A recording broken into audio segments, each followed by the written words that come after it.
in the wicketkeeper batter department, that's for sure.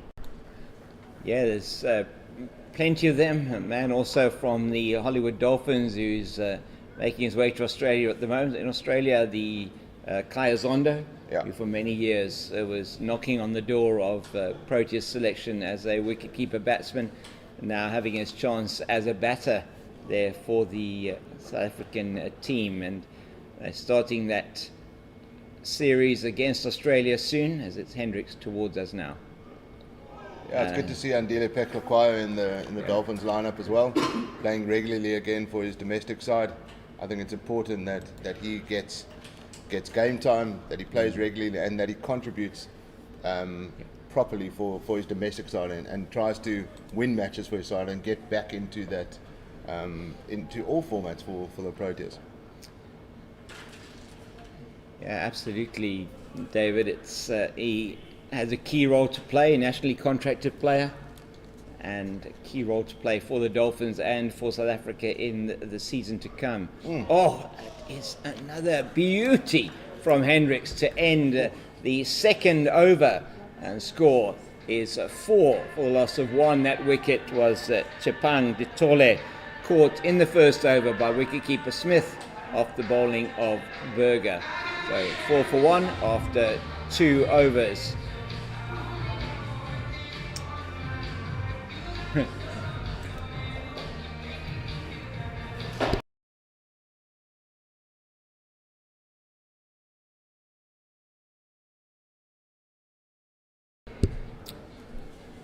So you can hear there's a good vibe going here at 6 Gun Grill Newlands this morning. We have spectators who've come in. It's early days, early hours yet, should I say. Oh, another great delivery outside the off stump.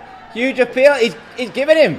It's an inside edge, James. They went My up. goodness. John Smuts looks absolutely dismayed. He does, indeed. But there was a little tickle there on the inside edge, and Nandre Berger has his second wicket. John Smuts is caught by Daniel Smith. The men behind the stumps are very, very excited about that one. And John Smuts is having a word, and he looks absolutely gutted, shaking his head as he walks off the ground. But that's the second wicket to go down, and Nandre Berger has done the job again. 4 for 2. My goodness, David, what a start by 6 Gun Grill Western Province. Umpire Mokorozi taking a little bit of time to raise the left hand and the finger of fate for John Smuts, but he has to go. Looks very disappointed as he walks off the field, and so it has been quite an exciting start if you're a 6 Gun Grill Western Province supporter. Yeah, I think if you're a fast bowler as well, a lot of swing early doors. I saw you talking to the groundsman, Brown Mong. Did he have anything to say about the pitch? Yeah, David, he said that looks a bit dry on the top, but underneath there may be a little bit of moisture. He did expect that it would probably come through quite nicely with a nice bit of carry. So he said it would. He felt it would be a good pitch to bat on. A little bit of grass left on the surface to try and give it a little bit of zip, but nothing that he felt was going to be in the surface. It was going to be too worrying from a batting point of view, and so interesting to see the situation. Is first time we didn't play on this wicket in the 4-day competition. Groundsman has a lot of work to do ahead of a very, very busy December coming up. Matches here on Friday and then Sunday, and then going straight into the Women's Super League here. 4 days worth of cricket where they will be playing 120 overs a day on the wicket. And then straight into the SA20 in January. So it is going to be a very busy period for the ground staff here. And it's fantastic to see Rowan de Swart back. He had a big injury that kept him out of the game for a long time, and it's wonderful to see him. Good to see young cricketers fighting back from long-term injuries and getting back into domestic cricket. And it's good to see the young man coming back for the Dolphins, and he's got a big job to do here. He does. As the Dolphins face an uphill task, they've lost 2 wickets with just 4 runs on the board. Nandre Berger has been on fire this morning, getting some swing, and there's good energy from the home side in the field. Got 3 slips. Daniel Smith behind the stumps as well. Oh my word! Another one that moves away sharply from the left-handed de Swart, and trying to get bat on ball as is one's wont in a one-day competition in the power play. But he could not get anything on that. Ruan de Swart, his numbers, this is his 24th match in List A. He's had 20 innings and he has scored 692 runs at an average of 62.9. So outstanding average for the young man. Oh! Yeah, Daniel Smith is behind the stumps, is taking that ball probably a meter outside the actual pitch we're playing on today. So there's a lot of swing here for the left arm fast bowlers, and it's very encouraging. If you're looking for something to do with the kids today, the entrance is just like 30 Rand, I think it is, James. Yeah, 30 Rand to come into Newlands today, and it really is a beautiful day for cricket. A little bit of a breeze that's taking the edge off the heat, as it's the heat of Nandre Berger into de Swart, and Yassine Valley sharply round as he normally is, very sharp in the field. Yassine Valley round from his position at extra cover, 3 slips, a third man, backward point, extra cover, mid-off. Is there a mid-off? Is it a man on the... No, there's no mid-off. It's more sort of extra, between extra cover and mid-off. There's a mid-on, a man at mid-wicket, and a man on the long leg boundary. Berger again.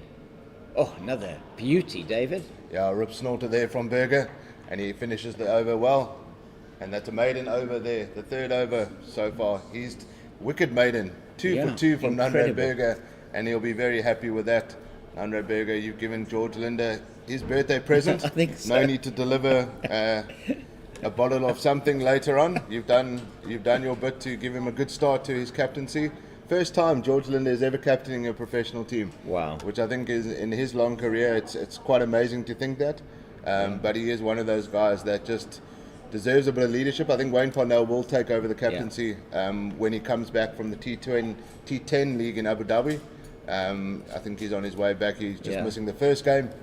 And then I think they go to Bloem on Wednesday. Indeed, go to Bloem. Yeah. Hendricks out towards us from the Kelvin Grove end. Sorry. Rilofson there, just angling it down to Junaid Dawood, who's doing duty on the fine leg boundary, and scores 4 for 2. 5 for 2 now with that single, and it will be taking strike for the first time.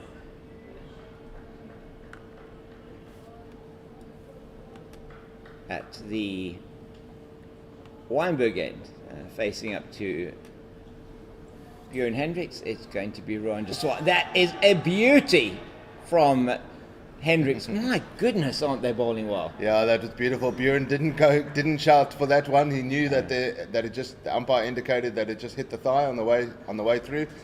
The men behind the stumps were keen on that one. John O'Bird at first slip, and making his debut for Western Province in the One Day Cup, Eddie Moore. He's had a good start to his 4-day campaign with the home side. Yes. But John O'Bird, good to see him getting his first run out this campaign. Good to see the young man. He is going to have a big role to play with the bat later on, but he's got a job to do at first slip as Bjorn Hendricks continues. And that just falls short of the slips in between first and second slip. Wasn't a catching opportunity, but Bjorn Hendricks, we've seen that teapot once or twice this season so far, James.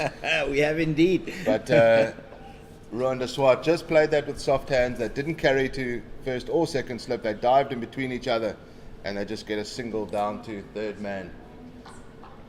Nervous play so far from the Dolphins. It's been a tough start for them. The 2 left arm seamers from Western Province have really been on fire here in the opening 4 overs. Nandre Berger with 2 wickets for 2 runs in 2 overs.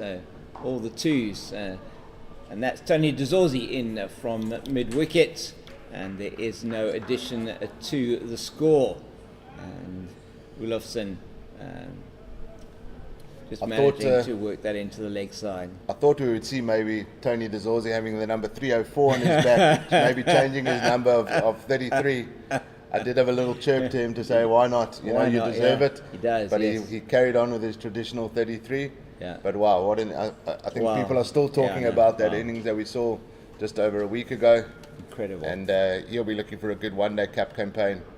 It's A great catch! That is Eddie a Moore. fantastic catch from Eddie Moore at second slip, diving to his left. David, what a catch! What a catch, and that will just give him such confidence. Bjorn Hendricks getting the reward for some excellent bowling so far. Nandre Berger has picked up the 2, but Bjorn Hendricks has also bowled very well, and he picks up Grant Rudolphson. That's a massive wicket. Gone for just 2 runs. Good toss to win this for Captain George Linder. Wow. It's looking like a good birthday so far for him, and the home side are buoyed by that.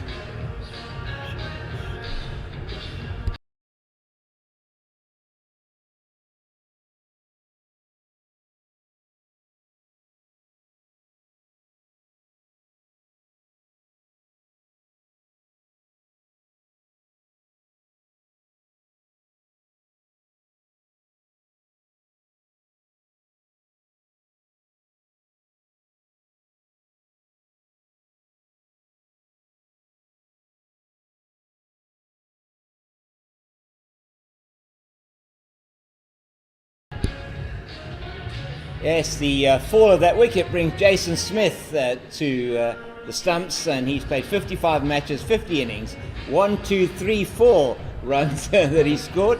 So it's quite an interesting one. 1, 2, 3, 4, and average 30.9. He's got 6 50s, yet to score a century, and they will be looking to Jason Smith, the man who knows this field very, very well. David.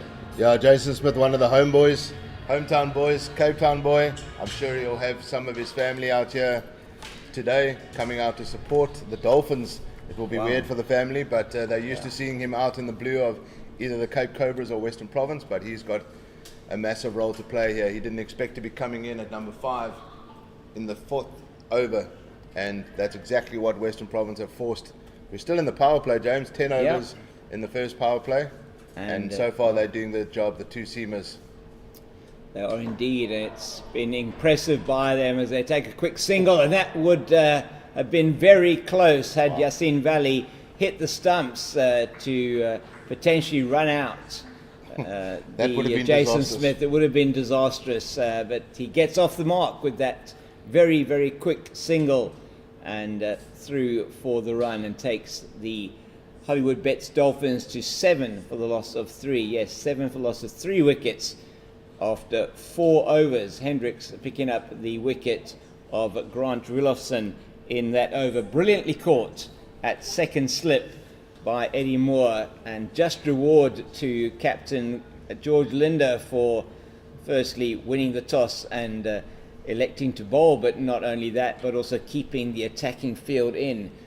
He did have 3 slips for Nandre Berger to swat at the end of that over, and it's going to be Smith facing up to Berger, who's taken 2 for 2 in 2 overs. Yeah, we've got, I think it's Jono Bird there, almost like a leg slip kind of field, short. Interesting. Yeah, I think that's an interesting one. Nandre Bird getting a lot of swing here, and Jason Smith might just play one off the hips and good attacking field here from Western Province, and that's targeting the stumps there. Nandre Berger, he's got his tail up. Hair waving in the Cape Town wind this morning. Absolutely, very, very fashionable hairstyle that he has there, as you say, really blowing in this breeze, which he's pretty much got from behind him, bowling from the Weinberg end. Not the favoured end for left arm seamers, according to Nandre, or what he said to us last year. Bjorn Hendricks, the senior partners, got the favoured end, but he's away from us now. Is Berger. That is very, very good.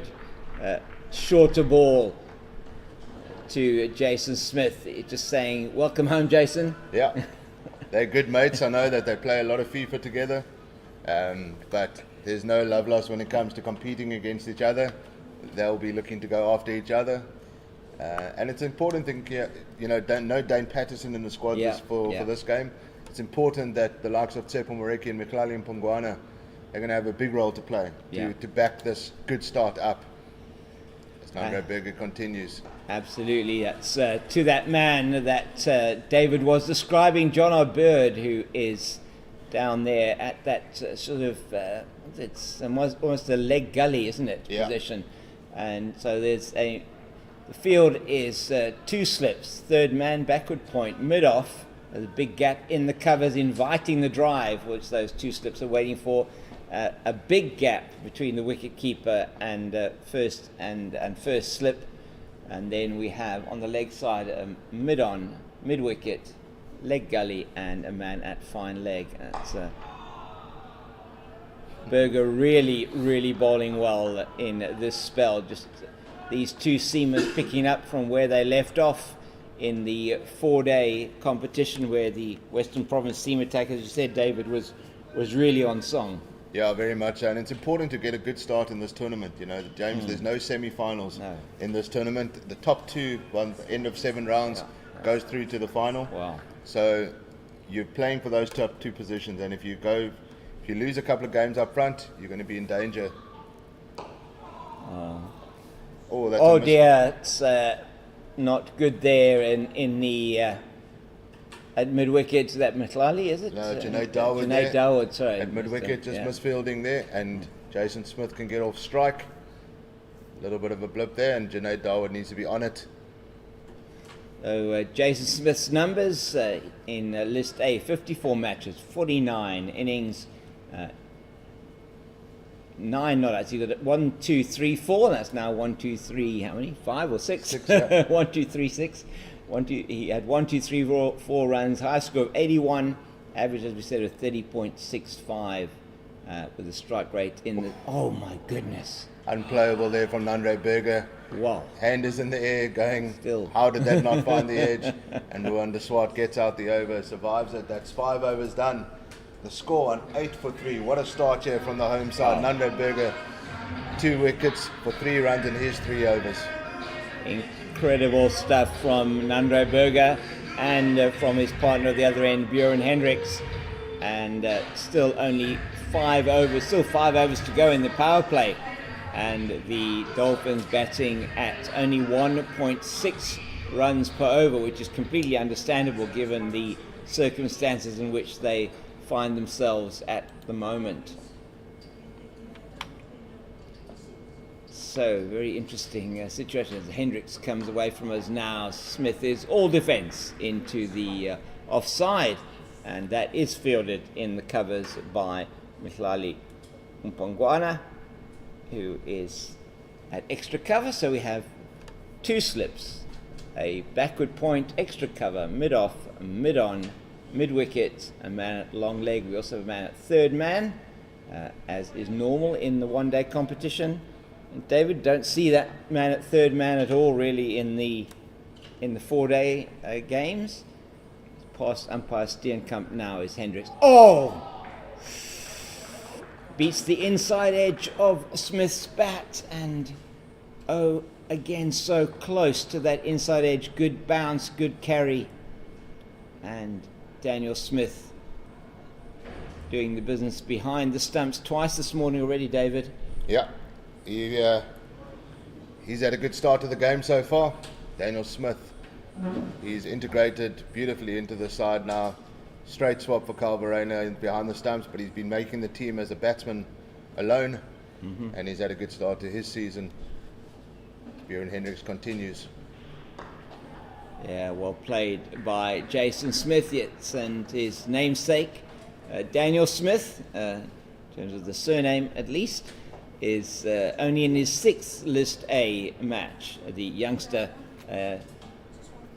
20 years old he is, educated in the Cape at Sax, and the only player in this team from who's from Sax. There's a couple of Rondebosch boys, so some famous school names that you will hear from the lineups that we have here particularly, and that's very nicely played out to the man at mid-off, And that's Yassine Valley, I think it is. Yassine Valley? Coming around to his left and picking up Yassine Valley, one of the senior pros in the team. And at the moment in this game, in fact, he is the oldest statesman, if you want to call it that, in the team. Very young team that Western Province have at 33. Yassine Valley, the oldest player for Western Province, for Six Gun Grill Western Province, as Bjorn Hendricks, 32-year-old Bjorn Hendricks, is away from his beauty again, David. Beautiful delivery there from Bjorn Hendricks. Fiery start for him. Oh. He's been phenomenal so far. A great deal of experience there. Bjorn Hendricks, his 93rd List A match, and he has taken 126 wickets now. His best of 5 for 31, average of 30.5. Very good economy, not a bad economy rate. Good strike rate of 32.7, economy 5.6 in this point of the game. Oh my goodness! And De Swart is just going for that outside the off stump, doesn't get the edge. It is no run as a result. And the end of 6 overs, the score is 9 for the loss of 3 wickets, the Dolphins. And a huge amount of recovery time going to be needed here for the Hollywoodbets Dolphins as they struggle to get the runs on the board with those 3 wickets having fallen. Just to update you on that, if you're just joining us and you cannot see the scorecard on our particular feed, so just to give you an idea, first one to go in the first over, 4th ball of the innings, Tepan Ditole opening with Grant Rulofsson. Got a ball that he went for outside the off stump of Nandre Berger, who is away from us again here from the Weinberg end. A good delivery and diving effort there to stop that by that George Linder at backward point, but he can't prevent the signal as that they go through. And Smith now moves on to 4 with that single. So Tepan Ditole, the first to go, caught Smith going up high to his left-hand side, almost in front of John O'Bird at first slip, taking a very good catch, almost in slow motion as it came off that top edge. And he was the first to go, and we'll tell you a bit more at the end of this delivery. Oh, my goodness. Unplayable there from Nandre Berger. He cannot believe that he didn't find the edge there. That would have beaten any batsman. Rohan De Swart just really battling here with the swing that's on offer for both Berger and Hendricks this morning. We saw him beaten by Hendricks in the previous over, just coming forward, trying to get in line with the ball and just moving away from him beautifully. Second man to go was John Smuts, caught again by Smith. Oh! No short leg in white ball cricket no, most of the times. No. But that would have given him a beautiful easy catch there, short leg. Nandre Berger just fizzing that one at Rohan De Swart. De Swart doing well to fend that off, knew that there was no fielder in front of him. So just getting that one out and surviving that delivery. But Nandre Berger is absolutely unplayable so far this morning. Isn't he? He's on fire this morning, and he's trying to add, he already has added 2 wickets to the 35 that he's already taken in List A cricket. It'll be called wide. Indeed it is. Umpire Mokorosi signalling wide to the scorers, and that will add 1 to the score. Takes the Hollywoodbets Dolphins into double figures. They are on 10 for the loss of 3 in the 7th over.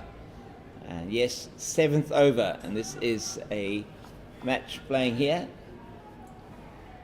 And there's 11, sorry, the scorecard now, 11 for the loss of 3 after that wide delivery. So I was a bit ahead of the scoreboard there, and leaves that one alone outside the off stump, probably wisely so, does Rohan De Swart. So second man to go was John Smuts, inside edge caught low down by Smith off the bowling of Berger in the third over of the morning. Good catch low down. John Smuts out for 3. He looked absolutely mortified when he went off the field. And another huge blow that was for the Hollywoodbets Dolphins. Berger's away from us again. Oh, he squares him up beautifully, David. Yeah, that was squared him up lovely. Nunre Berger, he's into about to finish his 4th over. He's just given away the 5 runs. Wow. And he really is firing this morning. He's given his side the perfect start to the day so far. His captain won the toss, elected to field first, and they'll be happy with the start. 3 wickets already down, and Nunre Berger has 2 of those to his name. And he has 3 slips waiting for the edge of Ruan de Swart's bat. He's into for the last ball of the over. He does get the edge, but it bounces in front of Eddie Moore at second slip. And there is no addition to the score. 11 for 3 after 7 overs. And so second man to go, John Smuts. Third man to go in the following over, the 4th over. Grant Wilofsson was caught brilliantly at second slip by Eddie Moore, diving to his left, low down, took a very, very sharp catch. And Björn Hendricks then coming to the party, and you can hear the party carrying on in the background here at Six Gun Grill Newlands today. We have a crowd in, we have people sitting under the oaks. It's a beautiful day to be here. So if you are in the Western Cape and listening to us or watching the feed, then please come down and watch some cricket here at Newlands. 30 rand. And another one that beats the outside edge of the bat. Jason Smith didn't know too much about that one either. Yeah, Björn Hendricks continuing from the Kelvin Grove end. He's bowled 3.1 overs, 1 for 6. He's got a good start to this. He's been excellent. He's got a renewed sense of purpose this season for Western Province. He's got a point to prove, and he's got a big season still ahead. He's playing here for MI Cape Town in the SA20 as well. So he'll be looking for a good white ball campaign leading up to that T20 tournament, and he's made a very good start here as he continues to... he pins him, Jason Smith on the pads, but no real shout there. But it's tough out there to be a batsman, James. It is Jason indeed. Smith and Rowan de Swart are taking some body blows here and not able to get... I don't think we've seen a boundary yet this morning, James. No boundary yet. And we're in the 8th over. So when you're talking about power plays and keeping the runs down, this is exactly what the team have done for their coach and their captain, and they'll be very happy with this start. 2 slips in place, very close together, as Jason Smith just plays that one nicely. No run to Miklali and Pungwana there at cover, and there's good energy amongst the home side. James, we spoke about it. There's some fans here at President's Pavilion. Got some people here as well, and some people on the Oaks Cross and in the North Stand. Some shady spots. Depends what you're after. If you're looking for some sun, there's sunny spots available. There's Castle Lager on tap, and come down. There's some food vendors open as well. Come down and enjoy some 50 over cricket. And it is Six Gun Grill Western Province who are on fire here this morning. Björn Hendricks, who has just bowled that one outside the off stump, and with him in the pace attack, Nunre Berger, who have ripped the heart out of the top order of the Hollywoodbets Dolphins. Yeah, I think, even though it is a different format, James, they have had 2 massive wins in the previous 2 games that have been matches won by over an innings and 120 runs or 210 runs. Yeah. And that's been a massive boost for them, and they're continuing that. It's important that they continue that. And exactly what they're trying. Another one that beats the outside edge of Jason Smith's bat, and that is just incredible bowling from Björn Hendricks. Chatting to him on Friday, David, at the signing session that was held at Sportsman's Warehouse here in Rondebosch, and really good to see the squad together and a very good vibe and camaraderie within this Six Gun Grill Western Province squad. And Björn was just saying that they're focusing on just, in the 4-day stuff, focusing on being patient, line and length, and they are really doing the job again today in this one-day cup fixture Yeah, I think it's been led by even though there's been some big scores. Yeah.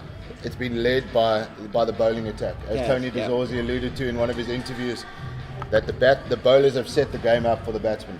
And Yeah. in 4-day cricket, your bowlers need to take 20 wickets to win the games. So they've done their job, and the batsmen have done their job, which makes 2 victories, and it's important that they continue on that winning run as they start their one-day cup campaign. And they made a good start here. They have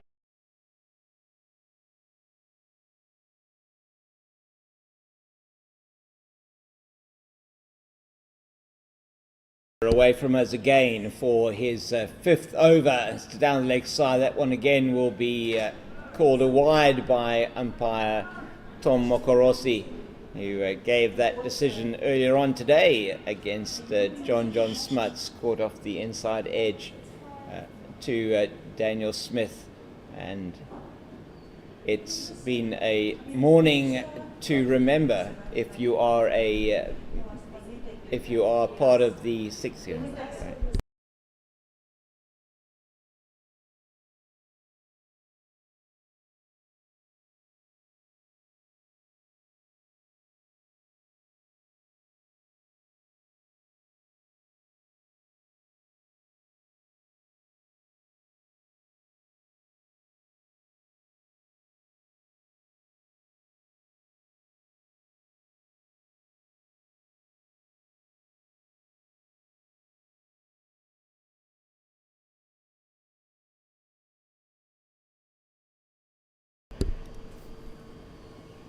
Andre Berger has been outstanding this morning, and he is away from us once again. And that one is one for the over, signalled from a short ball point of view, well dealt with by Jason Smith. Just lets that one go over the shoulder, and there is nothing further to report. So 13 for the loss of 3 in the 9th over, and really good to be able to bring you the outfield today, the panning on the outfield, the camera just giving you an idea of the fielding positions and what's happening. It's a really good day here at St Newlands, well played into the leg side. Good running from the Hollywoodbets Dolphins pair of Smith and de Swart, trying to rebuild the innings, David, after what was a disastrous start. 5 for 3 at one stage, the Hollywoodbets Dolphins. Yeah, there's a massive partnership in the context not only of this innings but of the match. It is, yeah. They need to get some runs on the board here. They're already 3 wickets down, and these two will have a massive role to play. That one a little bit wider from Berger, and nothing to report. Andre Berger, as I was saying, in his List A career, 27 matches, 26 times that he's actually been able, actually has bowled, and 35 wickets before these 2 that he got, so he's now on 37 wickets, best of 4 for 29, with an average of 34, economy of 5.3, and a strike rate of, let me get that for you, of 38, so a wicket every 6 overs and 2 balls, and he has certainly done better than that for his captain today. Another single added to the score. We're in the 9th over, David, and you were saying it hasn't been a boundary yet. Yeah, 100%. It's been good bowling here. Andre Berger coming up to his 5th over. It's going to be interesting to see how many he bowls before there's a change of bowling. Might see a change of bowling after this over from Berger. Tsepo Moreki and Mihlali Mpungwana, the other 2 seamers in the attack, with the 2 spinners, George Linda and Junaid Dawood. That's a good positive shot there from Jason Smith, but John O'Bird, he's got a bullet of an arm as well. And as we pan out, we see some of the crowd around the ground in the President's Pavilion, into the railway stand. Beautiful spot there. Yep. Onto the new Snake Pit building there, in the new development, the media centre. Some north stand that gets a little bit of morning sun in the north stand. Some people coming in there, Right, they know where the beers are, James. They do indeed hopefully know where the beers are. And then we onto the famous Oaks Grass embankment here at Six Gun Grill Newlands. What a spot to be. I'm sure there's some foreigners in the ground as well. And beautiful to see some supporters out here on a Sunday morning. What better place to be? And Björn Hendricks continues from the Kelvin Grove end. A little bit of a wide delivery, but getting away with that one. Yeah. And Ruan de Swart is on strike. The score is at 15 for 3 after 9.1 overs. The final over of the power play. And unless something drastic happens here, it's been a pretty good power play for the home side, James. Very, very good power play for the home side. And I'm sure when we look back on the records for this particular season of the CSA One Day Cup, we may well find that this is one of the lowest power play scores of the entire tournament, and that is defended into the offside. And people may think that why are they not going for their shots? I mean, the power play is nearly over. Only 2 men allowed outside the circle in the power play, David, and match situation just doesn't allow for it, does it? Yeah, absolutely. You've got 50 overs to play with, James, and it's criminal to not bat out your 50 overs. Yeah. So you need to bat out your 50 overs, get some sort of score on the board for your bowlers to bowl at, and that's exactly what these two batsmen are doing. They've got so much time in the game. They've got a good 3 hours at least to bat, and they would like to bat for as long as those 3 hours as possible and try to get as many runs on the board. But when your captain wins the toss, bowls first, and says to their bowlers, just keep it tight up front. Can't get much tighter than 15 for 3 after 9.3 overs, James. No, you cannot get it any tighter than that, I would think. This possibly heading towards some kind of record, one would feel, in terms of the number of runs conceded in a power play in this type of competition. Don't have those stats on hand for you, but if you do have any view of that, let's just watch this. Oh my goodness! Oh, whoa! Try to leave that one round to Swart and almost play that onto his stumps. And Björn Hendricks almost had his man there. Just rose on him there, round to Swart. Try to get out the way, just try to leave that, but found the bottom edge of his bat and almost went rattling onto the stumps, and that would have been an absolute disaster for the away team. It would indeed, David. It's just so close to that off stump, and Hendricks so far in this over yet to concede a run. Ball been left alone quite wisely, one feels, by de Swart in most instances. Wants to see Hendricks off. Well, that may well be a wide, is it? No, one for the over, and signal coming from umpire Mokorosi. Square leg, nothing from Abdullah Steenkamp, who is the standing umpire at the Kelvin Grove end.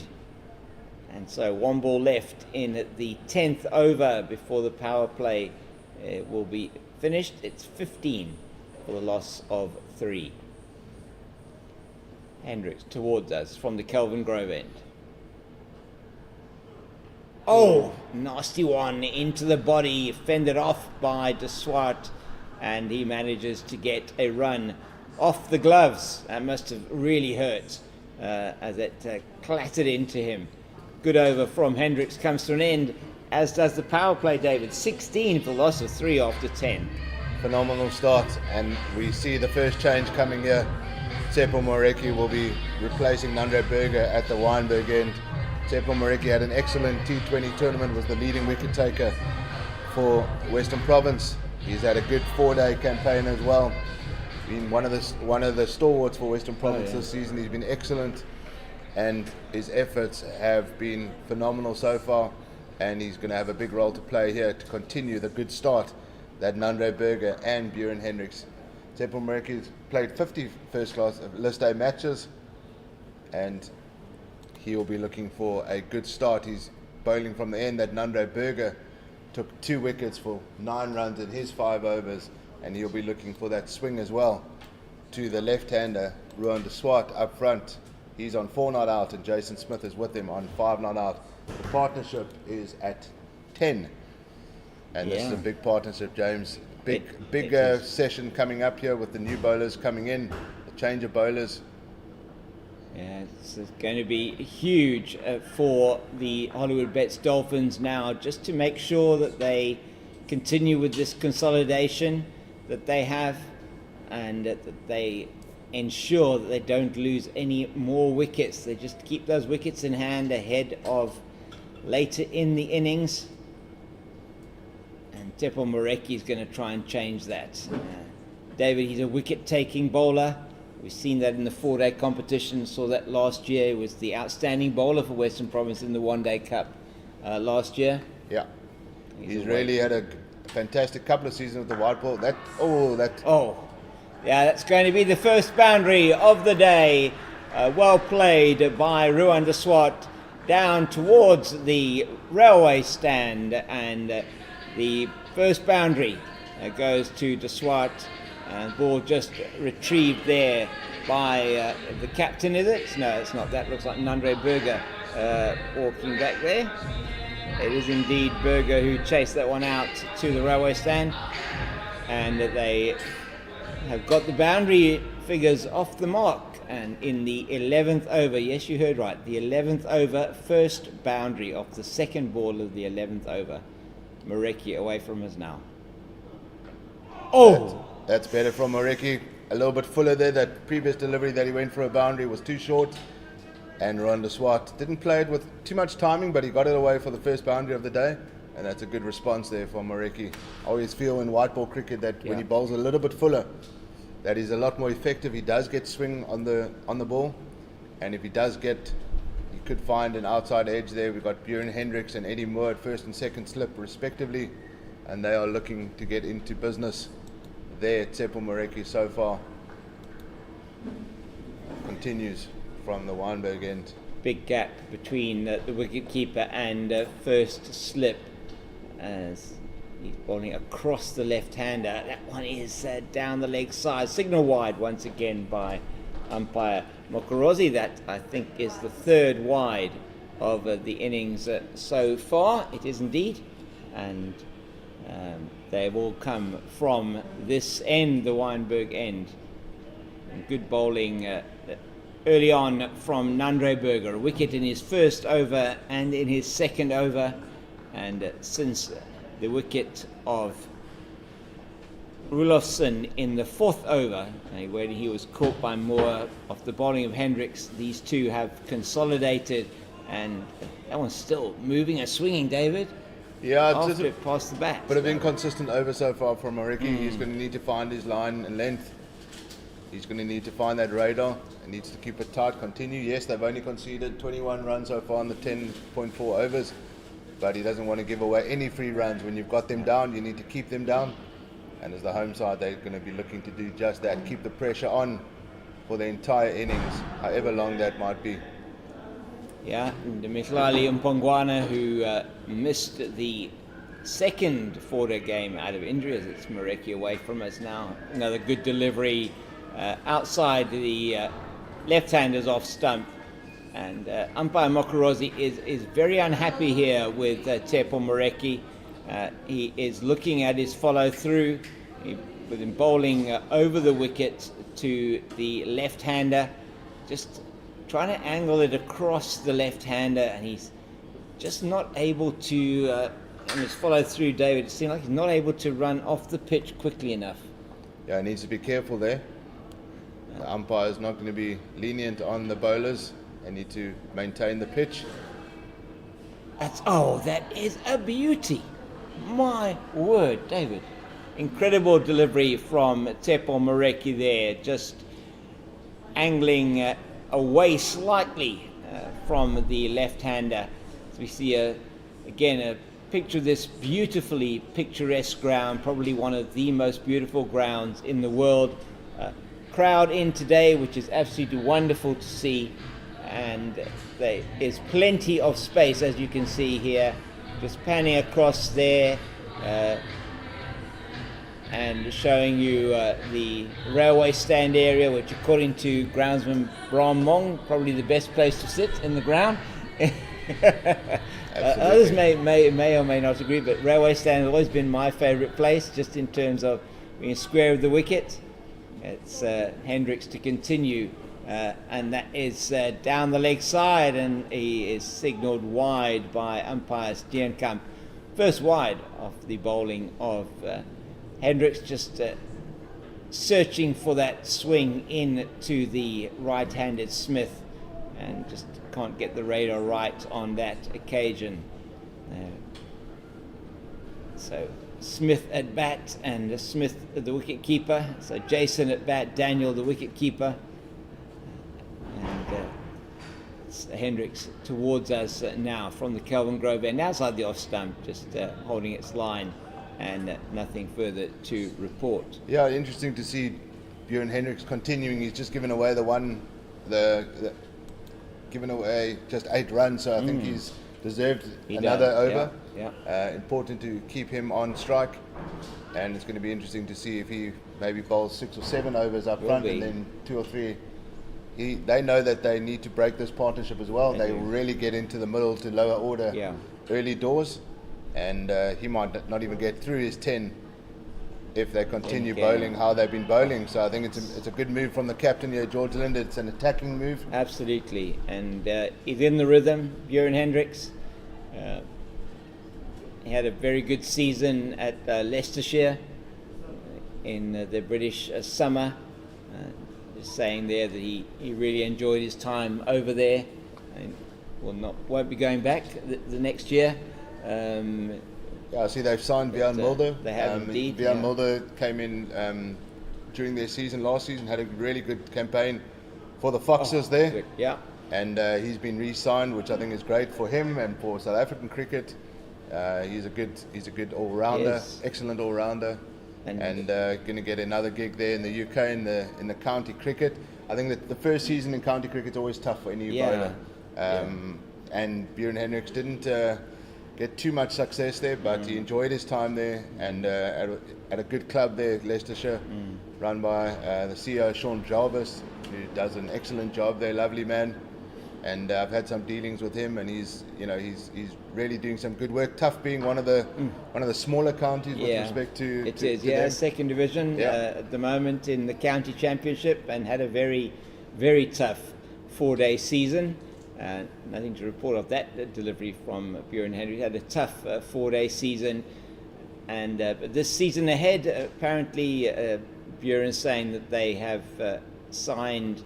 I'm just trying to think who it was. Top order batter that's going to be going over and playing for them. International player, which looks very positive for them.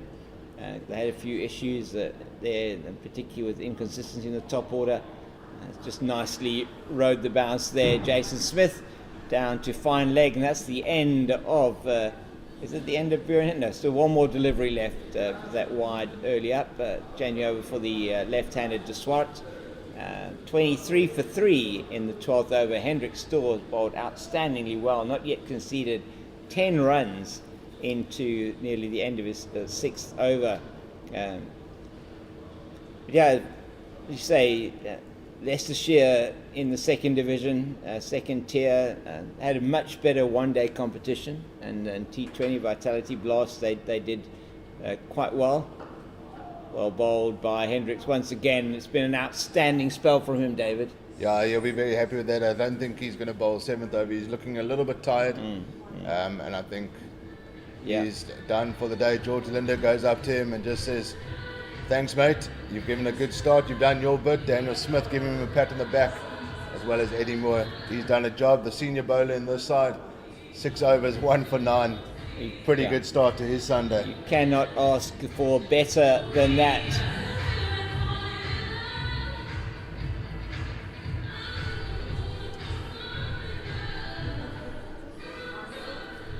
So Moreki now going to be bowling, I think it is for the first time, to the right-handed Jason Smith. He's got 2 slips, third man point, extra cover, mid-off, mid-on, mid-wicket, and a man at fine leg. It's a 6-3 offside leg side field, and that's exactly where you want to be bowling if you've got a 6-3 offside leg side field. Yeah, absolutely. It's important. He bowls well to right-handers, and he's bowled to Jason Smith many times when they play together at the Cape Cobras, and he'll know exactly what Jason Smith is about. Jason Smith is a very good player. he was a young player. I remember seeing him in his debut here. I think it was against the Knights at the time, and he reverse sweep Ryan McLaren. Wow. In one of his first deliveries that he faced, and I thought, wow, who's this youngster? Got a bit of confidence in him, and I think he's. Oh my word! I think it was he was a Cape Town boy. He had his home. He stayed at home. It was a good move for him to move to Durban. Sometimes getting away from home comforts is a good thing, and he did just that. He made the career decision to move to Durban. Good opportunity there to play regularly. He, in the Cobras team, he had the likes of Vernon Philander, Rory Kleinfeld as all-rounders to compete with to get into that side, and I think it was a good move for him. He's done well at the Dolphins there, and he's an important part of this Dolphin side as Stephen Mariki continues to him. Oh. Just down to third man. Jason Smith, soft hands, play that down to third man. Just for a single. The score moves on to 24 for 3. Junaid Dawood is down there. He's going to have a role to play today on this wicket. It has offered something to the pacemen up front. And groundsman Bram Mong saying that it does look a little bit dry maybe on top. So one might expect that there may be some kind of purchase for the leg break bowler. We certainly will see birthday boy and captain George Linder in action with his left arm spin as well. Just what defensively, just trying to re-establish this innings. Both of them are just in that establishment or re-establishment phase. De Swart on 8, Smith on 7, and nobody yet in this Dolphins lineup has got out of double figures. 24 for 3 in the 13th over. David, I mean, plenty of jokes, not jokes, but observations around Fox Mulder. So Ivan Mulder going to the Foxes. Yeah, Fox. So we do know the truth is out there somewhere. Yeah, absolutely. And he definitely found a place to experience that. Leicestershire player of the season there, I believe, this year as well, Vian Mulder. He really shone with the bat, particularly in the 4-day competition where the upper order was struggling, and Vian played some significant innings for them lower down in the order. Yeah, he had Colin Ackerman, That's right. obviously playing for the Netherlands currently, but obviously from the Warriors. So he had a bit of home comforts. He had some mates from back home, but really good to see. I think good. Dane Patterson as well did well. Yeah, he did. For Notts, had a fantastic season. I think over 50 wickets in the 4-day campaign. Incredible, yeah. And I think he has found his niche in 4-day cricket. That's well bowled there from Stephen Mariki. Sure. But I think Dane Patterson, from a red ball point of view, it's going to be interesting to see how much Dane Patterson actually plays in this white ball competition. Yeah, will be. So normally the teams like to play 2 or 3 spinners sometimes in white ball, in 50 over cricket. 2 good spinners and give George Linder, Carl Simmons, unfortunately struggling to get into the side. Yeah, because of the makeup player of the side. Season last year for Western Province. Yeah. And we do see one of those other seamers coming on now, Mklali Mpongwana. He looks like he's got a bit of energy in him this morning as he sprints up to make his mark. Number 47 on his back. He had a good one-day cup campaign. He did last season. You and I were commentating on some of those games there with the bat and with the ball. Yeah, and he'll have an important role here. He's played 22 matches. He's taken 27 wickets at an average of 25.4, good economy rate of 5.3, and he will get his first run this morning as he replaces Bjorn Hendricks from the Kelvin Grove end. Bjorn Hendricks, 6 overs, 1 for 9. It's a vibe here, James. Yeah, it is a real vibe, and as David says, please, if you are watching and listening and you're here in Cape Town today, please come down to 6 Gun Grill Newlands. Plenty of space, lots of space on the grass banks. Bring your children down, bring the youngsters to play a bit of cricket on the banks at the under the oaks, or even perhaps down at the snake pit area, but more down here on the banks under the oaks. It's beautiful there today, and the breeze that whistles down through the railway stand, not as much on that eastern side of the ground. As the batters, it looks like De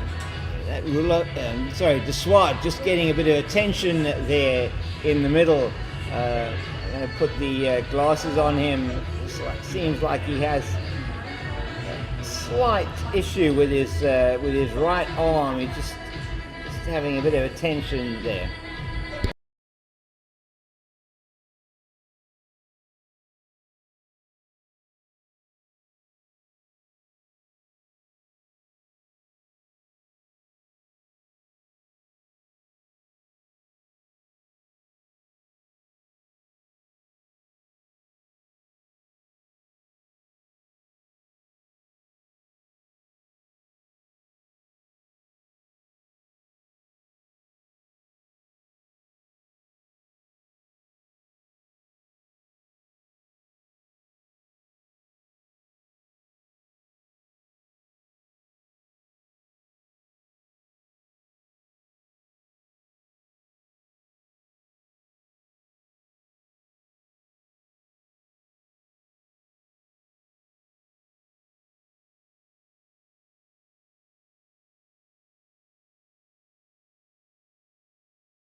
Mpungwana towards us, first ball of this. Oh, it's right on the money from ball one from Mihlali Porteous, as they call him here. Yeah, he's a character, old Porteous, and they love him in this team. He's a good team man, and he's a popular guy in this Western Province team.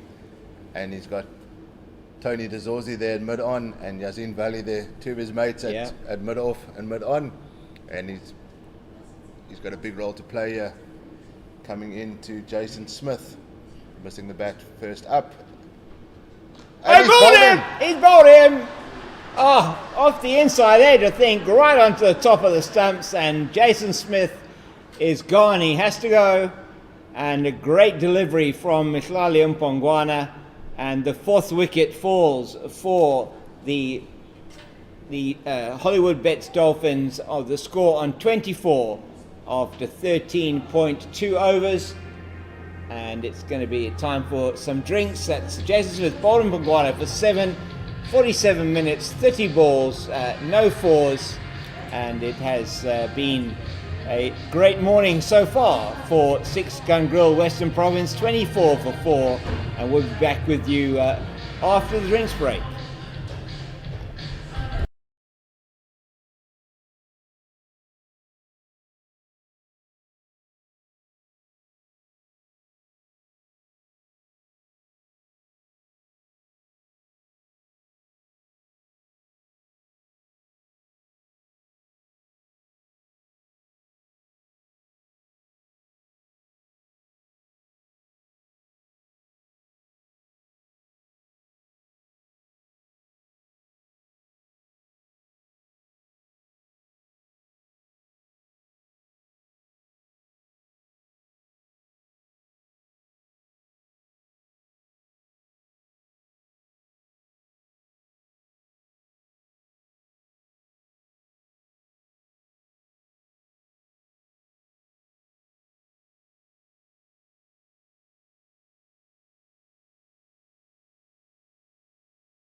So you rejoin us with, or we rejoin you if you're watching the feed, with the fourth wicket down.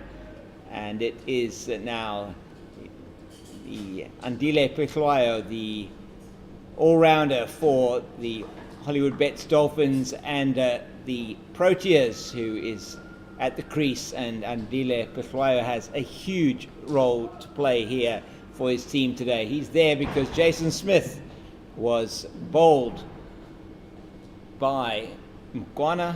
The first delivery to Pehlwayo is just outside the off stump. Very good decision from the captain, as quite soon it was the Hollywoodbets Dolphins who were in trouble. Hollywoodbets Dolphins, who retained the lineup that won the match by 4 wickets in Paarl on Friday against the Paarl Rocks. And first man to go was Tepang Ditol in the first over. He was caught Smith, bowled Burger for 0. Second man to go, John Smith, also caught Smith, bowled Burger for 3. That was 4 for 2. Grant Rulofson, score on 6, was caught by Eddie Moore very well low down at slip.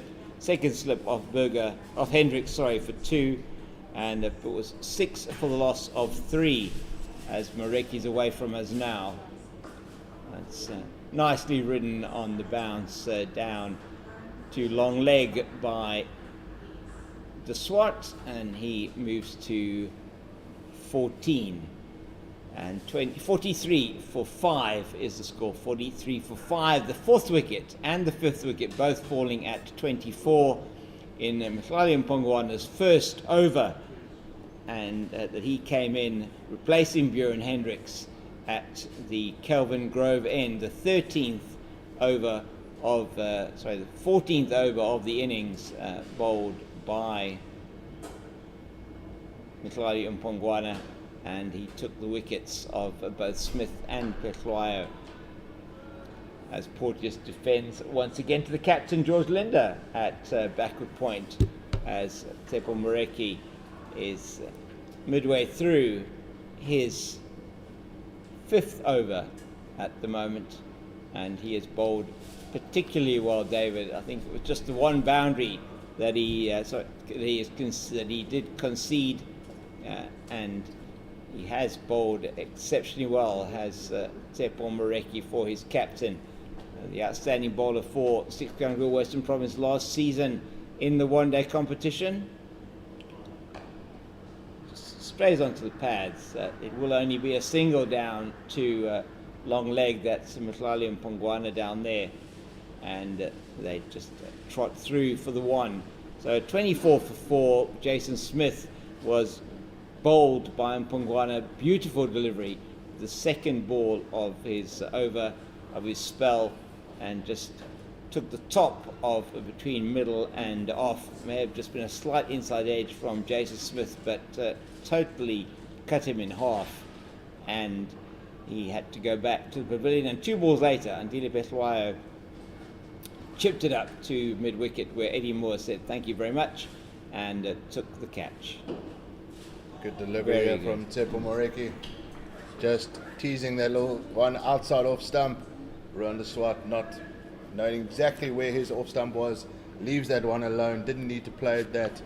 Don't need to play any fancy shots. That 6 from the previous over took me by surprise. Yeah. I was woken up there. Didn't expect that to happen, but it's been one of those weird mornings, James. Anything can happen on a Sunday morning at 6 Gangrel Newlands. Absolutely, and it is looking a picture, as it normally does. That's lovely driven there from Rowan de Swart, and that's through to the covers. Maybe cuts off. Is he going to cut it off? He dives. Yes, brilliant work from Yasin Valley in the deep, and he has saved what would have been a certain boundary, and cut them down to 3 runs.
as we near the 20th over, James. 30, Yeah. 30 Well, just over 30 overs to go.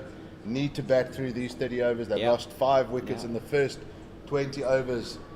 Not much to come still from a batting point of view, but they need to bat long, and they just need to bat through the overs. Yeah, Ethan Bosch will be in next, and we know that he can most certainly hold a bat, more than just hold a bat, as that is down the leg side, and Pungwana probably is going to be due for a break after this over. You feel, David, that maybe he needs to perhaps just he's been a bit ragged in this over, a little bit. Yeah, double wicket maiden in his first over, and he's just been a little bit stray after that, but we won't hold it against him. Not at all. But just in the context of Yeah. this match, he is a little bit expensive compared to the other bowlers, and it might be a good opportunity to bring spin in from the Kelvin Grove end after maybe one more over from Tsepo Moreki. That's a better delivery.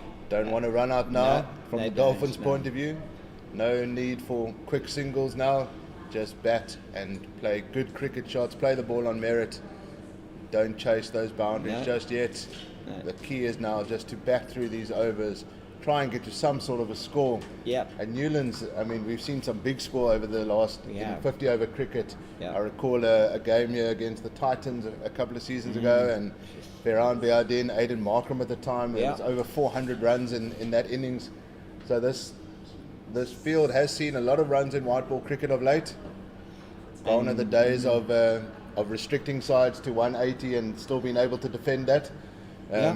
You know, so I mean, certainly, and that was part of the discussion that I was having, funnily enough, David, with Brahmon before the game today, just saying, you know, typically, if my memory serves me correctly, as we get to 54 for 5 after 20 overs, 2.7 runs an over, which is a lot less than one would expect. The captain, Linda, we expect to probably will be coming on to bowl at some stage in the very near future. But as we've seen more recently, you're right, that the average scores in day games are lower than they are in night games here, but very much around the 220 to 230 region. And the first innings generally, in that region, 230, 234 is a number that sort of stays in my mind. I may well not be right, but it's somewhere around there. I think if you give the Dolphins 230 now, they'll eat your hand off. They will be very happy with it. So, as Tsepo Moreki continues from the Weinberg end, that's well played. A quick single could be a runner chance here if he hits. Oh, he just misses Dawood there. Yeah, and that would have been out. That would have been long gone. That if he was out. Sure.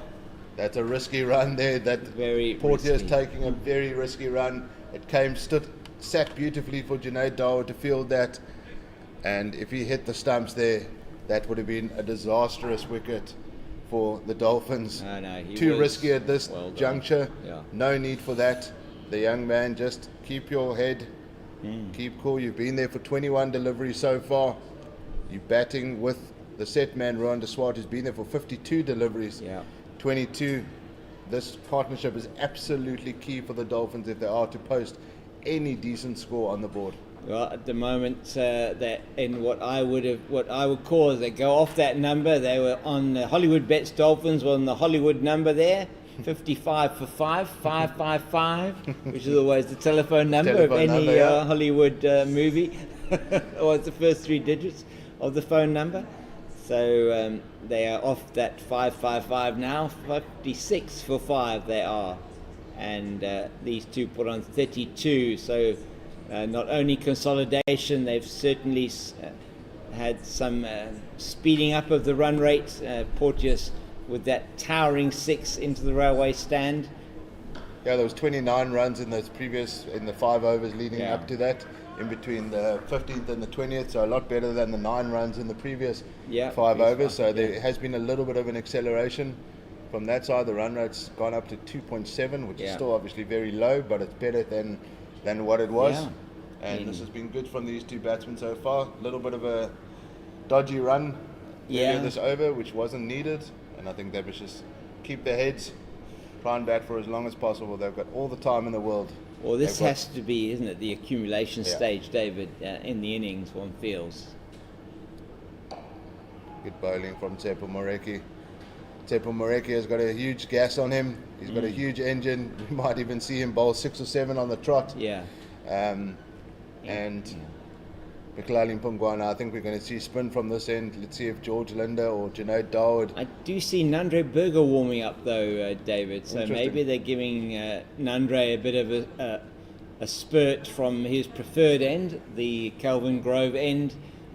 The wind here at Newlands, we'll explain that to you a bit now as we see more people coming into the snake pit area. That's played beautifully. Yeah. Short delivery, and it gets the treatment from Bradley Porteous, absolutely rightly so, into the body short, and he just played it beautifully down to backward square for 4. He's on to 16 with that shot, and he has come in and accelerated the scoring, not really taken too many risks from a batting point of view, has looked quite comfortable.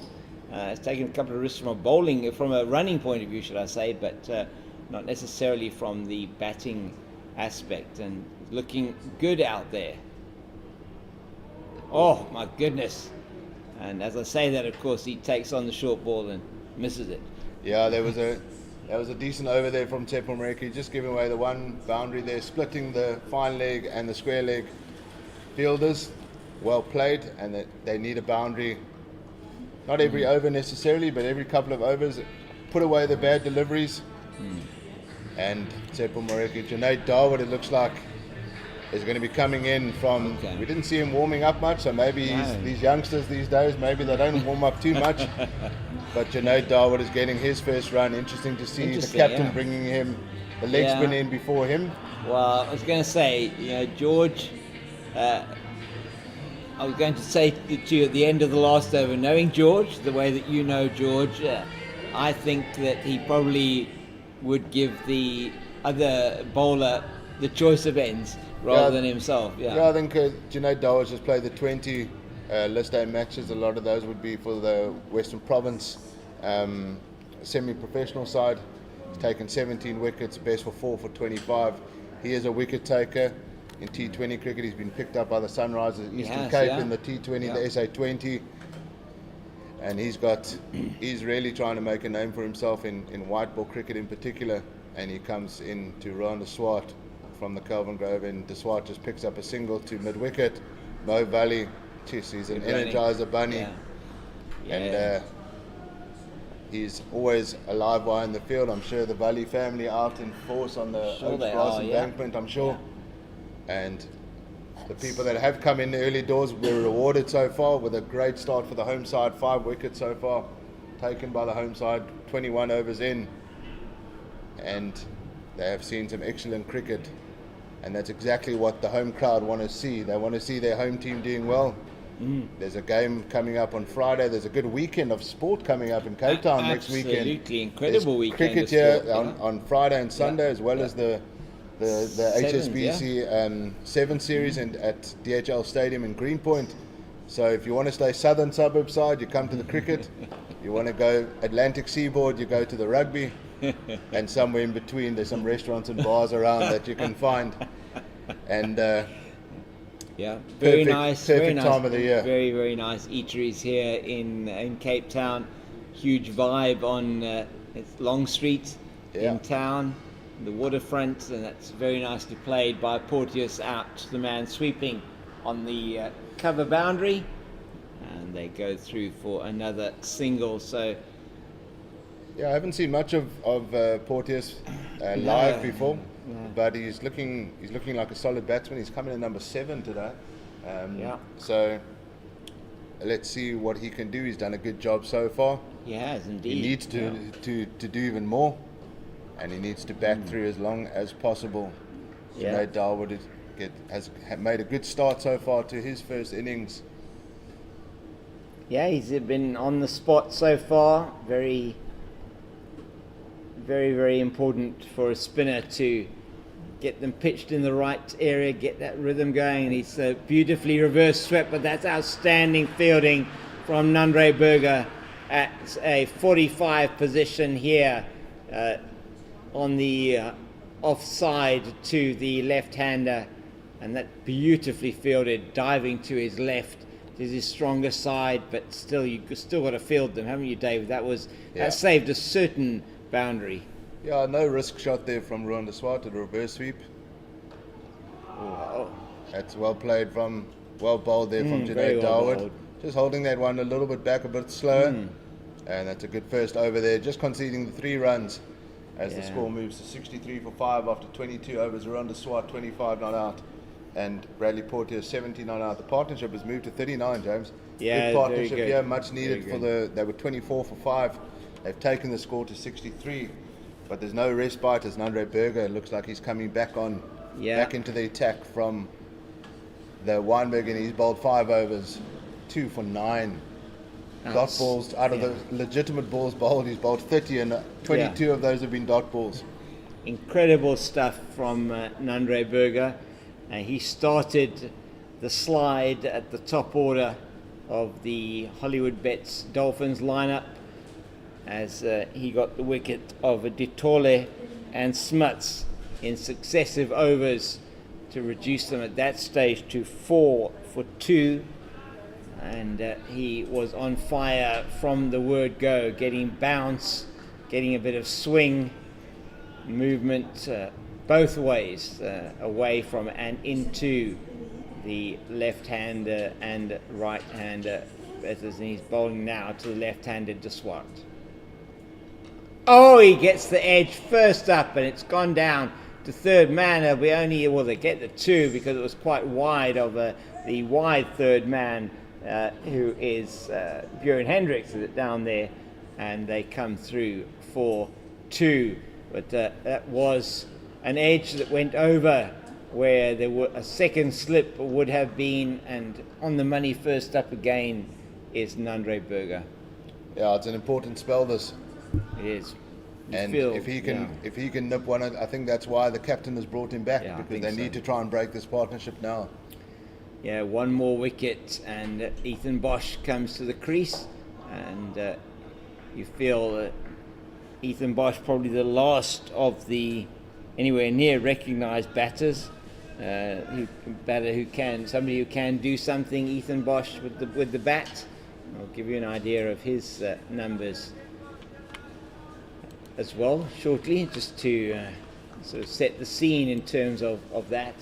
And the field placing for Burger, he's got a slip, third man, point, extra cover and mid off, and that's wide down the leg side.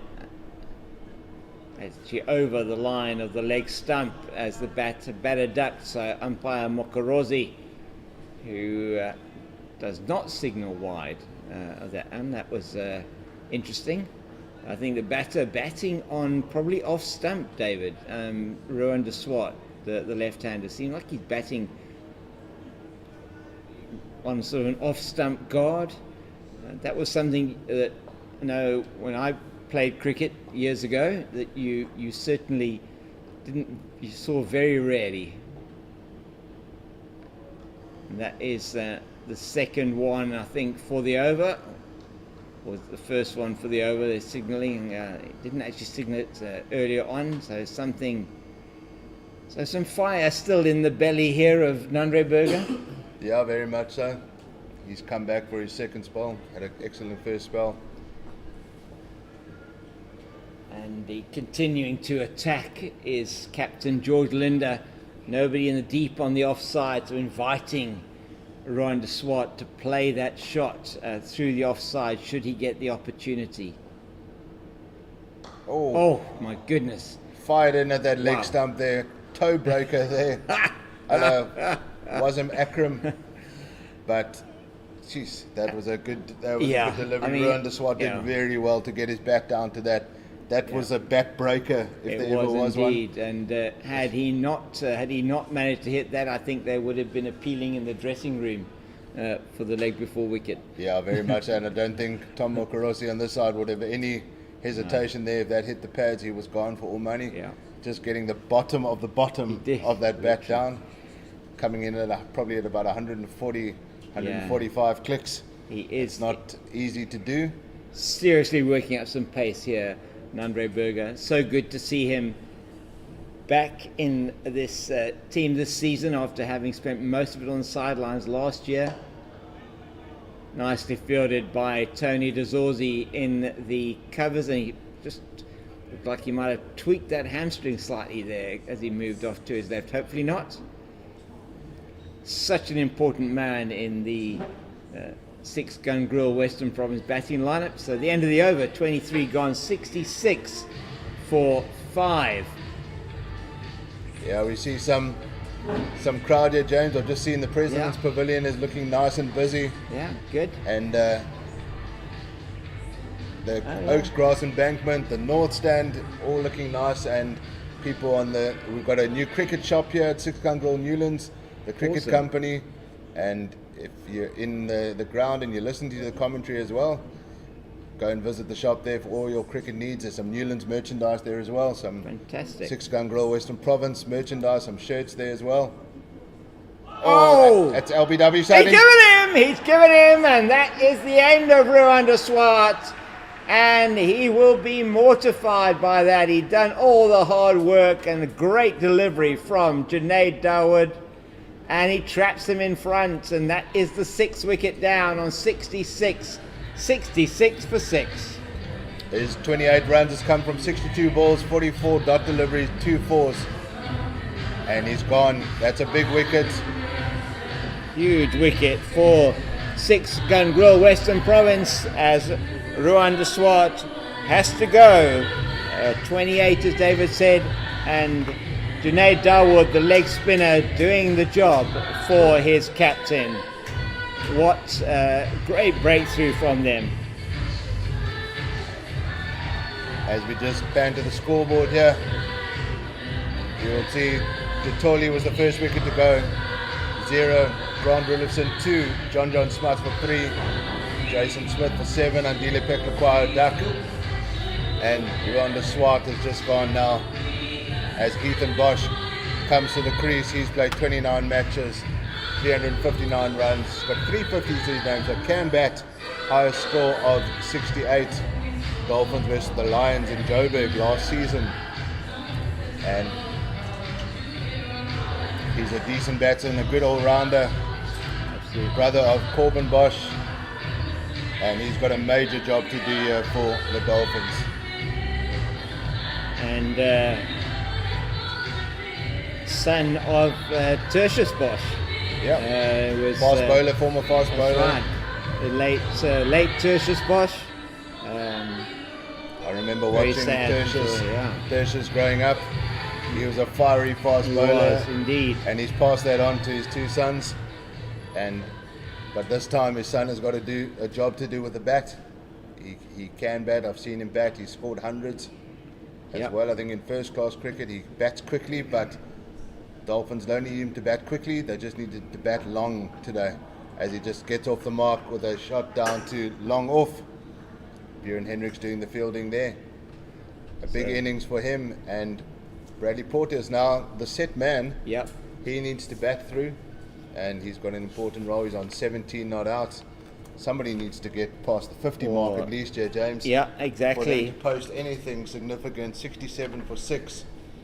And it feels like this innings is going to be a very tough one. It has been that swept nicely there from Porteous. Beautiful, yeah. And Junaid Dawood just giving away that boundary. And Porteous moves to 21. Score moves on to 71 for 6. James, if you're the captain of the Dolphins, Brendan to Brian, and you offer him 180 at the moment. Oh, he'd take that any day. He'd take that any day. Just something for his bowlers to bowl it. But at the moment, even 180 is 109 runs away with just 4 wickets in hand. That seems like a long way away. It does indeed. And one more wicket, you feel, and that would be,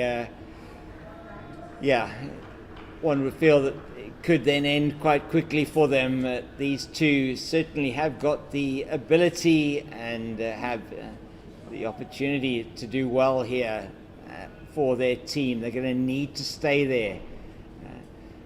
That's, I think, why Ruan de Swart was so disappointed. He'd done all the hard work and just got trapped by the one that was coming into the left-hander.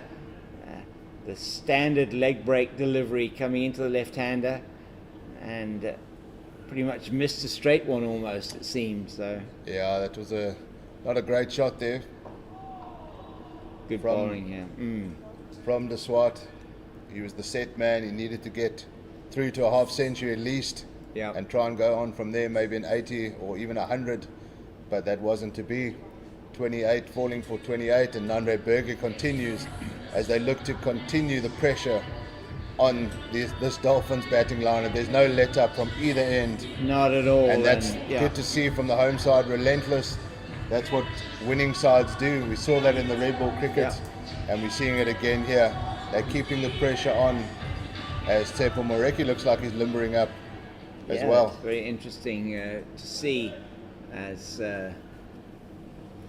we give you a score there from Claremont Cricket Club. Yes. And Andre Berger moves away from us now. Yeah, 6-gun grill Western Province.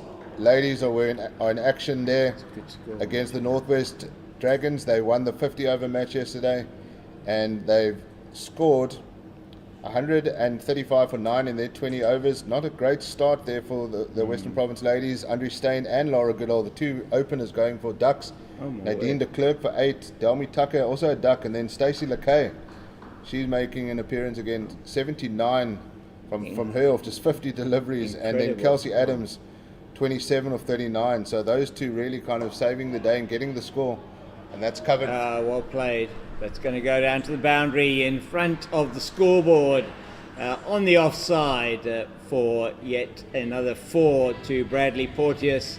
And he has certainly accelerated the runs since he's been there.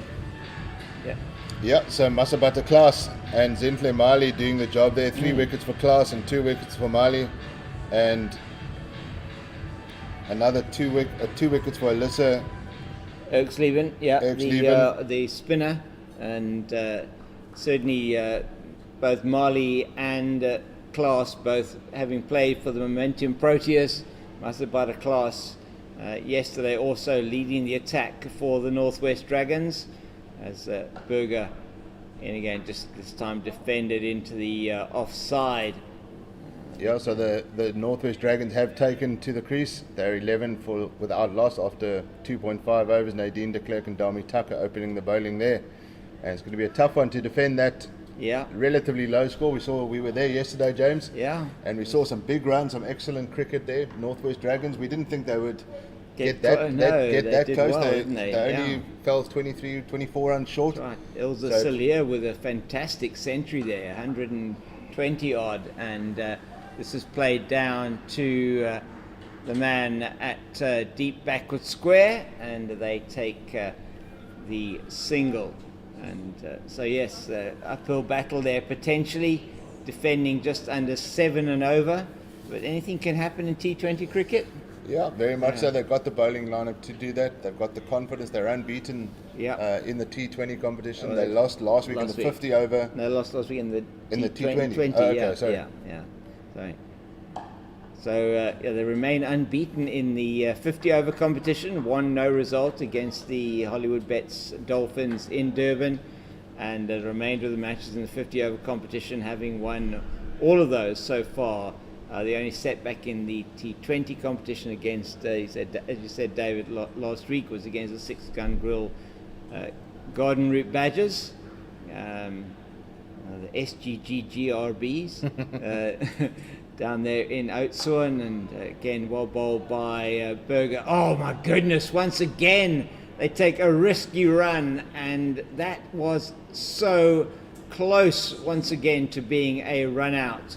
Well fielded by the man in the covers, and that was the John O'Bird there coming around between himself and George Linders at backward point, and it was Bird at extra cover that came around and nearly affected the run out. A bullet left arm throw that just missed the stumps. So it's been an interesting morning so far here at 6 Granville Newlands. 78 for 6 are the Hollywoodbets Dolphins, and it will be Junaid Dawood to continue from the Kelvin Grove end. Success in his last over, having taken the wicket of Ruan de Swart, and he's going to be bowling to to Ethan Bosch, who just defends into the offside. So Ethan Bosch, 28 matches. 28 matches. He's played 20 innings, not out 8 times, 359 runs, highest score of 68, average of 29.91, and strike rate of 79.6. So just the 350s that he scored, and so he has definitely got a batting pedigree. He's going to be doing a job with the ball later, and plays that one very nicely as it just sits up outside the off stump. Protection in the deep on the cover point boundary. So we have a slip, backward point, or more a man sort of between backward point and 45 on the offside. Cover point on the boundary, man extra cover on the square, a long off, mid on, a man at cow corner, mid wicket, backward square leg on the boundary, a man at 45 on the edge of the circle, or on the circle, 45 on the leg side, and that's well bowled by Dawood.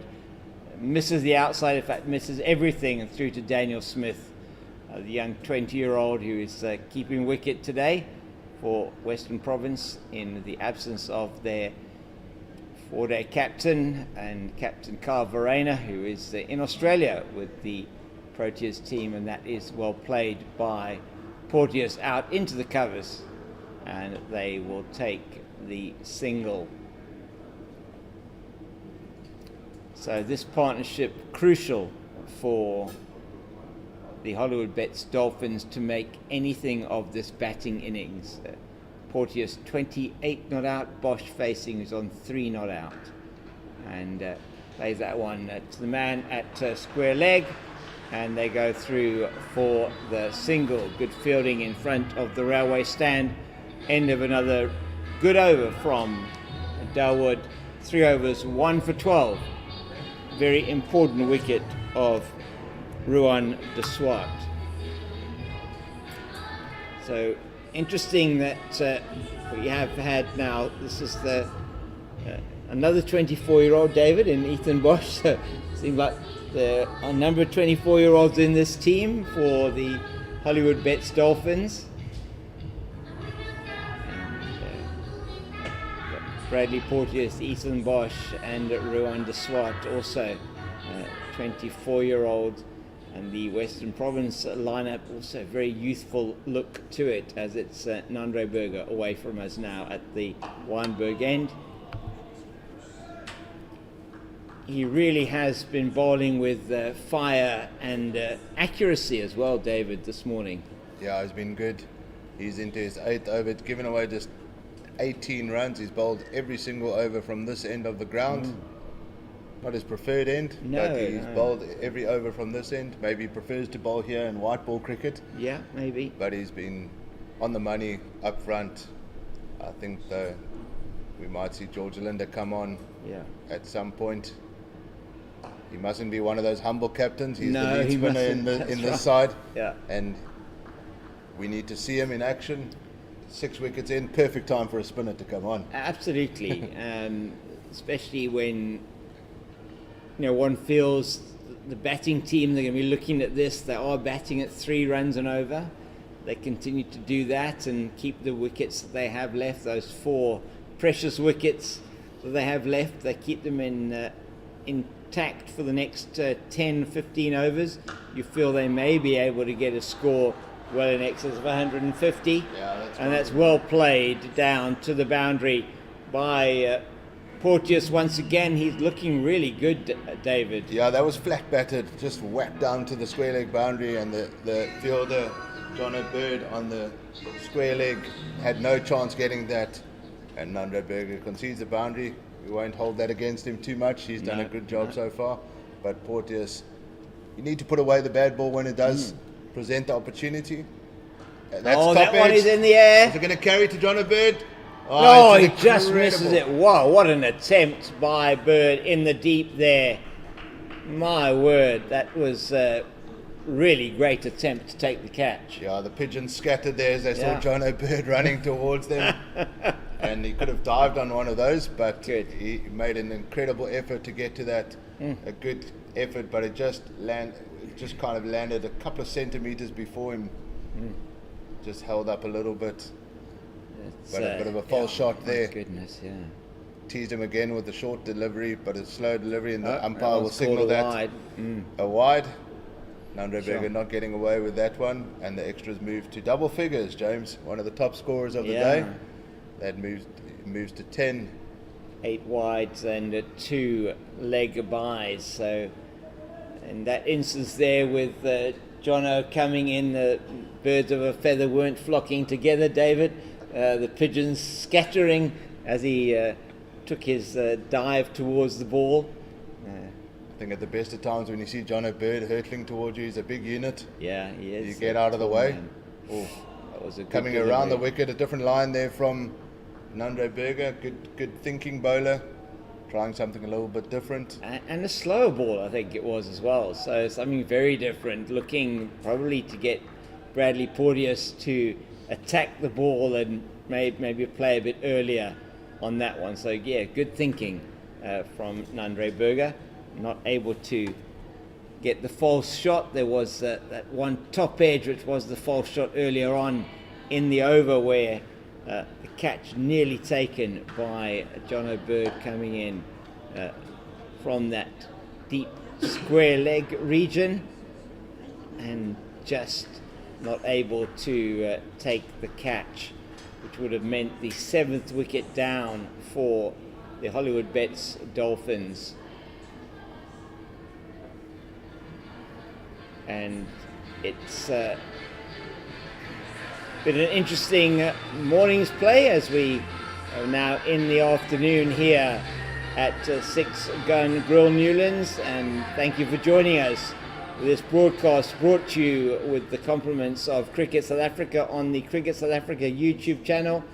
Visuals courtesy of Pitch Vision, and very good to have Pitch Vision team here today, Brendan and Kunu doing the work for us here. You're with me, James King, the Cape Fox, and David Brooke, who is my co-commentator today. And really great to be with you here from a beautiful 6 Gun Grill Newlands outfield, looking a picture. Junaid Darwood, who's had some success with the ball in this innings so far, and took the wicket of Ruan de Swart to reduce the Dolphins to 66 for 6. It was in his second over. He's now into his 4th over, so it's Porteous who is playing that very, very nicely out into the offside. But there's cover on that boundary in front of the Oaks. And the Oaks are looking a picture today with the picnic blankets out, plenty of people sitting there. Yeah, James, and it's lovely. I just went outside just to get a feel for it as Ethan Bosch just takes a single there to the mid-wicket fielder. But there's a nice crowd in here, James. It's a nice beautiful crowd. day out here at 6 Gun Grill Newlands. The food, I can smell the food. That's wonderful. Permeating throughout the ground. Where we are in the South Club here, we're just above some of the bars and the food vendors. So it does feel like cricket season summer is here. Oh, that was just to the right of Dazorzi. Had that been probably 2 meters further to the right, to the right as it was played towards him, he would have been in business.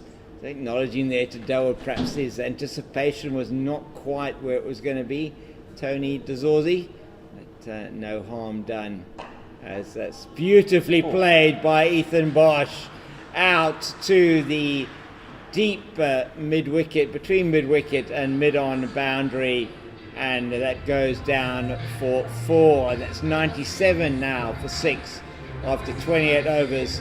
This partnership of 31 coming in double quick time at the moment, as the last wicket to fall. I think it was on this second ball of the 25th over, 23rd over. So it's been sort of 6 runs and over plus these two have been batting at.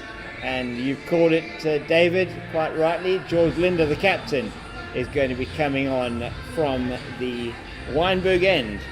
And that's the end at which we are commentating from. We're in the South Pavilion.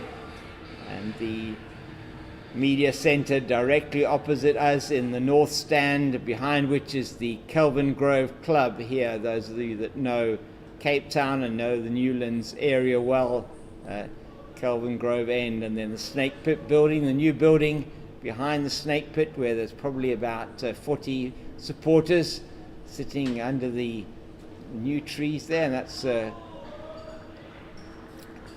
nicely played off the first delivery out to the deep, and that's Seppo Mareki, who is covering the boundary in front of the railway stand. And he is, a number of the spectators in have left small bats and other souvenir hunting items for Tsepo to sign on the boundary. Always a job for the boundary rider to do that, David. Yeah, I remember that growing up here at Newlands, and it's cut away. No single there, good fielding in from Darwood. I remember growing up and autograph hunting, the likes of Dave Rundle, Alan Dawson, Craig Matthews. Legendary names in the history of Western Province cricket. Yeah, very much so. I grew up with those guys. James, we're going to give you some scores from around the country after this over. Yeah, well bowled by the captain, and that again could have been very interesting had that ball hit. Ethan Bosch perhaps not running as fast and as hard as he could have done, hands on head from Yassine Valley. It looked like it could have been an interesting situation developing there. 3 balls left in the over.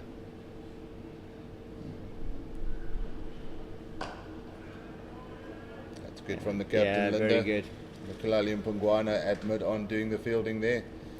While we're going through this over, James, the Titans are playing the Dapperbed Warriors, as we just watched this delivery from Linda.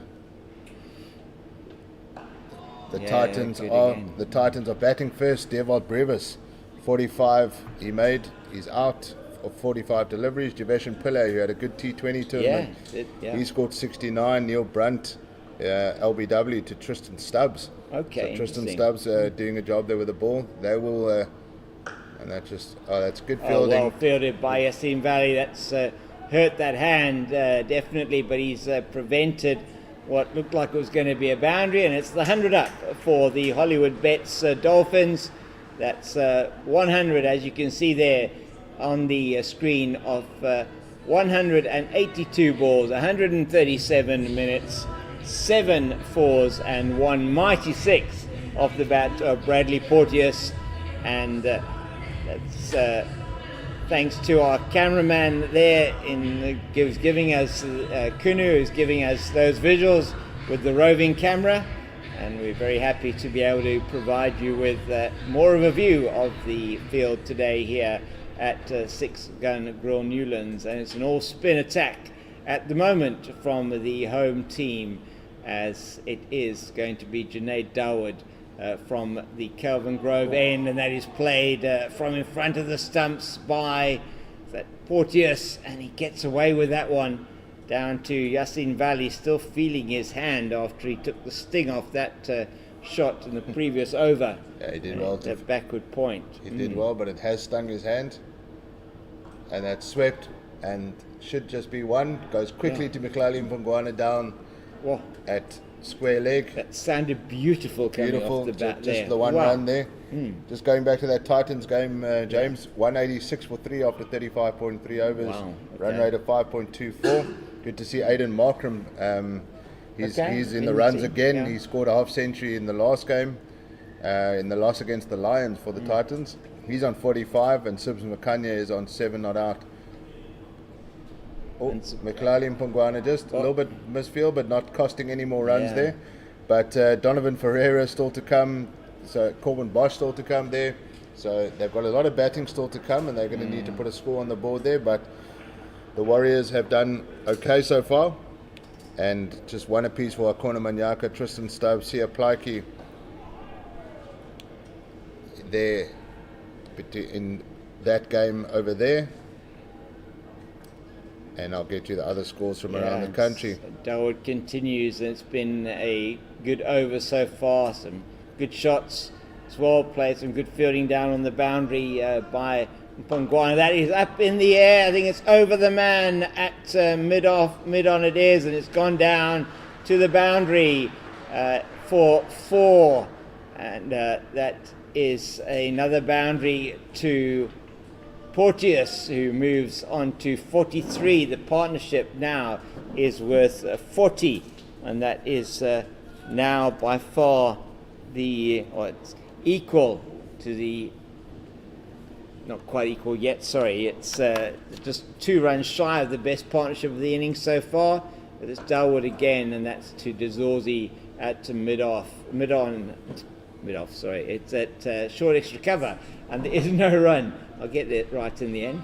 And it's now 106 for loss of 6 in those last 5 overs. They have scored 26 without the loss of a wicket. So they're taking a drink here at 6 Gun Grill Newlands after 30 overs. It is 106 for 6, and we're going to take a break also while they are having some refreshments.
Right, you're back with us now as you see the partnerships you saw the partnership on the scoreboard back live. George Linder is going to start the 31st over, and he will be bowling to Ethan Bosch, and the captain of 6 Gun Grill Western Province will be looking to break this partnership, which is starting to look a little bit threatening. Ooh. And that's a good delivery, a little bit of bounce from the tall Linda, celebrating his 31st birthday today, David? Yeah, he's not. He told me early on when I wished him, he said he's not a big birthday man.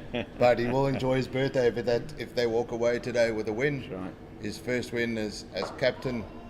His first time as captain. He'll have a 1 from 1. Here we He'll go. take that. He 100% will. record Yeah. as a captain on your birthday. Can't get much better than that. No. And I'm sure Wayne Parnell will take over the captaincy when he gets back. Tony DeZorzi kept concentrating on his batting, and I think that's the right call. Yeah. Let the man just concentrate on his batting. Doesn't need the extra pressure of captaining as well. It's short. But he gets away with it, I think. Yeah. Short and a little bit of turn, but he was really tried to rip that one through, did George Linder. And well fielded by Yassine Valley. We've become so used to saying well fielded by Yassine Valley. He's a man who is always in at that important position. He picks it up again at his position at a shortish extra cover slip. We've got a backward point, man on the cover point boundary, that short extra cover, and a man at long off on the offside, and that's down to that man at backward point. That's Junaid Dawood is chasing that down quickly. They only threw for the single. Trying to keep the pressure on here is the Western Province captain. Yeah, getting through these overs quickly, George Linder. He's already he's bowled 5 deliveries this over so far. I think there's somebody just blocking the side screen. It's not us, James. It's not us. No, we're trying to be very good and not run down too quickly to be enthusiastic about what's happening. That's short, and that's just on the cover boundary, extra cover boundary for a single to end the over, and the score moves to 109 for 6, 31 overs. Bradley Porteous 44 not out, Ethan Bosch 15 not out. The partnership is at 43, James. Yeah, very good. These two have really done a job for their team so far, but it's nowhere near complete yet. And if you are listening to us from Durban or KwaZulu-Natal, team are in the process of trying to recover from what was a disastrous start to the innings. At 1.6 for the loss of 3. You'll see that this is the new building. If you haven't been to Six Gun Grill Newlands of late, that's the new Snake Pit building there. And it's a beautiful sight to see. The grass embankment is back in front of that building. Come and enjoy. That's an LBW shot, but not too convincing. Ethan Bosch maybe going down leg side there. And Abdullah Steenkamp not giving that one. But grass embankment, there's SA20 coming up, James. There's ICC T20 Women's World Cup. Incredible stuff. There's 4 home games here for the one-day cup competition.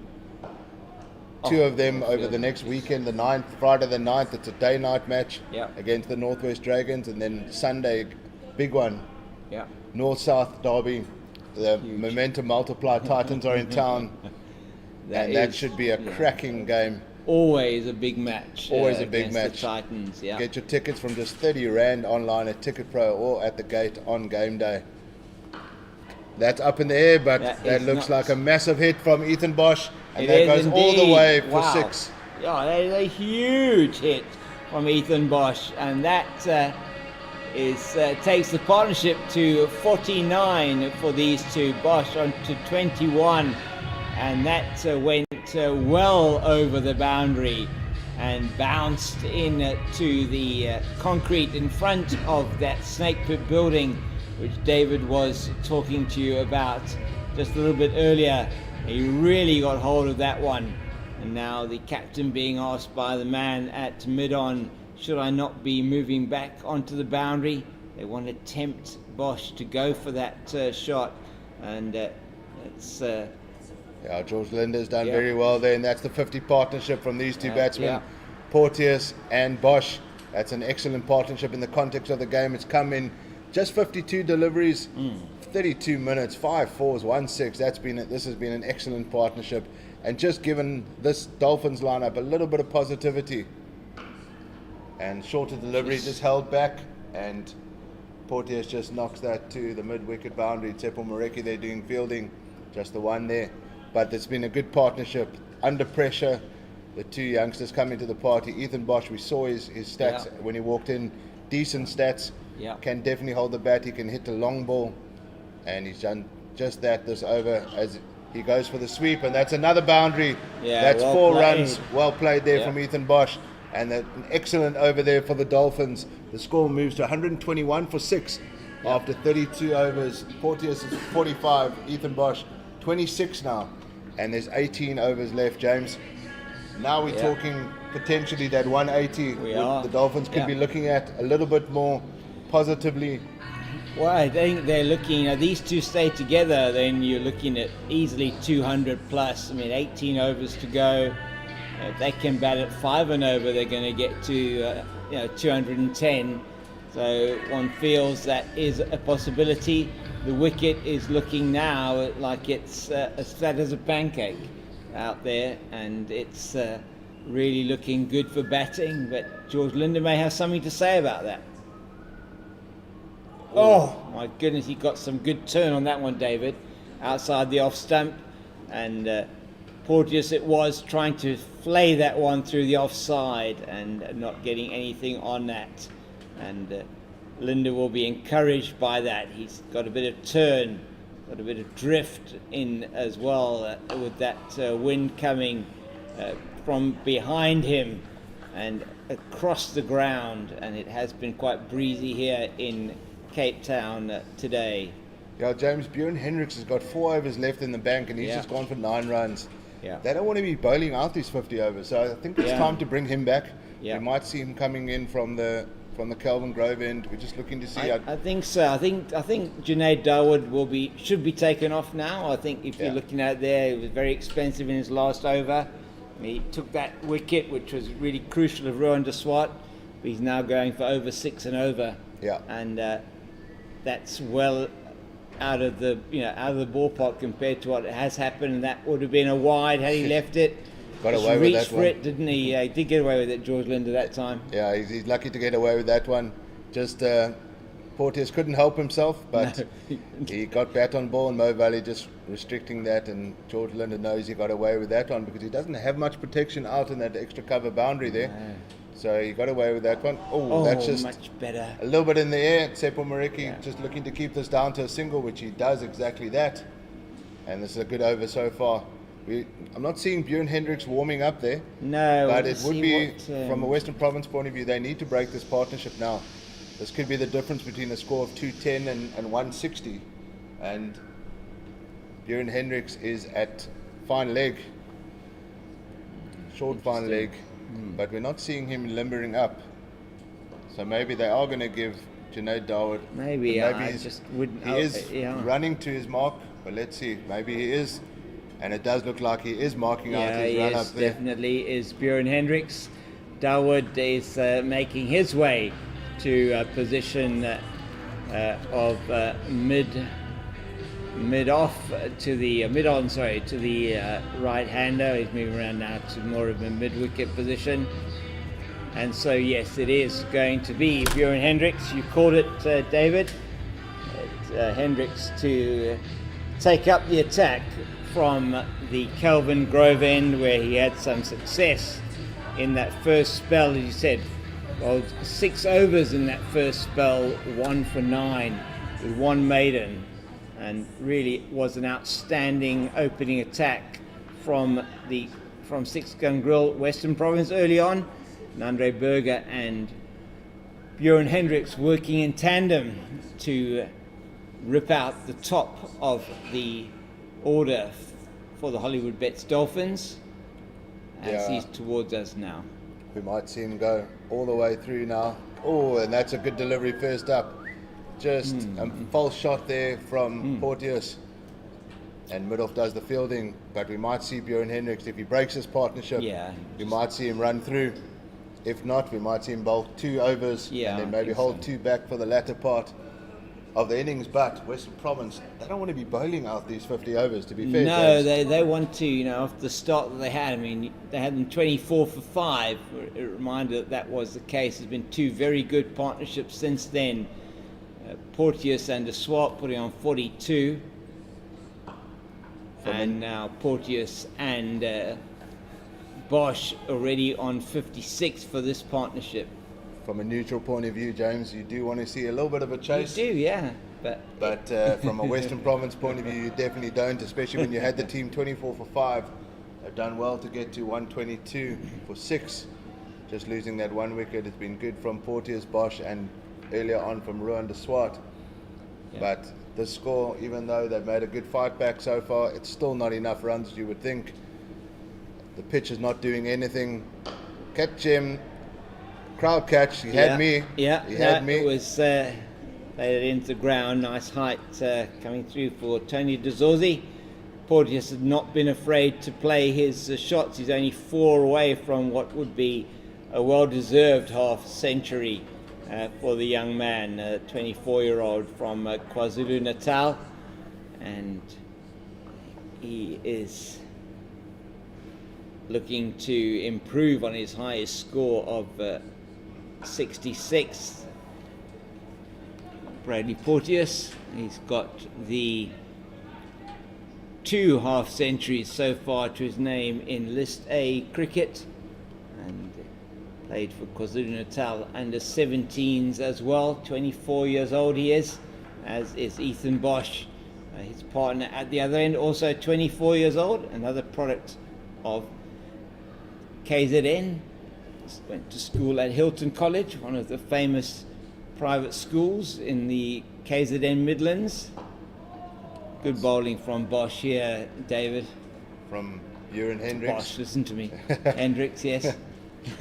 That'll come later on. Well, maybe. Ethan Bosch has got a major job to do with the ball, but he needs runs on the board to be able to bowl with. And at the moment, you would think 122 is not enough runs to bowl with. He knows that he's got a job to do today as an all-rounder. He needs to put some more runs on the board. At least a half century for him would go down well and give him, when he gets the ball in hand later on, the chance. Pressure on Porteous here. Maiden over so far.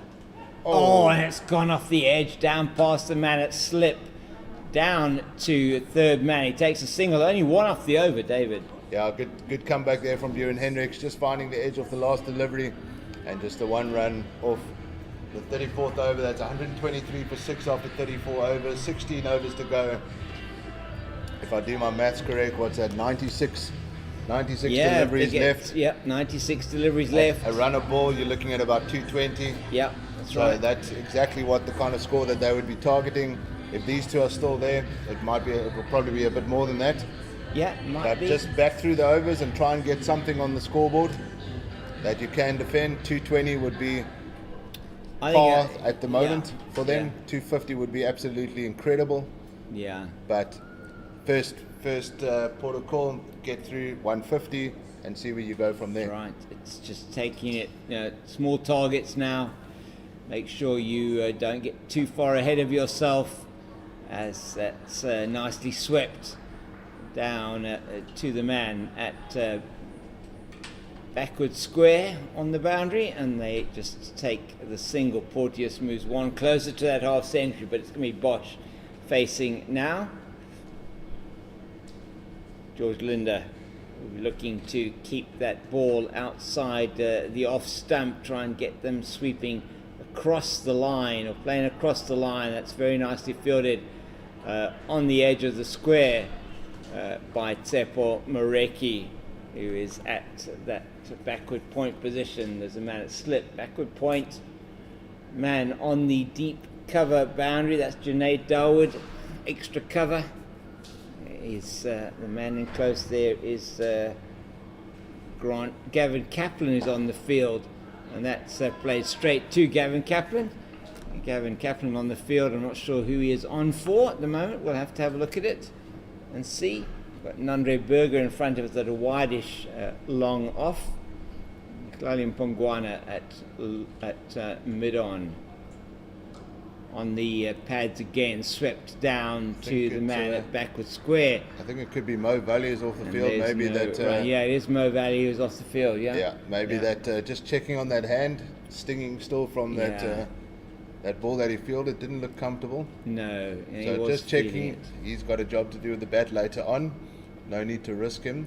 Just get the physio Mohammed Sunday to have a look at that.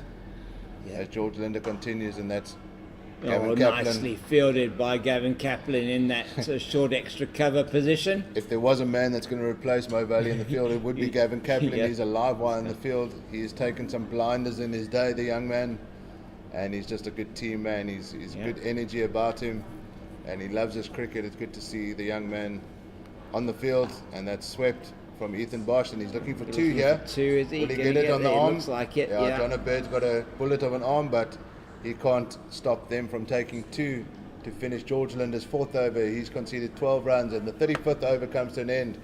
22 runs in those 5 overs, so the run rate hasn't got away with but no wickets lost since the 25th over there, James. So for the last 10 overs, they haven't lost a wicket, and they've scored 62 runs, so they've really done well. They have. And impressed with this partnership. As we said a bit earlier on, we knew that both Bradley Porteous and Ethan Bosch could most certainly bat.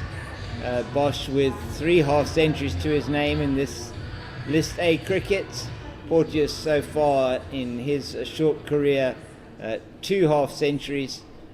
Bjorn Hendricks is going to try and prevent him from getting to his 3rd. He only requires 1 run to get to that, and he's not going to get it now as it's played down to Gavin Kaplan, who is at backward point, is in the Mo Valley position at backward point. We've got a slip, we've got that backward point, we've got a 3rd man, a man out in the covers. On the boundary we've got a extra cover, we've got a mid-off, and we have a mid-on, man on the square leg boundary, and a man at long leg on the boundary. 6-3 offside leg side field. It's played into the leg side, and that'll be the 50 for Bradley Porteous. Well played, young man. He goes to his 3rd List A 50, and he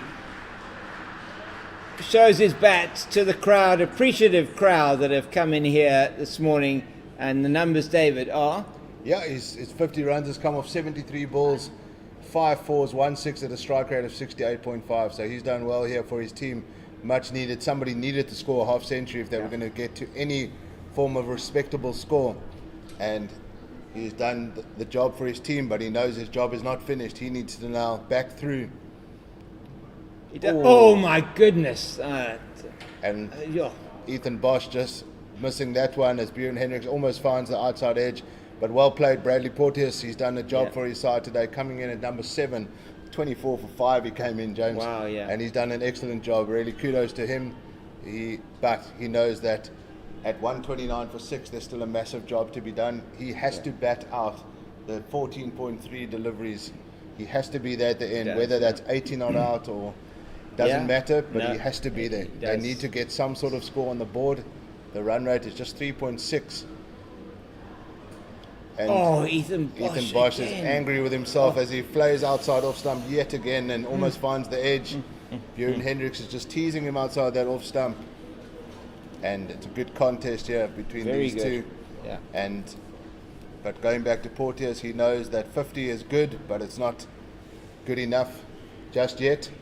He started the job well, but he needs to finish it, and he needs to finish somewhere around the 80, 90, even 100 mark if he can. I mean, to get somewhere. 15 overs to go, and you do feel if he's going to face, 30, 40 more deliveries, if he gets to still be here batting at the end of the day, that he'll be on 80, 90 potentially if he's batting at a run of ball. So that single down to the cover area. Yeah, Gavin Kaplan almost dived like Superman to get that one. Very similar to his catch that he took a couple last season in Yaneman Milan in the T20 comp, which will go down in many memories as one of the greatest I've ever seen. But he couldn't stop the single there as Ethan Bosch finally gets one on the bat to Bjorn Hendricks. But it's been a good over again from Hendricks as he bowls final delivery of this over, and it's a full one, and Porteous gets it down to the square leg boundary just for the one. Junaid Dawa does the fielding, and that's the end of the 36th over. 131 for 6. Bjorn Hendricks 8 overs, 1 for 13, just going under 2 runs an over. Incredible. James. I mean, only 3 off that over again in very, very important overs for these, for 6 Gungrua Western Province, and George Linder, who has been trying to keep it as tight as possible from the Weinberg end, and really being incredibly well backed up by his strike bowler Bjorn Hendricks, who has been bowling exceptionally well from the Kelvin Grove end, conceding just 4 runs in the 2 overs in his return spell, which is outstanding stuff from the left armour. Oh my word! Oof, that is a beautiful delivery there as an off spinner. George Linder just tweaking one outside off stump and beating the bat of Porteous. That was a beautiful delivery, almost finding the outside edge, and George Linder he's ripping them. He is, and Prenlance O'Brien and John Smuts are looking at this and licking their lips, I think. Another one. Another one. Absolutely brilliant start here from the over from George Linder. A little bit of turn here for the captain. A bit of turn. John Smuts, as you say, will be looking at that, and he's had a good start to the campaign so far in white ball cricket as well, and he took a fifer in the 4-day game recently at Kingsmead. But that's into the ground. That was my Tiscoer Fungsquat, as they used to say. It wouldn't be a good one to do the Afrikaans commentary, but we could try. We'll stick with English with you, James.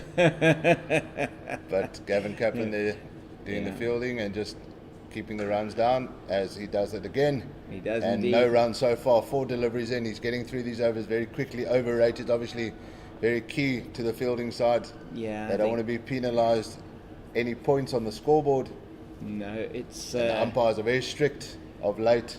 And they do have to get through a lot of overs in 45 minutes, David. It's going to be interesting to see. I think we'll see George Linder bowl as many of those overs as possible. I think so. He's been very economical, has the captain so far. Good over, as you say, David, only 1 run off it, and 5 balls in so far. Yeah, I think we might see Bjorn Hendricks come out of the attack and hold 2 back for the end at Sepal Moreki limbering up there. Yeah. We might see Sepal come in from the Kelvin Grove end, maybe 2 overs from him. Yeah, I don't think we're going to see Mhlali Mpongwana again.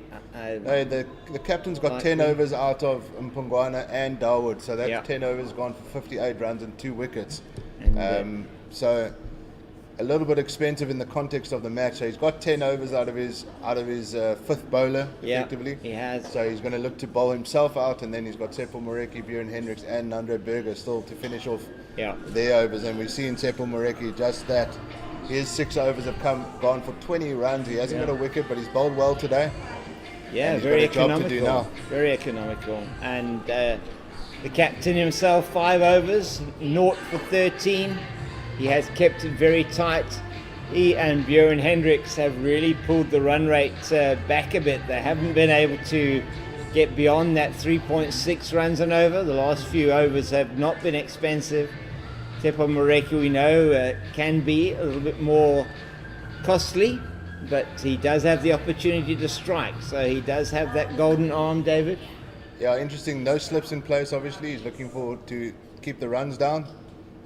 But Daniel Smith will need to be covering that first slip region, because there could be and that's gone for a huge hit off the first delivery, and that's gone massive into the railway stand. Miles, that has gone miles, and it's that ball is now on its way to Cape Town Central Station, I should think. Absolutely, James. That was a massive hit. That's a good start to the over there for Bradley Porteous. That's a huge start. Not what George Linder wanted from his change of bowling. Too short, Sepal Moreki, and not at too much pace. And that's been dealt with. That's an excellent start for the Dolphins to the over. 6 runs off the first ball. You can't ask for much better than that. No, you can't. This partnership moves to 72. How important it has been. Well, he does it again, and that's in the air, and it's going to go for 4 this time. That is 2 deliveries which Sepal Moreki, one would say, are forgettable from his point of view, and highly desirable from a Hollywoodbets Dolphins aspect, as they take 10 off the first 2 deliveries for the over. and those 2 deliveries almost undoing the work of the last 5 overs between Linda and Hendricks. Yeah, not good bowling here for Mareki. His field has been set, and weren't set for that kind of short delivery. No. He's got a man on the square leg boundary, so I can understand, but too short and in front, and that's better bowling there from Mareki. Full outside off stump. At this stage of the innings, I think that full outside off stump or on middle and leg stump is probably your best bet. Fire it in there, get those Yorkers in. But those first 2 deliveries were too short, as 10 runs came from those first 2 deliveries, and Teppo Mareki will need to finish out this over with 3 good deliveries to get out of it. This is a big over so far for the Dolphins. I think the biggest one we've seen so far. Yeah, it's in the innings. Huge over for them, and plays that very nicely. There is a man though now patrolling that deep mid-wicket boundary, which is unsurprising considering the onslaught from Bradley Porteous in this over so far. He's just 3 runs short of equaling his highest ever score at List A level. Porteous coming in at number 7, so bringing in a top order batter, middle order batter at number 7 after the all-rounder Andile Petlwayo. It's proven very, very good for the Hollywoodbets Dolphins, as it is Dawood who comes in. No, sorry, it's Eddie Moore who's now patrolling that boundary out at mid-wicket in very quickly.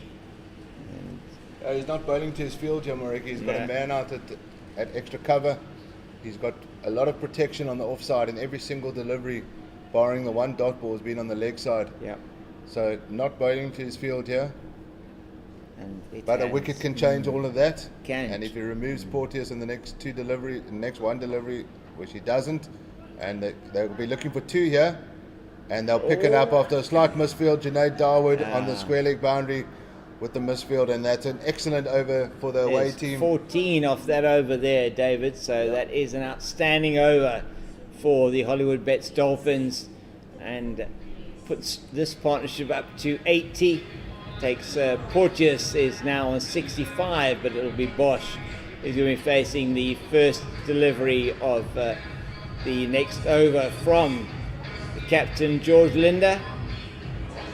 And the pressure that was created by the Linder-Hendricks bowling partnership has very much been broken by these 2 in that previous over. In fact, by Bradley Porteous, it must be said, as he took 14 off that over from, he took 13 of them. I think Ethan Bosch just a single, and it will be Bosch to face Linder.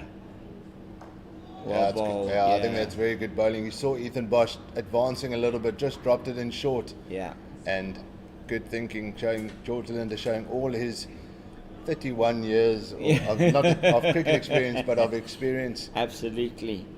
And yeah, he did. I think he did come a little bit early, did Bosch, and gave Linder the chance to bowl that one just that little bit shorter. Nicely played by Porteous. It is cover out on the deep cover boundary. That is Junaid Dawood out there, and it's yet another single. We have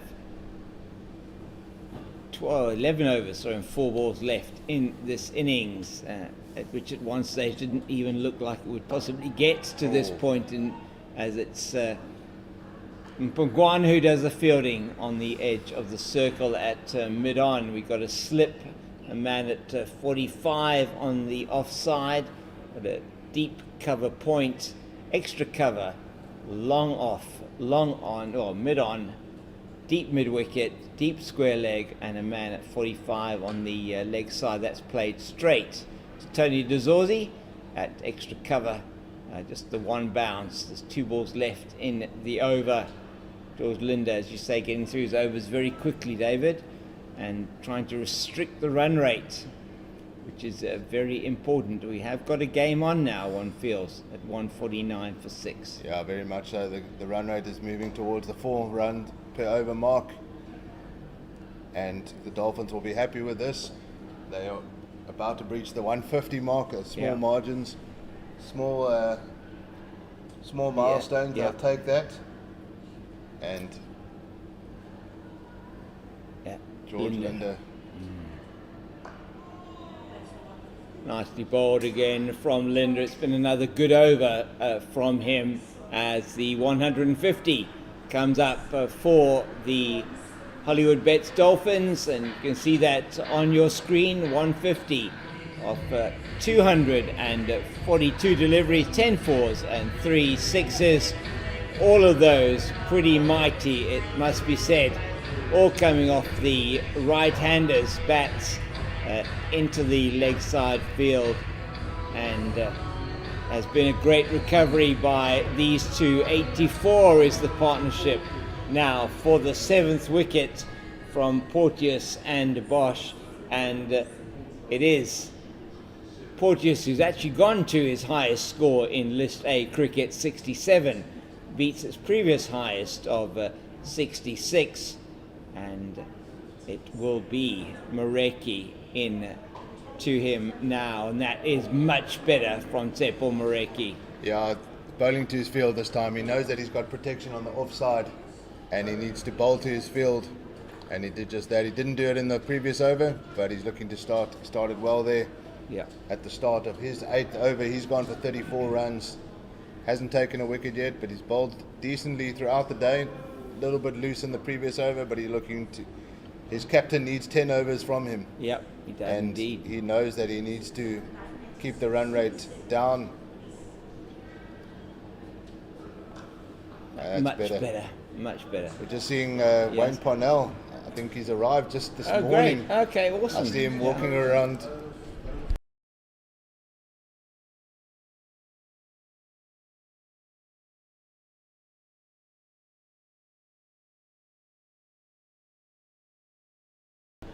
We see Wayne Parnell arriving there, and we see the kids clamoring to get his autograph as he makes his way. Yeah. Just for a hit at the nets. I think he's just arrived probably last night back from Abu Dhabi, and the kids notice that he's around, and he's gone with the assistant coach, and that's whacked through.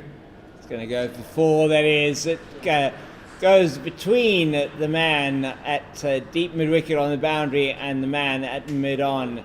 And yet another boundary to Porteous. He moves into the 70s, and the scoreboard in fact indicating what we have said to you. His previous highest, the 66 for KwaZulu-Natal Coastal against Western Province in the 1920 season, and Porteous has certainly been the backbone of this batting lineup for the Hollywoodbets Dolphins.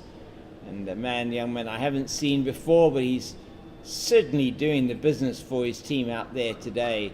And nice, better bowling from Mareki once again outside the off stump prevents the thought of a run, with Yassine Valley back on the field. And Gavin Kaplan, who was deputising for him, and he's at backward point. I don't know if he's got any strapping on his hand. Let's have a look and see. I don't see anything on this left hand. Yeah, Porteous has done a great job for his side, but he knows the next milestone is a very important one for him and for his team. He'll be looking for that 3 figures, and if he gets there, his team will be eternally grateful to him, as that just plays another misfield there, and they're going to get a second run there. Bjorn Hendricks just overrunning that one a little bit, and a little bit sloppy here from the home side. They've dropped the pressure. They've taken the pressure off the away side, and they need to get back into this. And even though they've limited them to 156 for 6, they need to continue to keep the pressure and try to bowl this side out, because if they get wickets now, 156 is not enough, you would think. But if they do carry on batting, they bat out these overs, they're going to get close to that 220 mark, and that would at least give something for the bowlers. And that's, he's lucky to get away with that one, Tsepo Mareki. Full on the leg stump, and Junaid Darwa just does good fielding there on the square leg boundary. Excellent. And that's the end of the 40th over. 157, there was 29 runs in that 5 overs. And Yeah, lots of those came off the bowling of Tsepo Moreki, so 20 of those came off the bowling of Tsepo Moreki, and as you see, Wayne Parnell signing the autographs for the youngsters around the field, and it's the power play, so umpire Tom Mokorozi signalling the power play 3-5 fielders that are allowed to be outside the circle in these last 10 overs, and Linda will continue. He has currently bowled 6 overs, 0 for 17, and the captain undoubtedly will bowl his entire quota of 10 overs. He still has 6 overs to call upon from Hendricks, Berger and Moreki, and it is going to be interesting to see how he rotates those.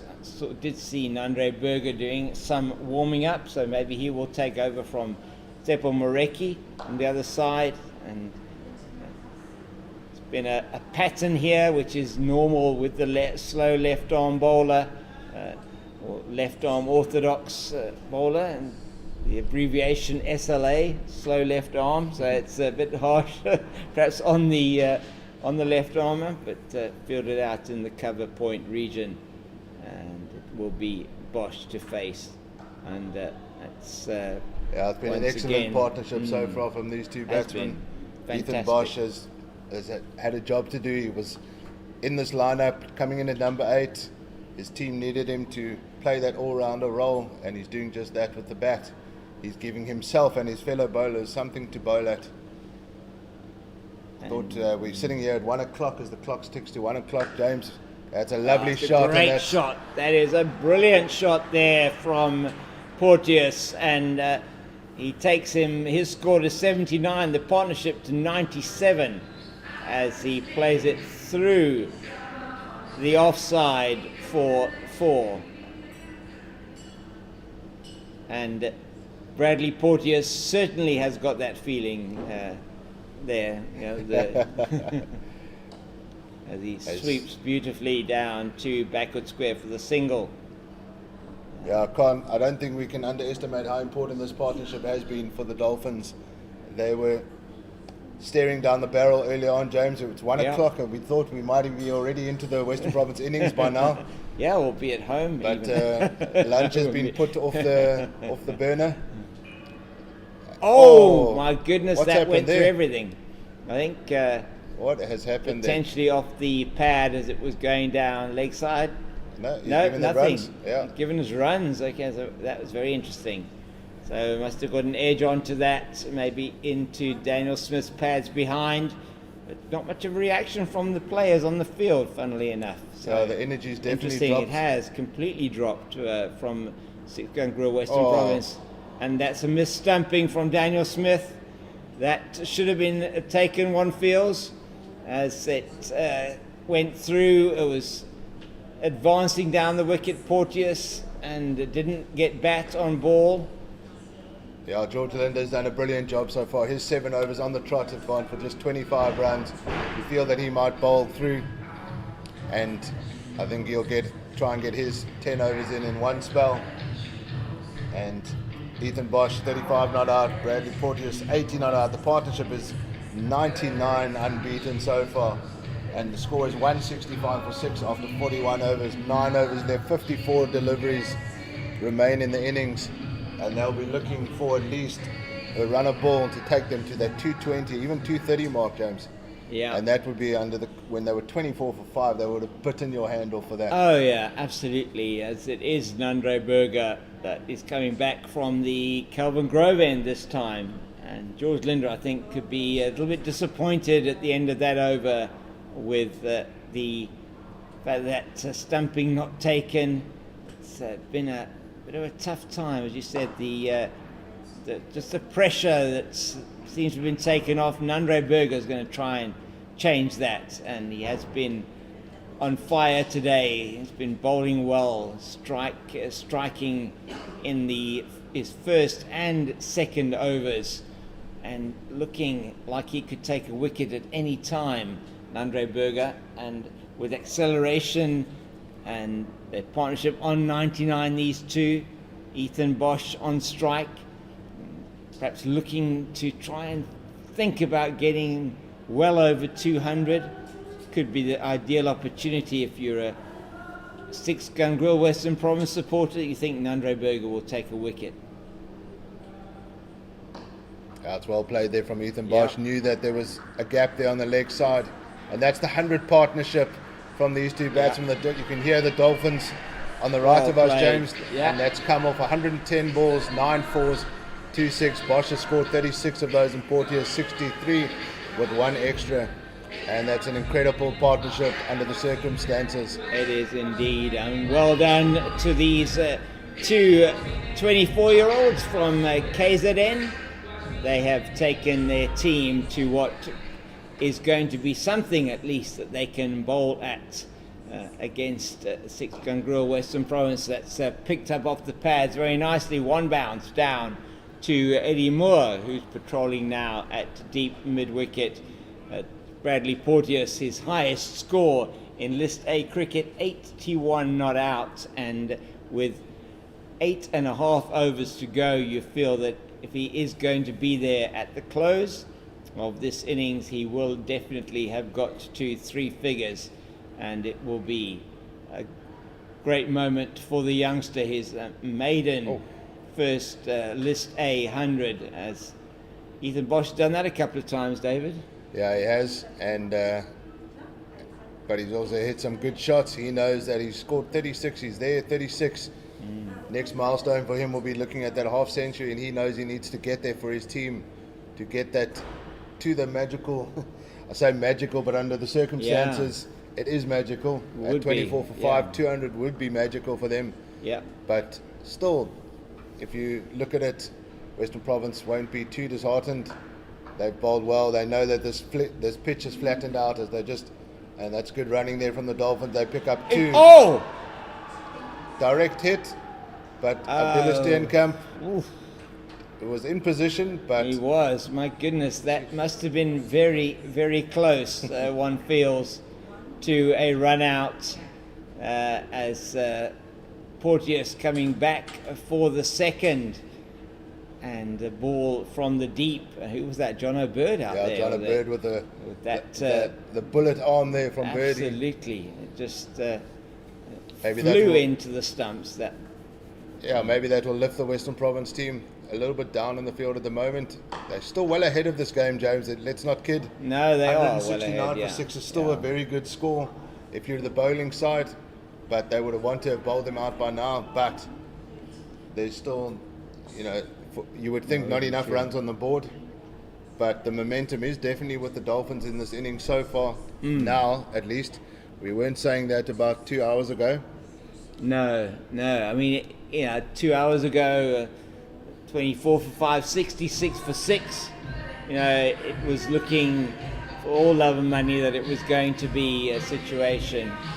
Yeah, Junaid, Junaid Dawood's coming back. George Linder might not be bowling his overs out unless he maybe says, Tefo Moreki's been a bit expensive. Yeah, maybe I need 1 more, 2 more overs from our leg spinner. And could well be what it is. Yeah, yes. We might see George Linder maybe come in from the other end at some point, but he's bringing his leg spinner on to try and break this partnership. Maybe not a bad call from the captain himself. Dawood picked up the 1 wicket, the big wicket of Ruanda Swart earlier on, putting him LBW. And he's going to look for another wicket here to break this excellent partnership. 103 it's sitting at the moment. That's too short though. Yeah, and that's Tefo Moreki will have some work to do on the extra cover boundary, but he does well.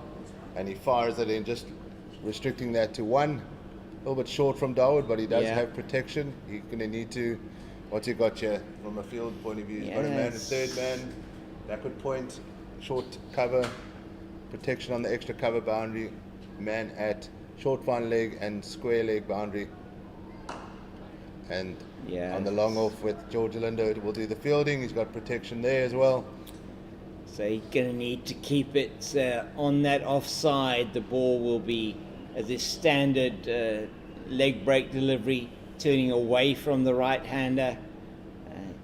They're going to probably try and take him on. Certainly will play that leg side-ish if it is there to be played leg side, and that could be risky from a batting point of view. This is where the leg spinner can come into their own. Yeah, it's well bowled from Dawood. Yeah. Just needs to restrict the boundaries now, get through some quick overs, and maybe that's what George Lind is thinking as well, is that he needs to get through his overs. They've got till 1:30, if I'm not mistaken, to bowl the overs out. So it's 21 minutes from now, and they need to get through 6.2 overs. So there was the break that will for that one injury. That's a great shot. My word, that's a very good shot from Ethan Bosch, advancing down the wicket to Dawood. He plays it over the extra cover region down to the railway stand for 4 runs. That was probably the shot of the day so far, I think. I mean, I know they've had the 6s, but that was just beautiful. Yeah, that was a wonderful shot there. This kid can bat. Yeah, he can, and most definitely. All those shots here today, and he's doing a job here for his team. He's into the 40s with that. He's now gone to 43, and he'll go to 44 with that single down the ground, and that 4 just spoiling what was not a bad over from Dawood, and just chatting to the captain, just asking him what he wants. Definitely has helped a little bit. The captain trying to figure out whether he's going to bowl himself more or how much he's going to bowl himself more, as it's 177 for the loss of 6 wickets. The partnership is on Nelson. 1-1-1 is the partnership between these two. It has been outstanding, and if you are a Hollywoodbets Dolphins fan, you can really say thank you to these two for putting together this partnership and making this perhaps into a competitive total. We always say that you got the runs on the board, as it's Nandre Berger in towards Bosch now, and he plays that nicely out into the offside, and they're not going to take the second, probably wisely so, as the throw comes in very quickly from the deep, from that Makalali and Pongwana down here in front of us on the offside. Yeah, James, you're just having a look around the ground, and it's really nice to see some supporters coming out here on the Sunday. Fabulous, isn't it? It really is great to see. We've been through a lot of lean years at Six Gungrel Newlands from a restrictions point of view, and it's just lovely to see on a Sunday. Oh, that's well played by Porteous, beautifully played. It is down very, to third well man, outside a Yorker length, but plays that nicely, showing the man the confidence of a man on 84 not out. Yeah, he's pulling out all the shots now as well. He's done well early on, not that easy, but he looked really in control from the minute he got to the crease. Yeah, coming in at number 7, had a massive job to do. 24 for 5 he came in at, and he's done the job for his captain, and you feel he deserves 3 figures. 3 figures, yeah, definitely. Oh, he's bowled him off the inside edge onto the middle stump. It cartwheels out of the ground, and Nandre Berger has done the job for his captain and his team here. Takes the wicket of Ethan Bosch, and the crowd that's in are really, really happy about that, seeing that middle stump go cartwheeling across the ground. Simone Biles like. It's really great stuff from the young Nandre Berger. Yeah, Ethan Bosch, 45 well-played runs, just for 48 balls, 3 4s, 1 6 at a strike rate of 93.8. He'll be gutted that he didn't get that half century. Yeah, he deserved a half century. Yeah. But that's nevertheless an excellent delivery, doing the job for his captain, came back on, taking the big wicket, and that's the partnership broken of what was a partnership that you feel have got the Dolphins back into the game. Yeah, definitely. What a sight for a fast bowler. That wicket. It is always. I mean, that is, you say it, there's probably no greater sight for a fast bowler than see that stump cartwheeling as it goes down. And Nandre Berger's been outstanding today, David. Yeah, he has been. He's been fiery from both ends. He set the tone up front, and he's come back now, and he'll be looking. Andile Similani will not be looking forward to the prospect of facing a swinging Nandre Berger.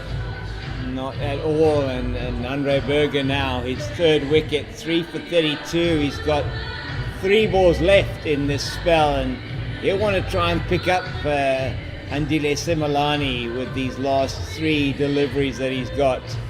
Bjorn Hendricks has got 2 left. You do feel he will bowl those towards the end. It may well be the captain that you might see coming on from the Kelvin Grove end after this spell from Berger, but good captaincy one feels to bring Andre Berger back on. He's going to be bowling around the wicket. He might tempt him with a short ball. He's got protection on the square leg boundary there, so that man, I think it's Seppo Moriki there, needs to be in play. Let's see what happens. That's well played. He's just getting off strike very well there. Played. And Similani just takes the single to get the man that's on 84 not out back on strike, and that's exactly the job that he will need to play for the remaining 6.2 overs. He just needs to give Porteous all the strike as much as possible. The man's on 84 not out. He's has to be there at the end to be able for the Dolphins to get over that 200 mark, and anything above that you feel is bonus.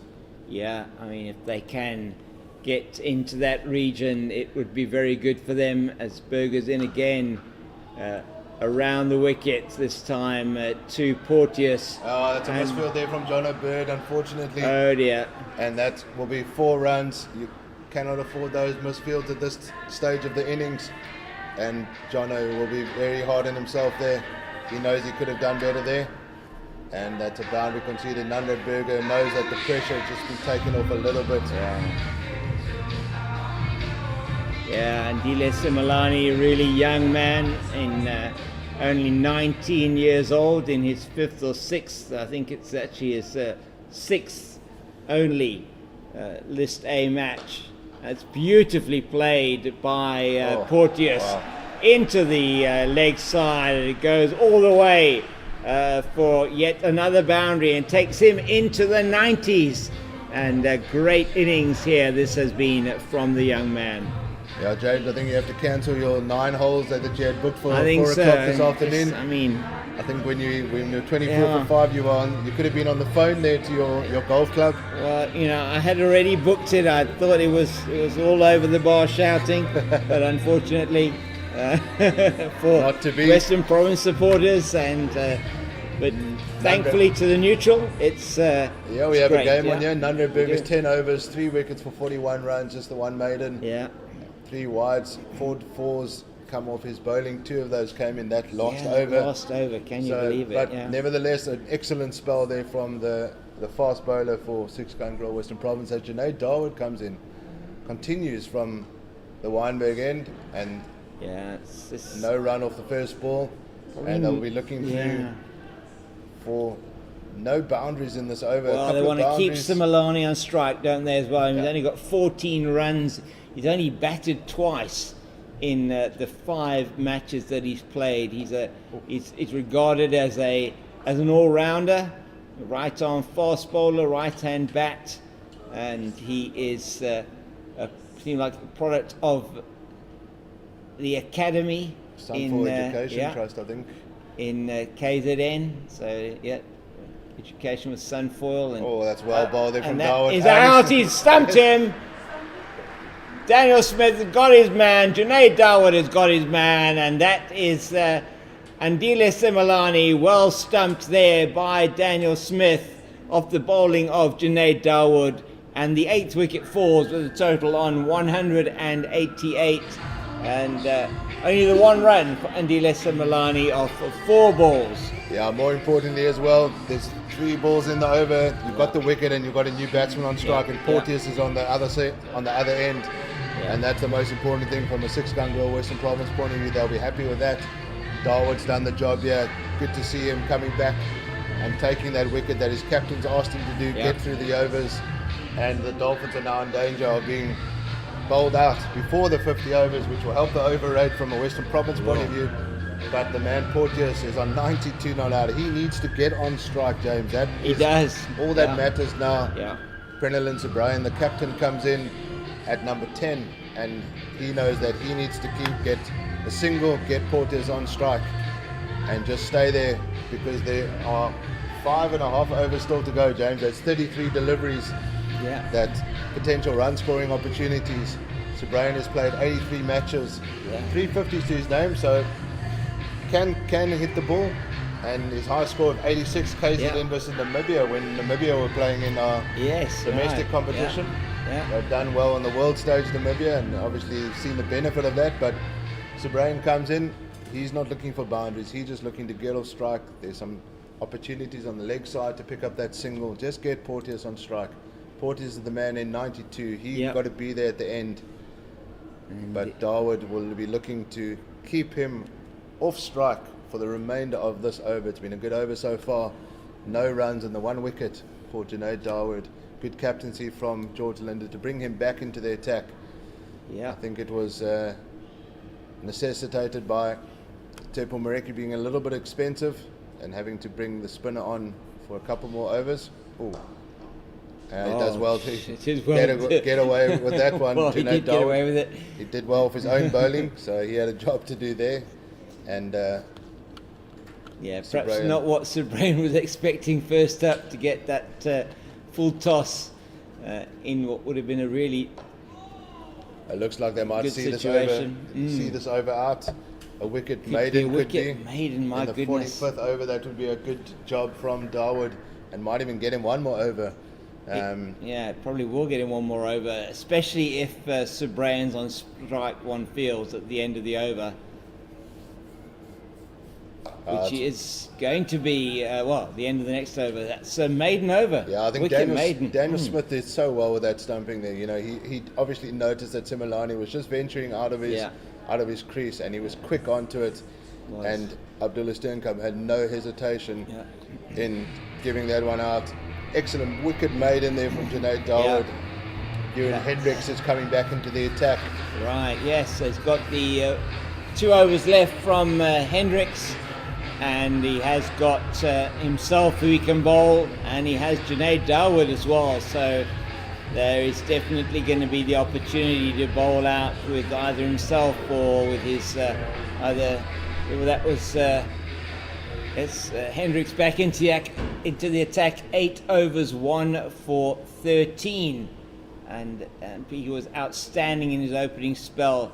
You sense that Porteous is going to want to try and take him on, isn't he? Because he's only got Prendelan Sobrain and Tando Ntini, who is left to come into bat with him. So he wants to get to that 100, but he also wants to score the runs for the team, and he's key now for them to get over that 200 mark.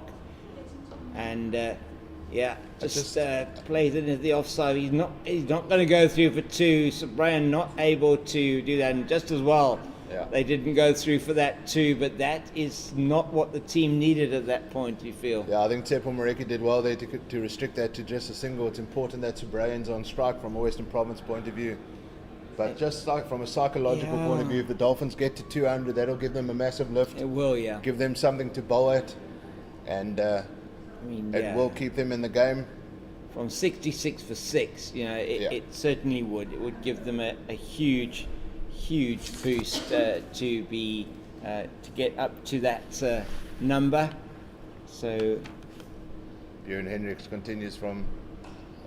That's brilliant fielding there from Mo Valley, but a single nevertheless. But he did well. That could have gone to the boundary. Quite easily. On that shot, John O'Bird is on the extra cover boundary there, but not at backward point.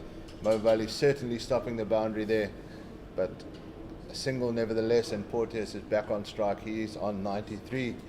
Out of these next deliveries till the end of the innings, he needs to face 90%, you feel, of those deliveries. Yeah, he does. I mean, he's got to keep the strike. Sobrain just needs to, if he does come on strike, just needs to rotate it to him.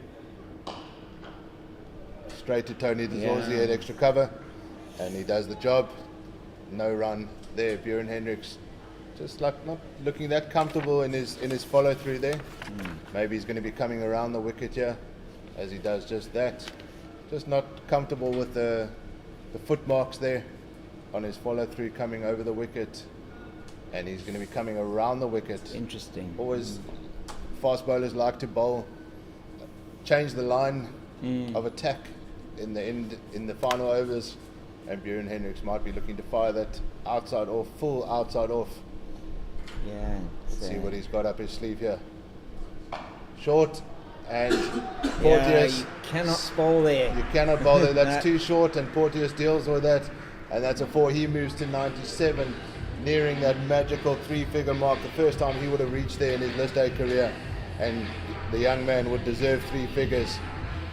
Oh yeah, I feel, I mean, it really would be sad for him if he missed out on the 3 figures today. He's played an outstanding innings, and there's still 4 overs left. He needs to be there for those 4 overs, and he needs to guide this team to, as you said, David, maybe that total of about 230, 240, which is possible if he's there.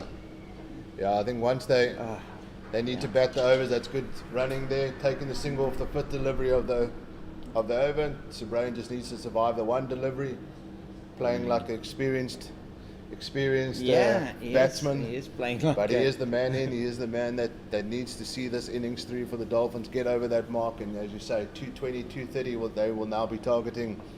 They weren't talking 230 earlier on, James. No, they weren't, Definitely not. But they've done a good job here.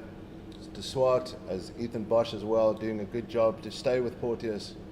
Really impressive from this young man. We really do have some good, talented cricketers in this country. Ooh, and Hendricks just trying to go outside off, just goes a bit too wide, and he's penalised there. The wide coming up, that's 11 extras for the innings, 9 wides and 2 leg byes. See, just wondering why he'd been so successful in that line of bowling from over the wicket, the left-hander. I know you said he seemed to be struggling with the footmarks there, the footholes, maybe landing, but just upset his rhythm, one feels. That's better from much Buren. better. Yeah, much better Just to end his spell, is it? Or has he still got one left? He's still got one left. Yeah. 9 overs, 1 for 21 from Bjorn Hendricks. He'll close out from that end. But he's not looking that comfortable. No, he's not happy, is he? He's not happy. He's a little bit grumpy on a Sunday, James. Yeah. But at 9, 1 for 21, you can't be too hard on yourself. You've put in a good shift. No. He's got 1 over. He's got one more thing to do left with the ball, and that's bowl 1 more over. As Junaid Dawood continues from the Weinberg end, it looks like we're not going to. May not be a bad move, actually. Yeah, I don't mind this at all. No. Unless he needs to keep those deliveries full. Can't go short. Yeah. Porteous will deal with him. Porteous will be looking for his 100 in this over, and what 100 that would be for the young man. Yeah, it'd be outstanding stuff from him as he faces up now to Dawood. That's just defended well by the young man. Yeah, I think once they get over that 200 mark, they might look to go big. Yeah. Depending, I mean, there's just 2 wickets remaining, and if Porteous can be there at the end, 20, 30 runs. 110 deliveries only, David, for that 98, and now 111 deliveries for this 99 that he's on. Just takes the single, but that's probably not exactly what he wanted. No, definitely not. 4 overs left in the over. Prenell and Sobrain. You don't want to be stuck on 99 as a batsman. No, and he had and looking on from the other end as your number 10 and 11 batsmen potentially face the strike. Yeah. But Junaid Dawood will have an opportunity here, and Sobrain just does very well just to knock that onto the leg side. Daniel Smith, it looks like, will do the fielding, and John O'Bird does the fielding, just warming up those legs. Daniel Smith, he'll have a job to do with the bat a bit later on after lunch, but Junaid Dawood just a little bit short there and allowing Sobrain just to get off strike. And Porteous 99 not out. Yeah, looking forward to seeing John O'Bird batting, David, after he scored a century in the first game of the CSA 50-over competition last. That's just, oh my goodness gracious me. James, that looked like a shot of a man that was on 7 not out, not 99 not out. Nervous 99 perhaps. You can forgive him. He's a young man and on the verge of his first list A century. Right. But that could be it. Will it be it? Won't it be it? Will that be it? That is it. That is the 100 for Bradley Porteous, well done, young man, as he raises his bat to the crowd, and he gets very, very warm applause from this Six Gun Grill Newlands crowd. A very good crowd here at Six Gun Grill Newlands. They are an educated crowd of supporters. His hundreds come of 113 balls, 11 fours and 2 sixes, and a fantastic knock for Porteous. As Sobranian just takes another quick single, that's good running there. To end the 47th over, the 200 up as well, James. Well done to the Hollywoodbets Dolphins to get into that 200 mark, and it is off 291 balls, 16 fours, 3 mighty sixes, and this total much appreciated by the crowd here at Six Gun Grill Newlands, as we said, who have come in to watch a match today, and a good couple of thousand people, one feels. They are spread out around the ground. Maybe it's 1,000 people here in the ground. There's plenty of space. It will be a wonderful afternoon's cricket, and if you are listening to us in the Cape, please come through and join us here at Newlands today. We've seen today an outstanding innings from young Bradley Porteous. 100, he scored half of his team's runs, as it is Bjorn Hendricks to Sir Brian, and that is a very good delivery from Hendricks, but he is worried about something not quite right there with Bjorn Hendricks. Yeah, he doesn't look comfortable, but sometimes it's not too bad to be an angry fast bowler. Maybe. And that might G him up. He's bowled well so far, 1 for 21. He'll be looking for a second and a third wicket to wrap this innings up. They don't want them to bat through these next 2 and a bit, over 2 overs, 5 deliveries. But that 200 mark has come up, and we have a game on here, James. We do indeed have a game on. It's going to be a very interesting period of play this afternoon with the chase, and we'll know exactly what that chase is going to be in 2 overs and 4 balls time. And Six Gun Grill Western Province have actually done quite well to drag back on this over rate as well, David. It's just past 1:30 and 2 overs, 4 balls left. There was some break in play for a bit of an injury earlier on to Ruan de Swart, and there is some leeway from that given by the umpires, so it might be... He's got him! He has got him! What a catch that is from Daniel Smith. My goodness gracious me, David. There was a slower bouncer there from Bjorn Hendricks, and Daniel Smith did brilliantly to just time that one, and Brad Porteous is greeted and congratulated by... It's great to see from the Western Province awesome players. Stuff. Yeah. They know that this man has done the job for his side. He's well played, but wow, what a time jump there from Daniel Smith, just taking it coolly, one-handed. You felt like I didn't even hear the edge from our side. No, but you could see it. You could actually see it, get a deflection. But those numbers, David, for Bradley Porteous: 100 off 114 balls, 61 dots, so 11 fours, 2 sixes, and take the applause, young man. Take in the applause from this crowd here at Six Gun Grill Newlands. You have deserved the applause and whatever praise you may get from them for an innings of outstanding quality that has given your team something to bowl at today, as Tando Ntini makes his way to the crease to join his captain. And you do sense now it's probably they may not get through the 2 overs and 3 balls that are left, but good bowling from Bjorn Hendricks. Yeah, I think George Linder has got his bowling spot on today. He has, not bad for his first game as captain. He's acknowledged when he's been strong enough to take his bowlers off if they've been a little bit expensive, change it up. He's given Junaid Dawood 9 of his 10 overs so far. We might see 1 more from him to close out, but we might also see Tsepo Moreki coming in, or from the Weinberg end.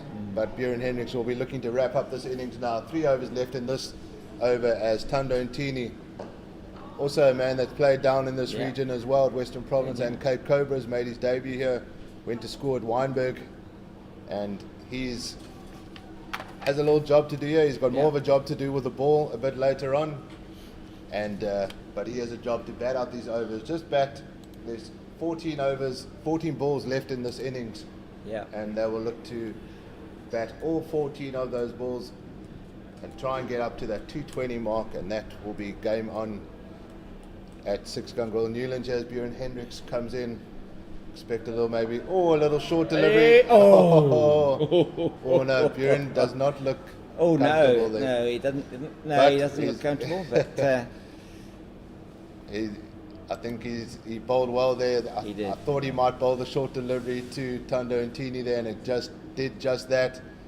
But just not landing, not getting enough bat on that to give Bjorn a caught and bowl chance. But he's got his tail up here. Wow, what a spell. Yeah, James. incredible bowling from Bjorn Hendricks and Nandre Berger, who've been the key bowlers in this attack. But Hendricks, his last ball now, 2 for 22. And that will be the end of his spell.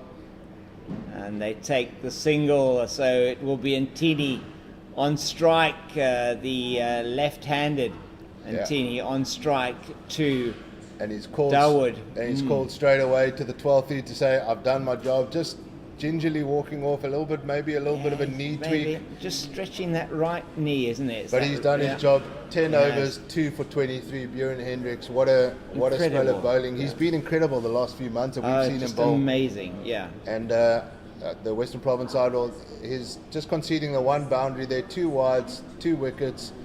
Legitimate balls bowled with 60 obviously, and dot balls bowled with 40. So it's an incredible spell of bowling from Bjorn Hendricks. He's done his job. Go and get those feet up, get in a recovery ice bath, and your recovery boots, and grab a drink and grab some lunch. He's hoping that he won't have a job to do with the bat later on. He's hoping that his work is done for the day. As the Dolphins, 2 overs to go, 202 for 9. Sobrain on 4 and Tini on 1. 12 deliveries left in this innings. Junaid Dawood will be bowling out here from the Wynberg end. Tando and Tini gets bat on ball, but Mpungwana does well at mid-off. No run there. Field's come in, has it, David? I'm just trying to see what we've got here. So, field is pretty much a ring field on the offside, except for the man at deep cover. As Tini plays that one into the leg side, and I think it's gone all the way, has it? Over the top edge almost. It did go all the way. He hit that one with immense power into the mid-wicket region for 6. My goodness. Tando. Gracious me. Tando loves his batting. He's puts the hard yards in. His father enjoyed his batting as well. Yeah, he did. He did very much. Tando left-hander, and that's well better bowled by Junaid Dawood. Good comeback there, but Tando Ntini does consider himself as an all-rounder, and he showed just why he considers himself. That's a good shot there. Well, that was bonus 6 runs there. It was only his second 6 ever in list day cricket. So there we go. He'll remember that one for a long time. He sweeps that one beautifully for 4. My goodness gracious! I mean, that is really great stuff from the young man. He's taking Junaid Dawood on here, and he's winning the contest at this stage. Yeah, he's got nothing to lose here, and everything to gain. He's taken the score 212 now. The run rate achieves 4.4, and any run you feel now is bonus for the Dolphins. Might as well play some shots. Yeah, absolutely right. Enjoy a beautiful day out here at this hello turf of Newlands. Why not? He's bowled in a semi-professional setup here at Western Province before on this ground, and he's looking to make an impact for his new team, the Hollywoodbets Dolphins. And so he's got 1 ball left of this over from Dawood, and he does a similar shot, and that's also gone to the boundary for 4. He's really taken on Dawood in this over, and he has scored, I think, 15 of those. He's got 15 off that over or more from Dawood, and he ends on 10 overs 2 for 64, Junaid Dawood, and that has been exactly what the Dolphins wanted in that over. Yeah, it looks like Seppo Moreki will probably be the man to bowl the final over here. Right. And Thando Ntini's come in and really just hit the accelerator from ball one. Jeez. Nothing to lose, and he's rocketed up to 15. Seppo Moreki's 8 overs has gone for 41 runs, and he just needs to restrict boundaries in this over. The score now is 216, so they are on the verge of that 220 mark we spoke about, and definitely something to bowl at for these bowlers. And momentum is a big thing in white ball cricket. It is, and they go into the dressing room now with having recovered from 24 for 5. Yeah, you feel from 66 for 6 to 216. Yeah, you feel the coach Imran Khan has had to rewrite his I think so. halftime speech about 7 times today. Definitely. But I think he's just scrapped the speech now and I think it will be directed at one man, Bradley Porteous. Yeah, he's single-handedly, and Sabrain takes his strike, and that's I'm surprised he gave that a wide. I don't know how he can call that a wide. Actually, I mean. So Sabrain taking his stance right outside off stump there, and that's fascinating stuff. Actually, completely opening his stumps. Seppo Moreki, but Moreki fell into the trap.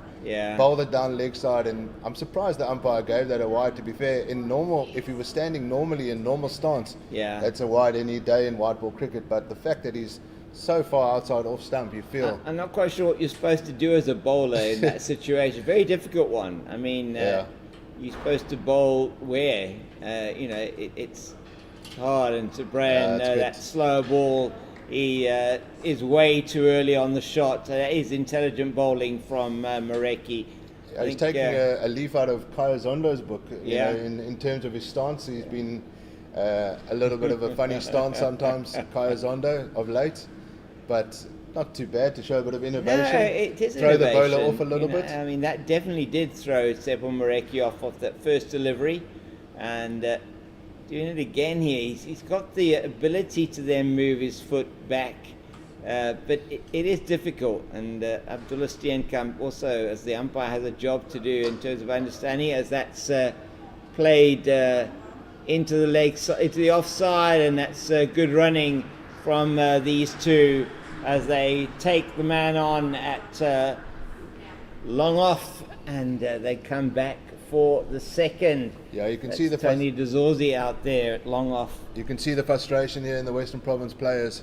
They know that they've let the Dolphins get away here. They had them 24 for 5, and we're now sitting in the 50th over, and they're 219 for 9. Yes, it's still in the it's still a very reachable score. It's not like it's a score of 350 to be chasing, but any team that wants to win tournaments, they don't want to let teams get away. You need to bowl them out when you've got them. And that's a good shot there from Sabrain. Is that going to go for 4? It does indeed go for 4, and it was a full toss outside the off stump and played straight back over his head for 4. And perhaps George Linder here should have been bowling himself in the last over. Yeah, he might feel that he was a little bit too kind. He's got 3 overs in the bank here, which we're not going to see him bowl. And he only went for 25 runs, and he might have come on for 1 or 2 more overs. Seppo Moreki will want to finish this now. He will. They want to get they want to get off this field. And are they going to go for a second run? They were not so wise to go for the second run. No, they don't. As he would have been run out there. Eddie Moore coming in off that long on boundary very quickly. And there are 2 balls left in the 50. 224 for 9. Yeah, I think James, in the change room, Salah Kanakadin's a very calm man. Yeah. On the paper, when you look, if you say that your team's going to score 230, you're chasing, you'd be quite happy a coach. Yeah, you would. So I don't think he'll be too hard on the bowlers, but they'll know that they had them at 24 for 5. They did, and they needed to keep that pressure on. Mm-hmm. But the Dolphins did well to come back into this game, and Ntini almost falls onto his stumps there. Yeah, but he gets it down to fine leg for a single as they reach 225 for 9. 1 ball left in this over. A 6 to end the innings would see us go over the 230 mark. Yeah, and that would be a very good total for them. That would the Dolphins' lunch would taste really good if they hit that for 6. Brian, the captain, is there. He's the man to try and do that. Little irritating partnership here of 24 for the Western Province. Yeah. And Brian's facing the last ball. What are we going to see here? So and he plays that out into the offside. So the man on the deep cover boundary. It is only the single, and they end at 2:26. Seppo Morecki showing his frustration in the end there with the stumps. He's not a happy man in Morecki, but 2:26 after 50 overs. If you were the fielding captain, you probably would have taken that at the beginning of the day. Yeah, let's run through the scoreboard there. De Tolly, none. Rudolphson 2, John Smuts 3, Rowan de Swart 28, Jason Smith 7, Andile Peklakwaya 0. Brad Porteous, the man of the hour, 100 runs, his maiden list day century. Ethan Bosch 45, Andile Similani 1, Brendan O'Brien 12 not out, and Tando Ntini 15 not out. And we go to the lunch interval. They'll score. They'll be chasing 227 for victory. Nandre Berger with 3 wickets, Buren Hendricks with 2 wickets, as well as Junaid Dawood with 2 wickets, and Mpongwana with 2 wickets. We'll see you back in 30 minutes, James. Yep. We thought we'd be done a little bit earlier, but we'll see you back in 30 minutes. Thank you for joining us on the stream, and we'll see you in 30 minutes. Bye for now.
Welcome back to Six Gun Grill Newlands, where it is going to be Ethan Bosch who's going to be opening the bowling for the Hollywoodbets Dolphins and trying to restrict Six Gun Grill Western Province to less than the 227 required.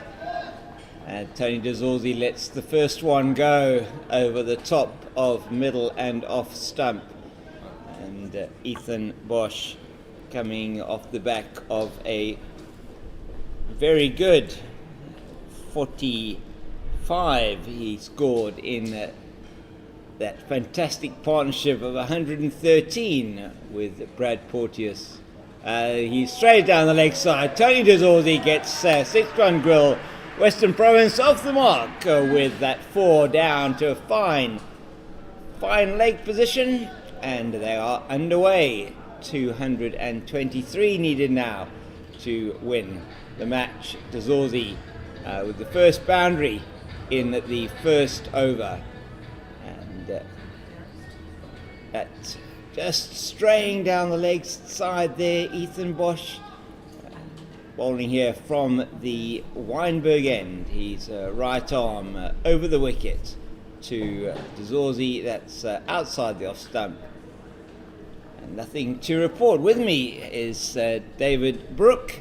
I am James King, the Cape Fox, and we've been enjoying bringing you the game so far. David, a great comeback by the lower order of the Hollywoodbets Dolphins, coming back from 24 for 5 and 66 for 6 to score 226.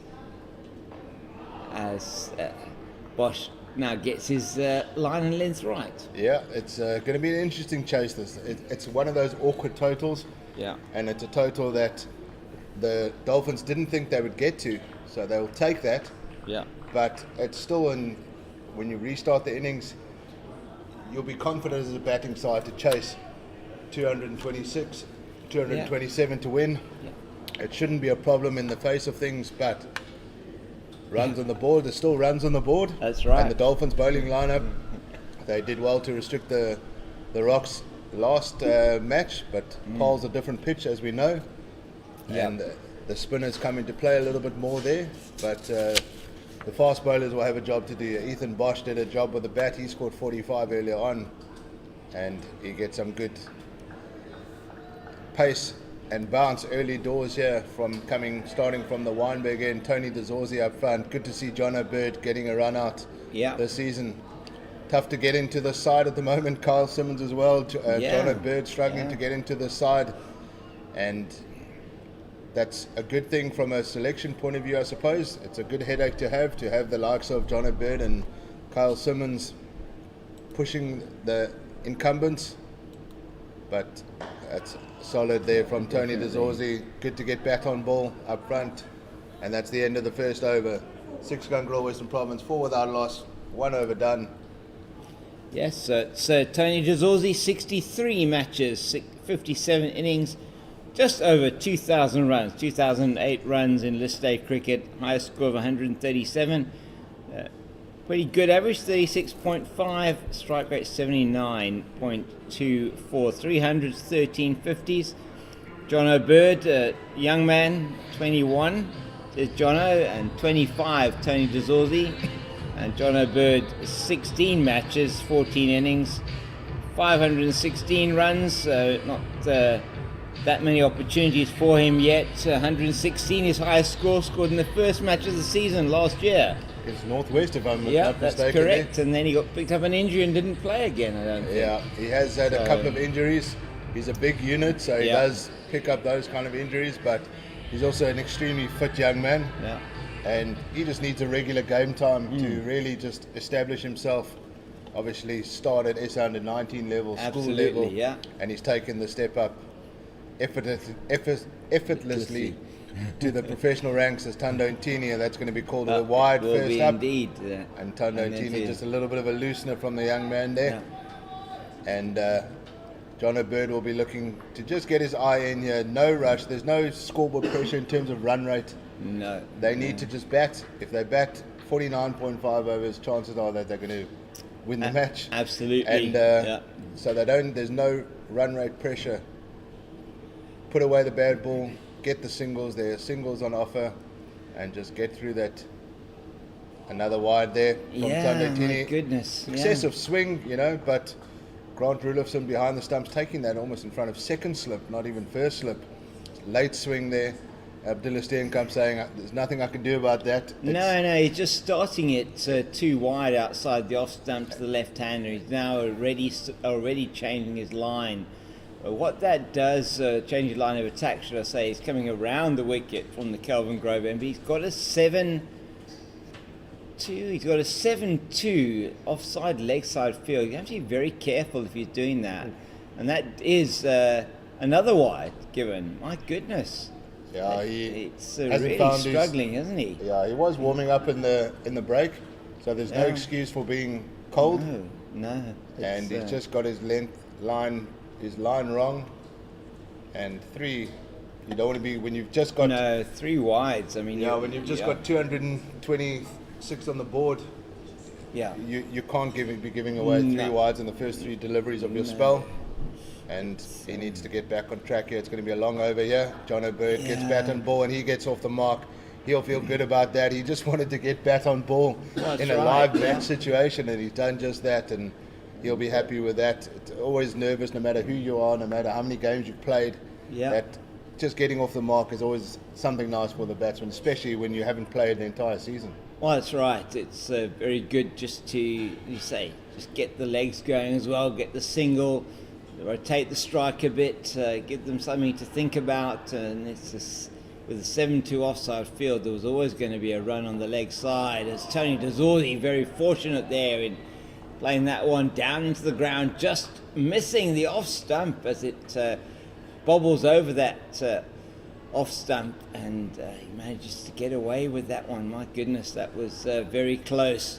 But I'm fascinated by the fact that he's got this, 7-2 offside. He's just got a man at mid-on and the man at long leg on the leg side. So there's plenty of runs available on the leg side. 2 slips, third man, point, cover point, and he plays straight to that man at mid-on. Yeah, lucky to get away with that one, Tony. He was, wasn't he? Full and on leg stump, and Tony Dazorzi just found the one man that's protecting that region there.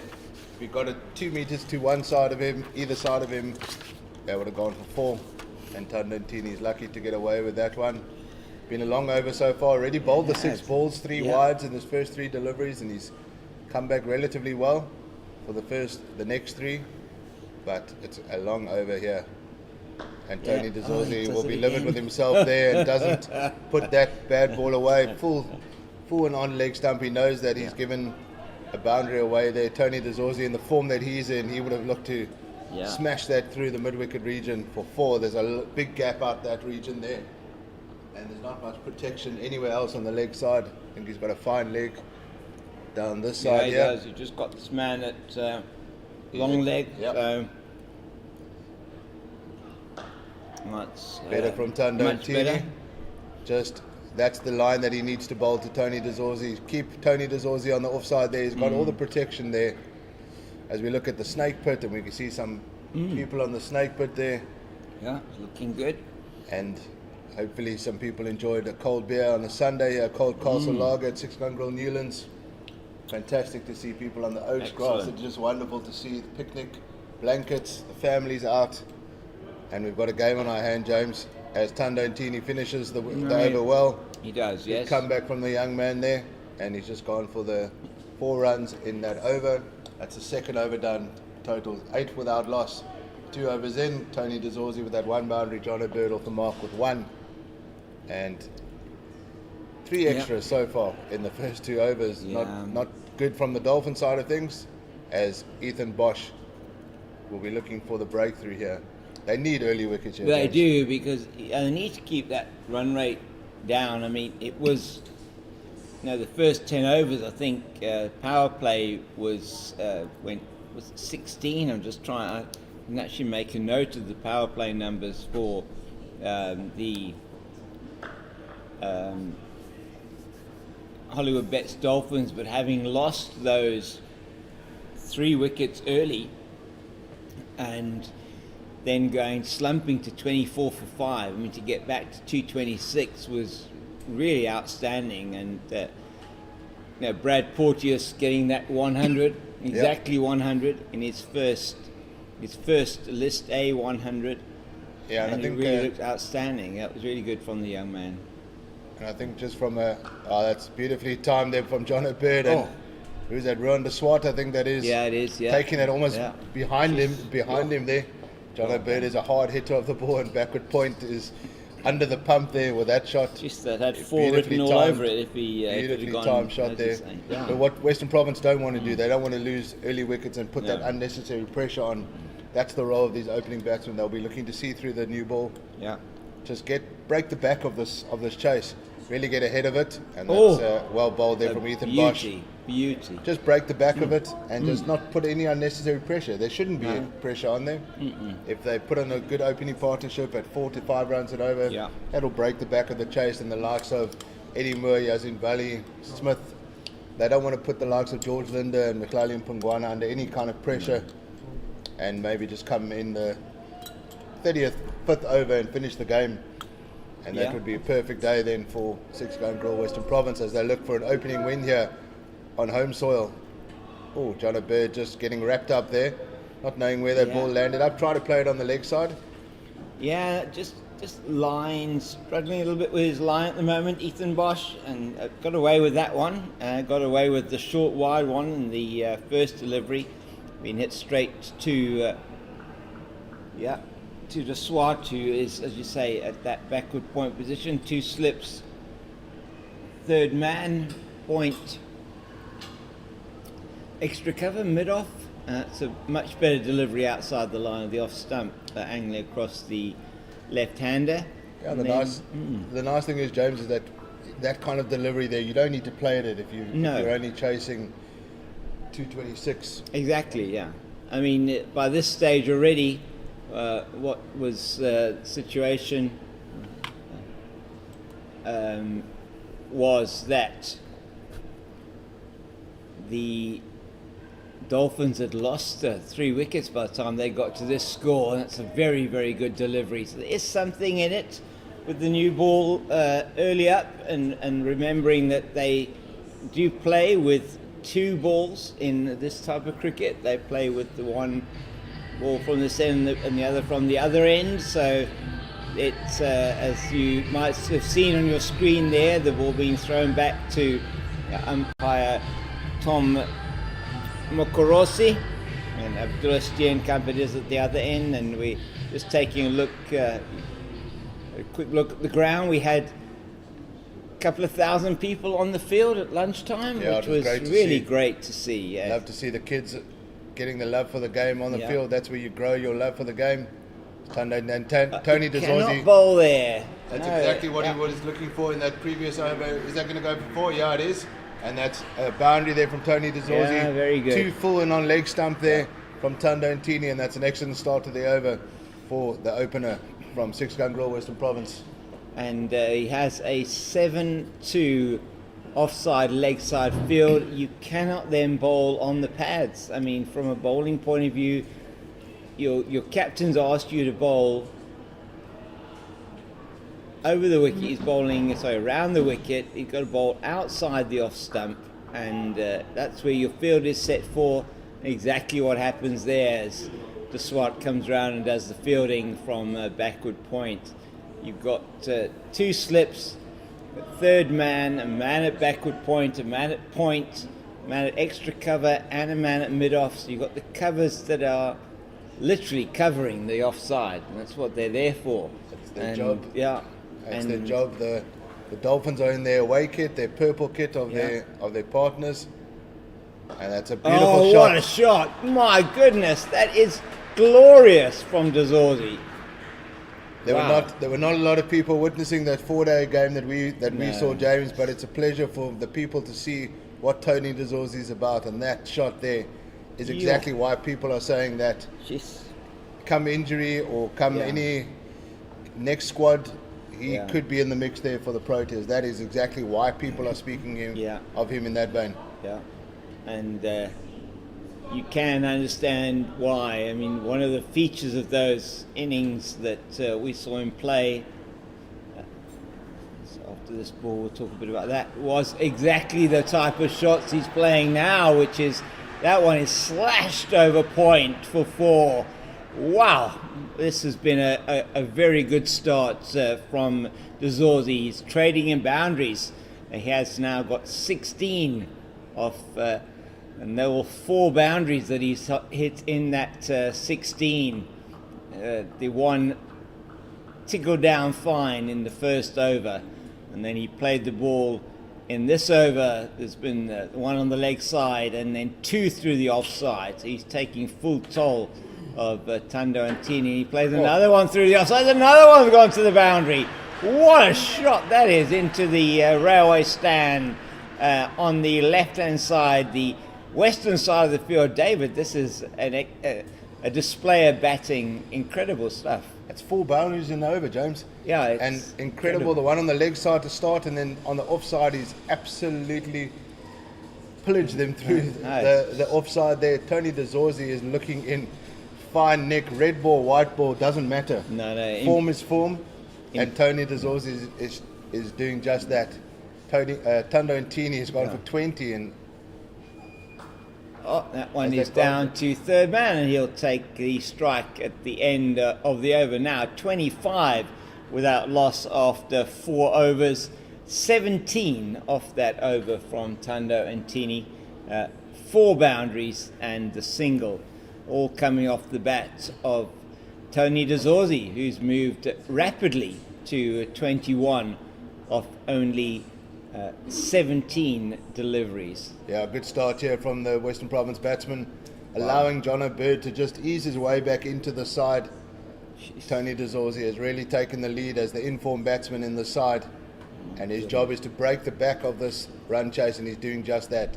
Pressure on Ethan Bosch here because he's done well, but Tando Antini has just released that pressure from the Kelvin Grove end, and that's good bowling there from Ethan Bosch.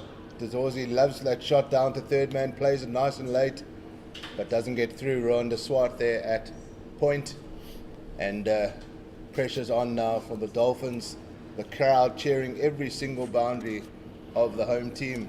Oh yeah. The players love playing in front of their home crowd, James, and they will appreciate every single person that's out here today. And there's a couple of games coming up on Friday and on Sunday.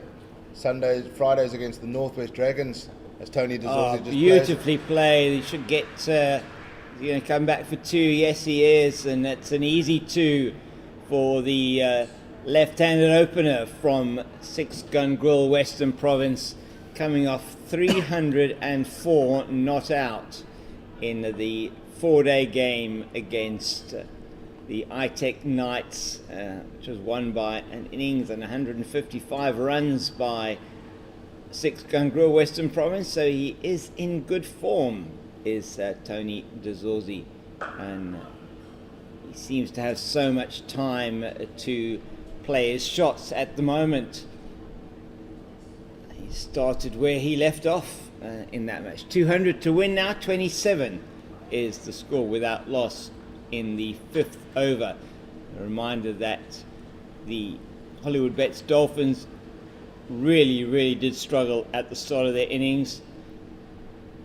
They were 24 for 5 before they were rescued by Ethan Bosch. Initially by Brad Porteous and by Rohan de Swart, and then Ethan Bosch and Porteous scoring 113 for the 7th wicket, as they had slumped to 66 for 6 and took them to what was a respectable total of 227. De Zorzi waits. Yeah, James, just looking at our 6 Gun Grill Western Province team. Women's Western Province women's team, they scored 135 for 9 in their 20 overs at Claremont Cricket Club. Not a huge score, but they defended that score. Wow, did they defend it? They restricted the Northwest Dragons to 85 for 6 from their 20 overs. Incredible stuff. Gemma Burta, the young Gemma Burta, she's 15 years old, James. She took 3 for 21. Leah Jones once again, the captain, 2 for 23. Delmy Tucker 4 overs, 1 for 8. Nadine de Klerk just conceding 16 in her 4 overs. And Caitlin Weingard, the youngster as well. Yes. I think she's only 16 years old. Yes. So between the youngsters and the mix of experience, and Nozipo Vezi 1 over 3 runs, that bowling unit. Yeah, that's fantastic. an incredible effort to win by what's that, 50 runs on the 50 dot. 50 runs, yeah. On the dot, that's a huge victory. That's a bonus point win as well, if I'm not mistaken, restricting them to 80%. 126 would have been the bonus point for Northwest Dragons restricting, but so they got it. So they won with a bonus point. When you score 135, you don't expect to win with a bonus point, but wow, that's an incredible effort. They lost last week and they've come back fighting, and they've pulled back at least one of those points that they lost last week, and they'll be happy with that. As we see spin for the first time from the Dolphins, that's the very captain. Interesting, yeah. I think we saw that as well early doors in Paul. That spin is going to play a big part in this team, as in the last couple of seasons. The Dolphins definitely. Their spinners Keshav Maharaj, Subrayan, and now John Smuts has been added. Yeah. They've also got Bryce Parsons that could bowl, but not obviously playing today. Yeah. But it's going to be key for these spinners now. Well, I think so. I mean, I think the thing is they've also got that the pitch at Kingsmead is very conducive to spin at the moment. Yeah. And they not just at very, the moment, for the last 3 years or so. I think they sometimes spin as like first time in the morning. You know. Yeah, that's right. I mean, remembering that the as it is Subranian. Just squared him up. John O'Bird just getting in an awkward position there, uncomfortable there. Did look a bit awkward, and so immediately there's something for it in it, should I say, for Sir Brian. He's got to slip a third man, a man at backward point, and he comes into play right now. That is it Ditole? Yeah, it is indeed Ditole at that backward point position, and it'll be interesting to see how this is going to work for them with Tando Antini not being effective in his previous over, and Sir Brian already 3 balls and no run. He has got a man at 45, and he's got a third man, a man at 45, and he's got a man in at the deep cover area, and that's well fielded off his own bowling by the captain. Yeah, just looking at some of the bowling options for the Dolphins, Rhonda Swart and Jason Smith, same kind of pace. Yeah. Maybe that 130 mark, medium pacer. They are going to need more overs from Tando Antini though. They can't just get away with 2 overs from the opening bowler. John Smuts, obviously spin option. So there are bowling options around. Yeah. No Marcus Ackerman in the side today either. He could bowl a little bit of off spin as well. But Tando Antini is going to have to come back at some point. As John O'Bird just well played. He finds the gap on the offside. That's beautifully played down to the railway stand for 4. His first boundary, and takes the 6th Gungrel West Province team to 31 in the 6th over. And this is exactly what the doctor ordered. That's not the Cape doctor that's blowing. That's I think Dr. Linda, the birthday man today. You'll like that, Dr. Linda. As John O'Bird has seen a couple of doctors over the last few years, he won't want to see another doctor. No, he won't. But he's doing the job here. He's recovered, and he's there with Tony DeZorzi. 23 not out, DeZorzi. John O'Bird 5 not out. The total 31 without a loss after 6 overs. Run rate well ahead, 5.2. They need 196 runs to win on 264 balls. Run rate is not an issue, but they don't want to lose early wickets. They want to just break the back of this chase as Ethan Bosch continues. His 3 overs have gone for just 6 runs. He's bowled really well up front. And we saw in the 4-day game, James, that when you get on these pitches at Newlands, if you get the ball in the right area, you can get some purchase, but you cannot afford to stray with the quality of Tony DeZorzi and John O'Bird especially. As Tony DeZorzi just plays it down to fine leg, it's on the hip, and he just gets a run down to fine leg. John Bird will take strike.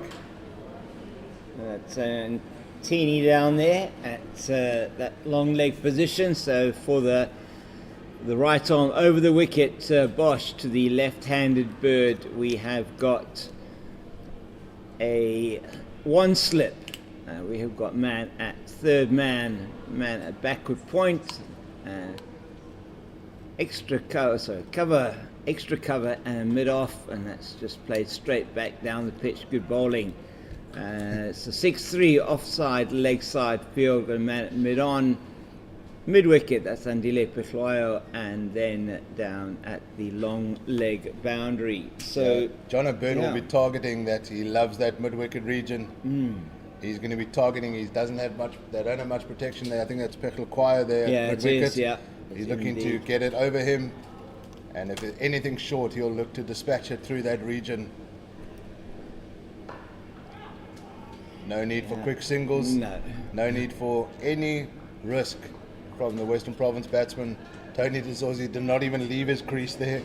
John Bird was halfway through his run there. Tony de Zorzi was not going anywhere. He knows what needs to be done here, and quick singles and risky runs is not that. He knows that he wants to be there as long as possible, break the back of this run chase. Yeah, no need to take any chances for Six Gun Grill Western Province, and that's displayed to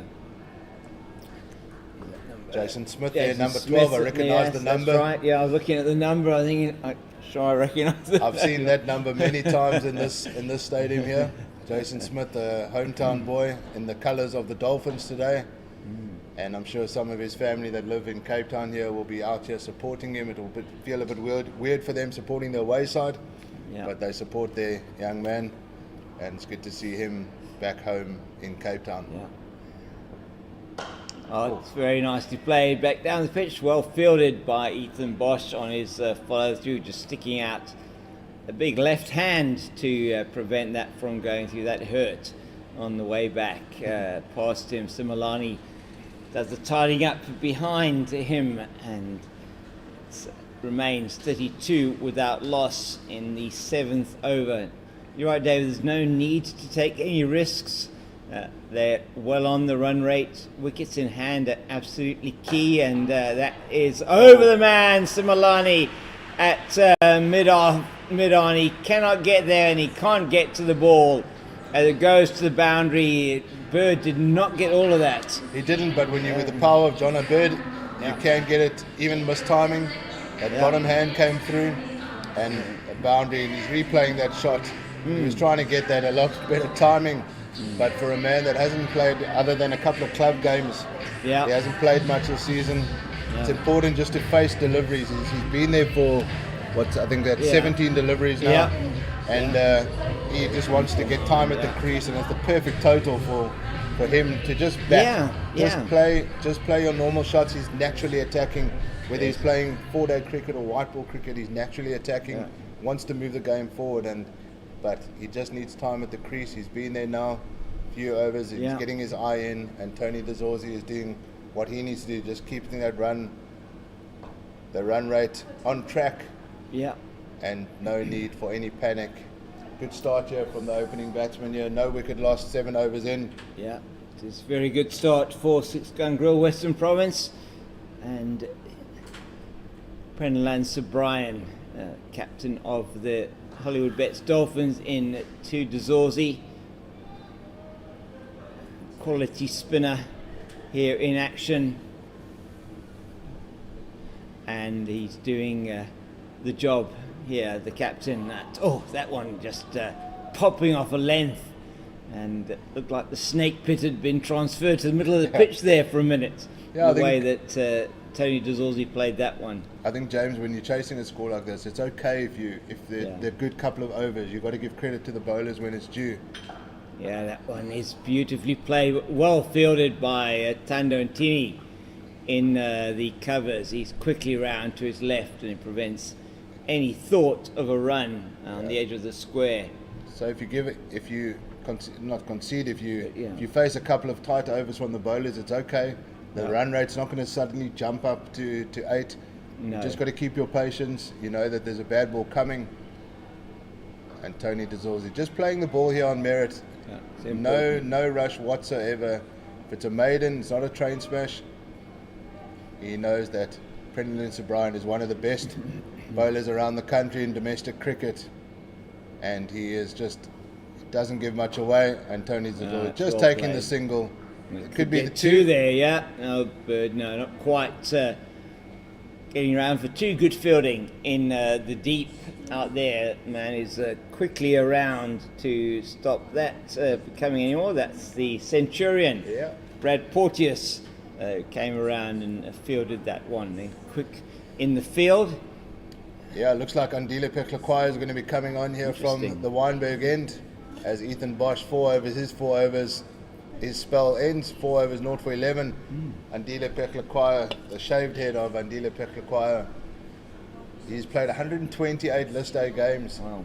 He's got 144 wickets and an economy of 5.7 and a best of 6 for 27 against the Titans in the 2015-2016 season.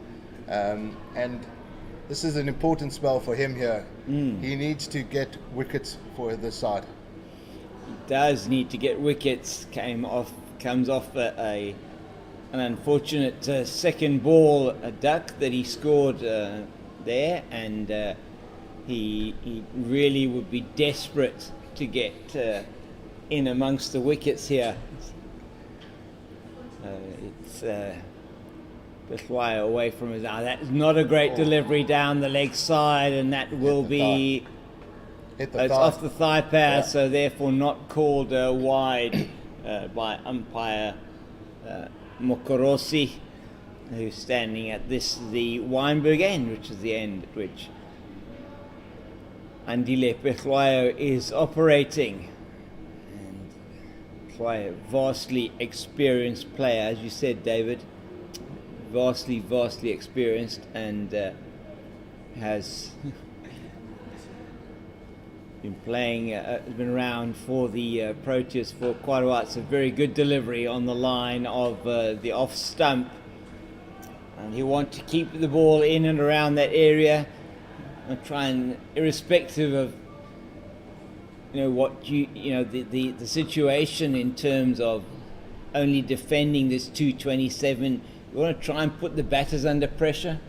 A few really tight overs make them start to think maybe they should be getting more bat on ball, they should be scoring more runs. He's away from us now. That's good bowling here from Peklakwaya. No runs off the first 3 balls of his over, but Tony DeZorzi has got all the experience, and he knows that they're ahead of the run rate. It might be the run rate's only at 4.6 needed an over. A couple of good overs here from the Dolphins. Yes, can put the pressure on, but no need to panic.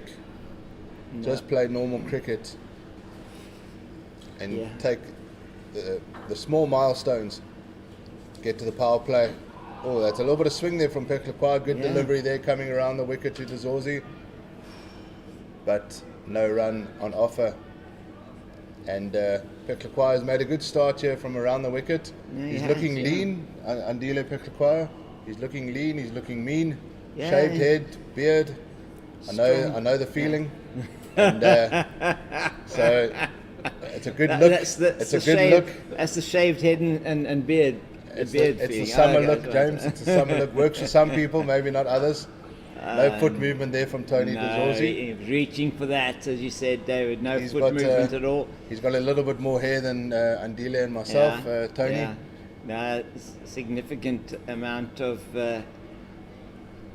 hair there has Tony DeZorzi, and has to take a slightly extra size helmet to fit that in. So, but he looks looking good, the young man.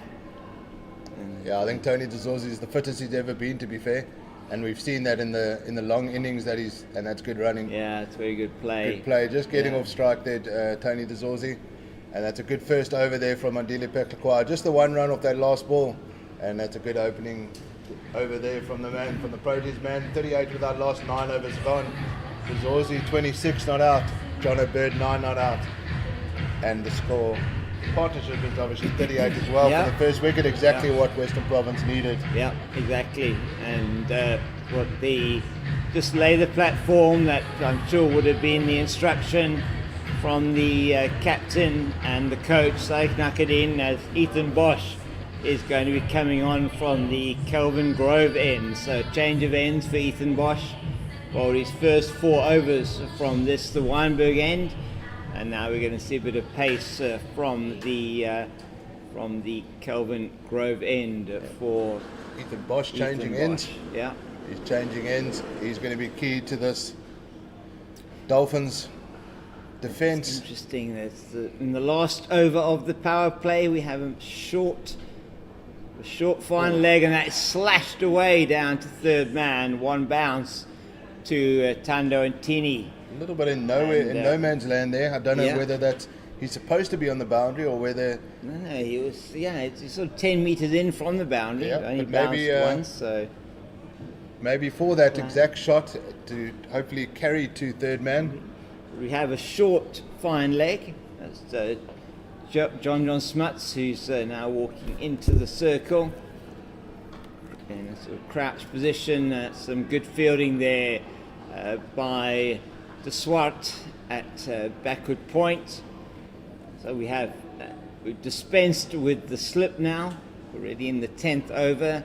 I seem to remember that 6 Gangro Western Province had a slip up until probably, 2 slips probably up until the 25th over. Such was the dominance of their pace attack early on in the innings, and that's into the leg side, and they're going to be going through just for the single as it's through to the man on the deep backward square boundary. So the fine leg is up in the circle. It's a deep backward square. The man at mid wicket, a man at mid on, mid off, extra cover. There's a cover point. There's a man at point, a slightly backward point. The third man, the 2 men on the boundary is the deep backward square, and the third man, and that is played to the man who's fine at 45. That's John Smuts in the circle, and there is no run. And that's not really where he wants to be bowling any finer, and that would have certainly gone down to the boundary for 4. Yeah, John Smuts loves these games. I saw him earlier on. Yeah. And he loves being in Cape Town. He loves playing in front of a crowd, and he'll have a role to play with the ball this afternoon. Yeah, you definitely sense that. That's good play from Tony De Zorzi. Just a little bit of a teaser there. He was looking to maybe ramp that over the wicketkeeper, but no need for that kind of shot. We're not playing T20 cricket here, James. No. We're playing 50 over cricket. Yeah. And there's not 400 on the board here. There's just 226 on the board. Just no need to any dangerous shots. Tony De Zorzi not at all. Looking good. He doesn't want to give it away. He's got off to a good start here. He's 27, not out. And that's better played down to third man for a single. Nice. Yeah. To finish the over. Keeps the strike and he finishes the over. That's the end of the power play. 41 without loss. Yeah. John O'Bird, 10 not out. Tony De Zorzi, 28 not out. The equation, 186 runs to win off 240 balls. Run rate's not a problem. Even though the run rate currently achieved is less than the run rate required, it's still only 4.7 needed to the over.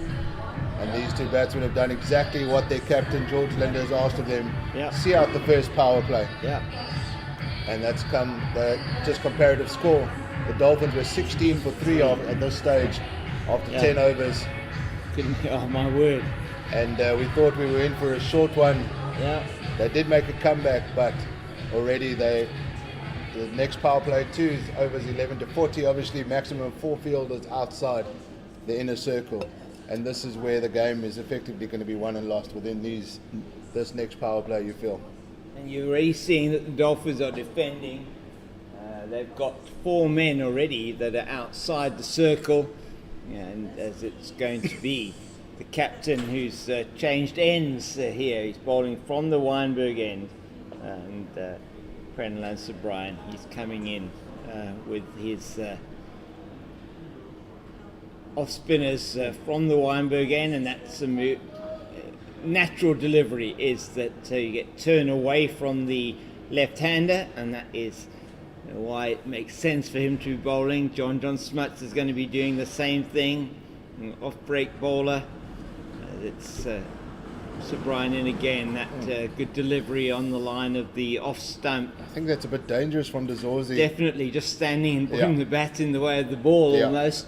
You want to be moving your feet a bit and Good trying to old get French into cricket line. there, James. No, it did look like that a bit. Very dangerous to play against Sir Brian like that. And And that just, is taken full toll of that one though, short and wide, and he's pummeled it through the leg side into the gap wide of the mid-on for yet another boundary. It takes the score to 45. And we're going to use some updates from elsewhere in the country. Yeah, so the Momentum Multiplied Titans are playing the Daffabet Warriors. Titans 296 for 10 in there, all out in their 50 overs.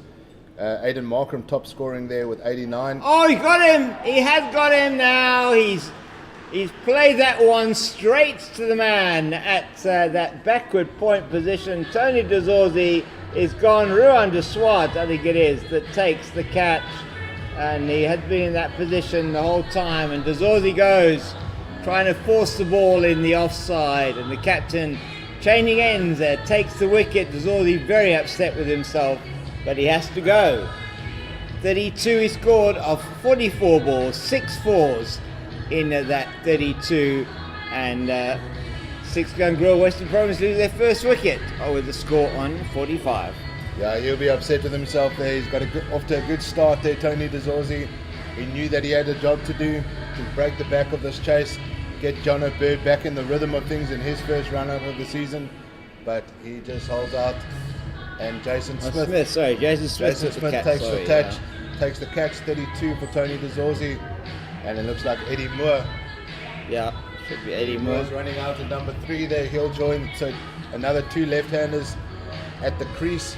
They might have been in temptation to play volley, but Eddie Moore will come in at number 3 here for his first run out in the One Day Cup for his new side, 6 Gun Grill Western Province. And Sir Brian, the captain, gets the breakthrough for his team.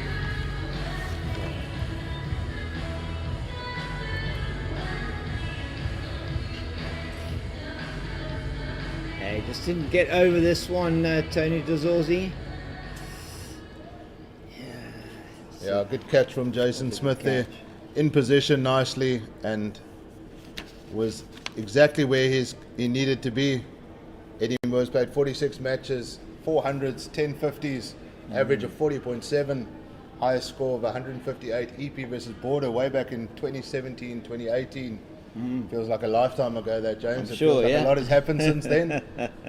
But here we are, and he's now based in Cape Town, his new home at 6 Gun Grill Western Province. He's eased into this team. He's got a few mates in this team from around the country and around youth squads over the years, and he'll be looking to do a job here for his new side. A lovely, aesthetically pleasing on the eye, Eddie Moore. He's a lovely stroke player. Doesn't play any fancy shots, but just is an aggressive player and looks to keep the scoreboard ticking over. Yeah, he just easy that one into the offside, and he is dispensed with the white arm guards that he had on when he was in the field, and he's showing off those biceps there. He's in Cape Town, the sun's out, you might as well get a tan while you're batting, but you don't get a tan if you're only there for 5 deliveries. Exactly. So he needs to make sure that he needs to stay there, and he gets that Cape Town tan that we all know, and Andile Peklakwaya changes ends. That's interesting. So there's a lot of chopping and changing going on here. I don't know whether that was pre-planned or whether that was just conditions and a bowler's feel, but Sir Brian, I think, not a bad thing to keep things changing up. They do it a lot in T20 cricket, maybe short spells, 1 or 2 overs, but it doesn't happen too often these days in 50 over cricket. No, as you say, Dolphins sort of renowned for that. They tend to have very short spells in the T20 cricket. Definitely, you see quite a lot of bowlers, from my recollection, bowling 1 or 2 over spells, and just to keep things, keep guys guessing, and they've been successful in the in the shorter form of the shorter competitions, definitely. Yeah, if I'm not mistaken, they started their innings at 2, James. So we've only Yeah. been 40 minutes and they're already through 11.2 Yeah, overs. very So good. Yeah. bringing the spinners on early doors, they're getting through these overs. I don't think it would be interesting. Maybe Andrew Sampson has got those stats, but how many times the Dolphins would be penalised over the last 3 years for overrate? Probably very little. I don't think there's too many times that they would be penalised. They normally have 2 or 3 spinners in their side, even in 4-day cricket. Yeah. And They they do are getting indeed, through yeah. these. They are getting through these overs. Oh, John my Bird, goodness. false Bird, shot there, yeah. inside edge, but he gets away with it and he gets one down to fine leg, and Yeah. that could have easily gone onto his stumps there. Good, That would have yeah. been a massive wicket Yeah, it for would have been the Dolphins. Would have been having come on the back of the loss of DeZorzi in the previous over of Sir Brian, and perhaps just a little bit of frustration from John Bird. Hasn't had that much of the strike yet. Tony DeZorzi took the majority of the strike, only batting at his strike rate at the moment under 50, but there's no need to get frustrated, as we can see. Pecklacquire and Eddie Moore is going to get his first taste of the action from this end, and that's beautifully very played. beautifully played, well fielded by Rwanda Swart at backward point, and there is no run off that one. And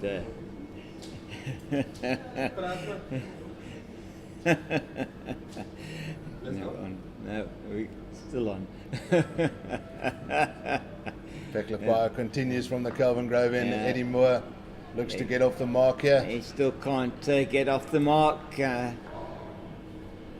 He stays on that 0, and he will not want to be getting any scores that are anywhere near the birds that are in the pond just behind the ground. They will be very familiar with where he comes from. The duck, Definitely not the duck pond. Duck pond end, yeah. Yeah. Oh, my another false goodness, stroke there Eddie, from Eddie wow, Moore, but yeah. he gets it. He gets off the mark, and Yeah. he'll be happy with that. But it was a false stroke. He won't be happy with the way yeah. it came off his bat there. But nevertheless, he's still there. And the 12th over comes to an end. 47 for 1. John O'Bird 11 not out. Eddie Moore 1 not out. Good from the Dolphins so far. Yeah, it has been good. I mean, they've got a very low total to defend, and they are going about it very well. It's just they would have wanted more in the wickets column. At this stage, they have only got the one, which is that of Tony DeZorzi. And Tony DeZorzi scoring at 32. He scored off 44 deliveries, by far the bulk of the runs in a 45-run opening stand with John O'Bird. That's down the leg side to Eddie Moore, and he just This is the first time these pads two are, it, yeah. these two are batting together Yeah, for that's Western right. Province. Yeah. So they just need a little bit of time to get used to each other's calls, and they need to just make sure that they don't do anything funky.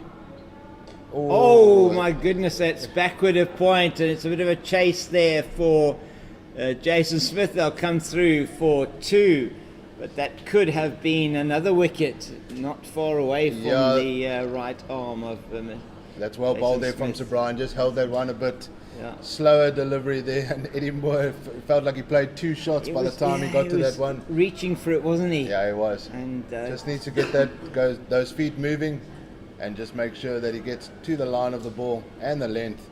But Sir Brian is a clever bowler, yeah, very clever. and he's a wily old character. Sir Brian just goes about his business, nothing fancy, doesn't have aggression towards the bowler, just gets through his overs, and before you know it, he's already into his 4th over, 1 for 11 so far. And that's better from Eddie Moore. Waited for it, yeah. And just getting the single to the cover boundary, and that's better from Eddie Moore.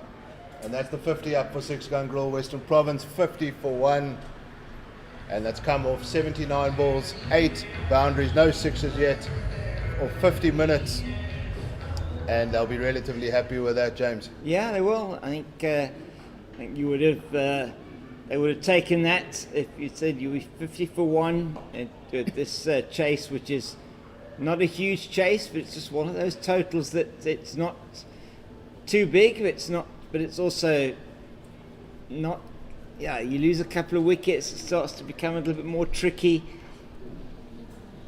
Yeah, you don't want to be. You don't want it to get stretched out to sort of 6 and over, do you? You want it to stay in this sort of under 5 and over region. Yeah, and you don't want the likes of Linden and Pongwana coming in with still 100 odd runs to win. No, not unnecessary pressure. Yeah. And that's what wickets do. It causes pressure, and that total of 226 sometimes can look like 350 if you start losing wickets. Yeah. And we've got a beautiful shot of the ground coming as we're looking around the new Snake Pit building, the railway side, into the President's Pavilion, people chasing the sun, as the afternoon sun traditionally in summer is towards the north stand. Yes. And we'll see people slowly but surely moving around the ground, making their way around the ground. By the end of the game, we'll see. And that's probably going to be a wide. It is indeed, yeah. Beklakwa with a wide, too short. Bat, no chance for the batsman to get anywhere. And that's another wide to the total. Tando Ntini bowled 3 of those in his first. Yeah, the first 3 balls were wides from Tando Ntini. So a bit better from the rest of the Dolphins bowlers. We're now in the 14th over, and the 4th wide only comes up now. But that's not a great start to the over for Beklakwa. No. And his captain's going to need an incredibly good spell from him. That's good from Eddie Moore. Nice. Just getting behind the ball, playing the ball on merit, and just knocking it back to the bowler who does the fielding. No run there. So I'm hoping for Eddie Moore's sake that he's put in a lot of factor 50, because the ultraviolet index out there today is high, extremely high. I think that's what... it's a bit colder where we're standing. It is very much colder where we're standing. The wind coming from the southeast is whipping through the South Pavilion as Eddie Moore plays yet another very clever shot down to the fine leg region. Yeah, that's a good way of putting it. Didn't really know much about where that went. He didn't at all. Looked on the offside, but somehow it landed on the leg side. But either way, he got the single, and he's got an off strike. Just trying to find his rhythm. Eddie Moore hasn't hit one through the covers or cleanly as yet, but he is beautiful to watch when he does get back on ball nicely. And John O'Bird is also there. He's on 11 not out. It's important to just keep the scoreboard ticking. Don't need to have the pressure of boundaries, but it's important just to keep the singles going. Look for the gaps. There are gaps around, but good effort so far from the Dolphins. There's some good chirping in the field. The energy is up. They don't have enough runs to play with. They don't have a lot of runs to play with. No, they so don't. Every single run that they save is important. Yeah. And just they've got to try and exert pressure. The run rate 4.8 required. Obviously nothing of concern, but you don't want it to get to that kind of 7 mark. Nicely played from John O'Bird there, but Rwanda Swart at backward point doing the fielding there. And another dot ball. This is good from Beklakwa. He's into his 3rd over. He's only conceded the 5 runs. Yeah, showing exactly why he is an international cricketer. Has been very good since that flurry of boundaries off the one. Tando Ntini over 17 scored in that over from all coming off the bat of Tony Dezorzi, as they just lost his way a bit. And that's beautifully played towards the railway stand, and a valiant attempt to cut it off by the man at deep cover is unfortunately for them unsuccessful. It is that man Tando Ntini hurtling to his left hand side and to his right hand side and diving full length, but he cannot get to stop that delivery from getting to the boundary, and John O'Bird takes his score to 15 as he gets the boundary. It's a bit wider from Pethua, and he plays that one now very forcibly down to the short ball to the leg side, beating the man at backward square on the boundary. Yet another 4 and 2 boundaries to finish the over. Not what Prendelin Sir Brian would have wanted from his Porteous bowler, and Peklayo going from the 3 overs, would have been 3 overs 0 for 5. He's now gone 3 overs 0 for 13. Yeah, it's excellent from John O'Bird, putting away the bad balls, and that's exactly the thing. They've got their batsmen to up the run rate when they need to. Yeah. They've got a lot of positive batsmen in this side. No need to panic if you have a couple of quiet overs. You can catch up with John O'Bird there. Even Eddie Moore. Eddie Moore started his career out as a white ball cricketer, and that's just played to mid wicket for no run. But you can catch up, so there's no need to panic.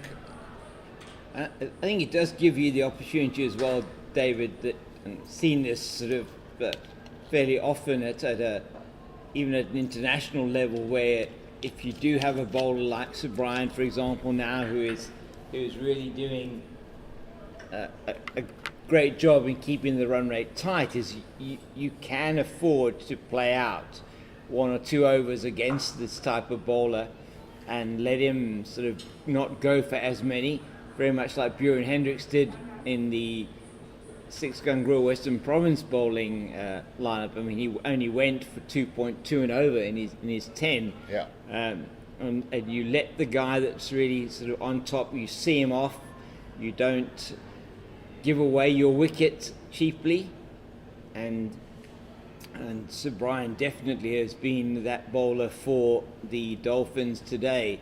But that's really nicely played by Bird to the left of the man at extra cover, and they go through for the single. It sounds like it's starting to come off the bat of John O'Bird quite nicely now. Yeah, for some reason John O'Bird's bat sounds a lot heavier than most other bats, and it's a lot louder. That's a lovely stroke. Beautiful shot from Eddie Moore. And this time they will take 2 as the deep point boundary rider has to come quite a long way around to his left in front of the Oaks. And this is good batting from the Western Province batsman. The partnership has moved to 19 quite quickly. Nothing too fancy, a couple of boundaries, but just keeping that scoreboard ticking over nicely. And where the rate had gone up to approximately 4.9 required, it's now back down to 4.6 required. And this has also meant a change in the field, so there's now 2 men out deep on the leg side for the last ball of this over, and it's just defended nicely by Moore. And the over rate has been exceptionally good from the Dolphins so far, and 15 overs have come, I'm thinking, less than an hour. So they are certainly up and around the run rate, the over rate. And we haven't seen the John Smuts as yet. I think we might be seeing him now, though, David. Yeah, it's going to be interesting to see how, if he gets off to a good start, he gets the confidence up, and he can take 1 or 2 wickets and not go for many runs. He doesn't traditionally go for many runs. Wow. He's done an incredible job. He's taken 102 wickets. His best is 4 for 4 Warriors versus the Knights in his 149 list A matches. And he's 102 wickets. 102 wickets. So he does the job for any side that he plays with. Obviously from the Warriors region, but recently, the last couple of seasons, has joined the Dolphins, and he's got a job to do here. He needs wickets. And John O'Bird just faces and just knocks it to fine leg. Oh my word, that's not very good at all from the fielder. That's a little bit too keen from Ethan Bosch, yeah. And Grant Rudolphson behind the stumps, just not on the ball there. No, I don't think he was expecting that, was he? Yeah. So, interesting stuff. He bowls that kind of, it's good calling there from Eddie Moore. Early call there. And very good calling. Excellent from stuff Eddie Moore. there. But John Smuts just bowls this irritating line. You know, you want to come up, you want to move your feet to the spin of the delivery, but he can just get you in. He's a very clever bowler. He's seen and done it all in domestic cricket in South Africa. Played some international cricket as well. Yes, he did. And he's really he won the Saka MVP award a couple of seasons ago for his all-round abilities, and he didn't win that for no reason at all. He's an excellent cricketer. and he keeps going in domestic cricket. He's got a good couple of seasons, I think, still left in him. Yeah, definitely. And the Dolphins, I think they made a very shrewd signing when it came to his signing, and that's good from Eddie Moore. Just knocking it on the leg side, saw the gap there, and just taking the single, keeping the strike rotating. But I think the problem for the Dolphins is that it keeps a guy like Bryce Parsons out of the side. Yes. Obviously, the experience of John is obviously there for all to see, but it does, means the youngster doesn't necessarily get the chance to come through, and definitely Bryce Parsons been identified as one for the future. And just playing around one there, John O'Bird. A little stifled shout there for LBW, but no real chance in that line that he's bowling there. No, bowling around the wicket to the left-hander. Interesting line that he's bowling, and he's is mixing it up as well in terms of how he's going. And again, good running, good calling from Eddie Moore. Yeah. John O'Bird's going to have to be aware of that. Yeah, Moore is calling well. So just for those of you that might be watching and listening, and maybe some youngsters that could be amongst that very important to understand that the man at the bowler's end is the man calling when the ball goes behind square, because it's very difficult for the striking batter to see the position of the fielder. Yeah, and I fell victim to a couple of those in my day, James. I got it run out back in my day. Wasn't the quickest between the wickets. I was more of a bowler. Me neither, but guilty of those. That one of the first things you learn when it comes to calling. But Eddie Moore is on it. He's made his debut in 2012. And John beautiful! That's going to go all the way and some. That is huge. That 6, just out of the ground. My goodness, James, I missed that sound. I missed that sound of the crowd cheering in the President's Pavilion. Yeah, beautiful. Hitting the seats. Something in me just got me going there, James. It set me up for a good season here. It did indeed. David did a lap of honour here in the South Pavilion, and that's beautifully played on the offside once again. The man at the mid long off is going to come around and field that one, but that is 8 runs off the first 2 deliveries of the Prenell and Sir Brian over. Yeah, nothing more needed than that, to be fair. Just maybe if there's a couple of singles on offer, you don't need to get ahead of it. Yeah. Don't need to go for any rash shots. You've got your one big boundary for the over, and another 2 already. 8 balls off the first 2 deliveries. We'll probably see that this may be Sir Brian's last over of his spell. Probably is into his 7th over now. He's been exceptionally economical up until this point, but John O'Bird has done really well. And now he just got himself off strike, which is perhaps not a bad thing either. The adrenaline must be pumping after that 6. Yeah, you can see he's excited to be playing against John O'Bird, and he's not going to give up this opportunity. He says, this is my place.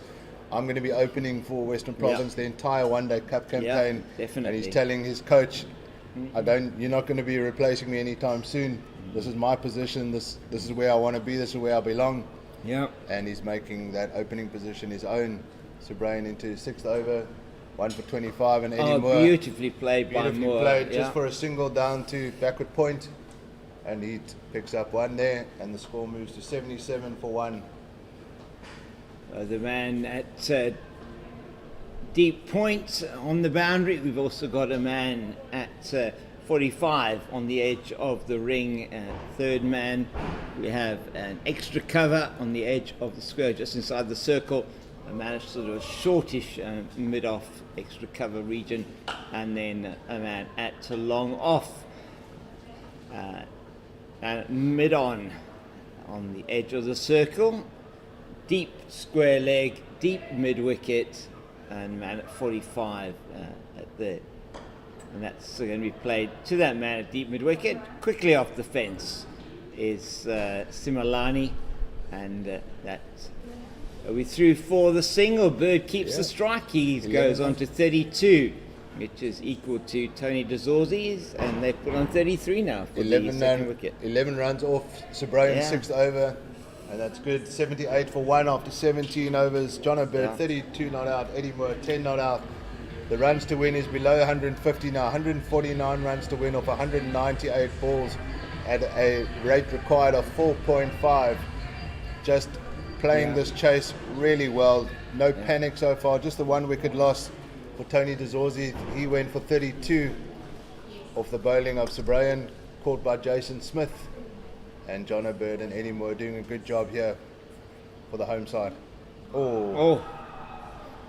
Yeah, it's just not really any chance for John Smuts to get a leg before wicket, you feel, bowling this kind of angle. I mean, not only is it going across the left-hander, it's also supposedly spinning away from the left-hander as well. So I'm just looking at Mr. Steenkamp's trigger. If batsmen have triggers, but umpires also have triggers, and he starts out with his hands around his waist and then drops it down, a la Cristiano Ronaldo in celebrations. John O'Byrd just has his own trigger and triggers that down to long on for a single. But if he drops his hands down, and you're not getting anything once those hands are down, that hand is not coming up. There's no delayed reaction. No, it's not. He's very decisive in when he makes a decision. Eddie Moore just playing that on merit. No run to be had there. John Smuts. Between John Smuts, there's a lot of Johns out there. There are a lot of Johns. A lot of Jonos and Johns. Jono, They loved his name so much they named him twice. And he's just getting through these overs. James, I don't feel we've even got a chance to breathe with these two spinners on here. No, we don't really have too much of a chance. No chance to give you too much information on some of the games or everything else that's happening out there. The spinners get through the overs very quickly, and quick change at the end of the over as well. We haven't even had drinks here yet, and there's been 18 overs. I think the Six Gun Grill Western Province only managed 12 overs before they took drinks, but that was just a pace attack. So, and the couple of thousand people that are here today are really enjoying this afternoon of cricket. Wonderful to see the crowd in, and just hoping that this will be a precursor of things to come for this season. The next home game, as David was mentioning, is on Friday the 9th, and that is a day-night game starting at 1 p.m. That's against the Northwest Dragons, and rain continuing. Big weekend. Sobrayan continuing 7th over. Big weekend in Cape Town. We spoke about it earlier if you were online. Big weekend, Sevens rugby in Cape Town. Game here at Six Gun Grill Newlands on Friday against the Dragons, and then on Sunday a big one against the Momentum Multiply Titans. North-South derby. Aidan Markram, Devot Brevis versus John O'Byrd, Tony DeZorzi. Wow, that's a cracking game next Sunday. It is, in Prospect. A couple of games in between there. The Western Province go to Bloem on Wednesday. For their second game of this campaign. They'll be looking for a win here today. And then that's actually well played. Offside, that is potentially going to get there. You've got a great fielding by Ditole in the deep. He comes around and they get through for 3. Good running from these two. The Western Province number 2 and number 3. And Eddie Moore, having opened in the 4-day game, coming in at number 3 here in the CSA one-day cup competition, and good running from Eddie Moore, young man who really is seems to be very at home here at Six Gun Grill Western Province, fitting into the squad, as David says, exceptionally well.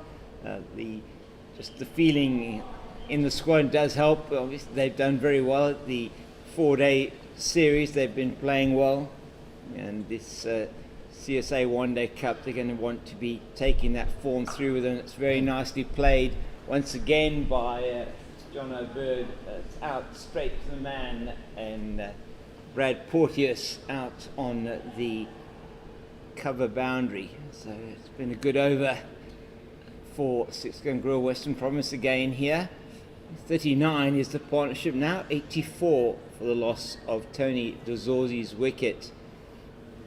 Yeah, I'm just really happy to see John O'Bird out there, James. Oh, That should be a wide, and it is, yes.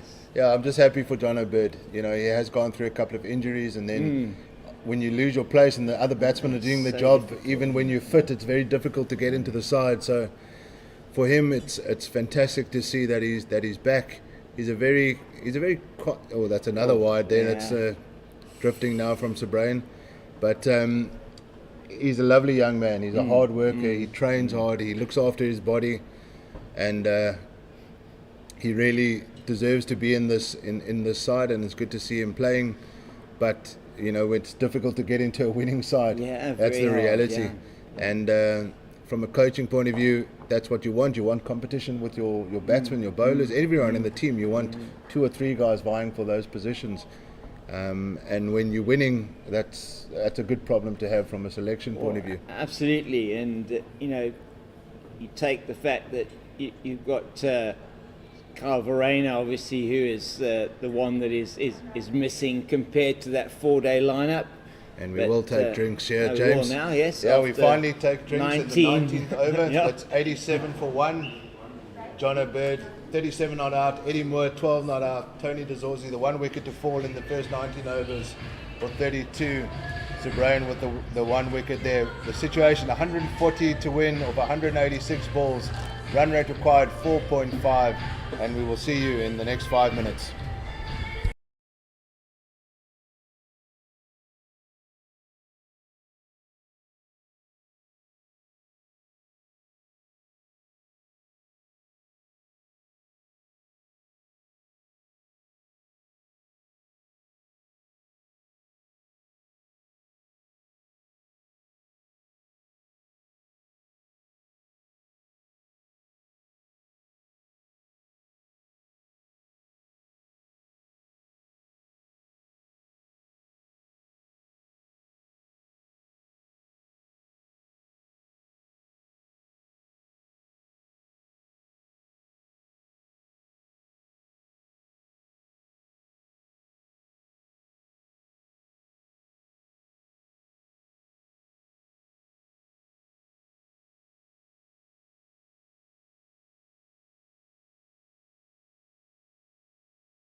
We're back with you after the break. It's going to be John Smuts to continue the attack from the Kelvin Grove end. Important for the batsmen just to regather their thoughts, re-establish what the plan is. Just 140 runs to win now for 185 deliveries. The run rate not a problem. Rate achieved 4.5, rate needed 4.5. So they're on track for that. The key here is not to lose wickets, just to keep the scoreboard ticking over. Exactly what Eddie Moore has just done there, knocking the ball to the leg side and taking the single, just trying to get the runs. The next goal for them would be get the runs needed to below that 100 mark. That's right. And then go from there. John Smuts continues from the Kelvin Grove end. He's changing his line now. He's coming over the wickets to the left hand, and that is nicely played once again, this time straying a bit down the leg side. And this is the period of play where they're just going to want to keep that scoreboard ticking over. No risk cricket at all required.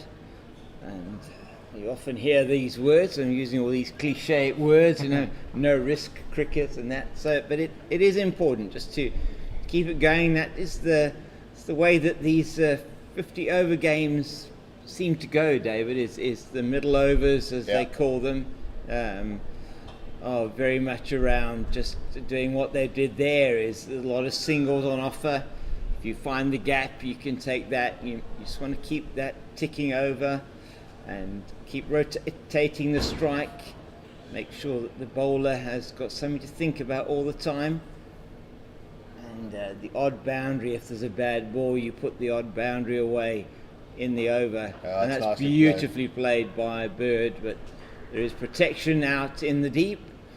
And I think Jason Smith and Rwanda Swart are going to come into play in this next session of play here. They've already used 5 bowlers, but I still think that De Swart and Jason Smith will have some sort of say. And maybe we haven't seen Jason Smith bowl that often of late, but he is very useful with the ball. He does have a little bit of a golden arm.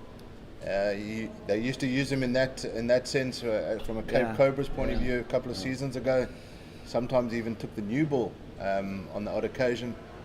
But he hasn't been given the ball yet so far for the Dolphins. A lot of bowling options for them, but John Smuts is continuing here to Eddie Moore, and no run on offer as the over comes to an end. I feel the over just started, and his third over has gone for just 8 runs.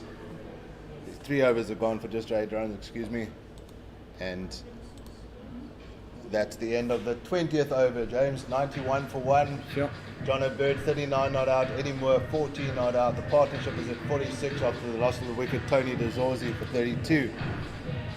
And who have we got coming back on? Ethan Bosch is coming back on. Okay, interesting. 5 overs, 0 for 14. And we're looking at the new building over here in the Snake Pit. We see Cricket Company advertising on the banners that are just blowing in the wind there. It's a beautiful day, a little bit of a breeze just taking away the heat, and really aesthetically beautiful bowling. This is Brad Porteous. I thought this was Ethan Bosch coming on, similar kind of some back and sides from a hairstyle point of view. Yeah, definitely. But Porteous is a little bit shorter, definitely. Might as well throw the guy the ball. He's scored 100 already today. And maybe it's...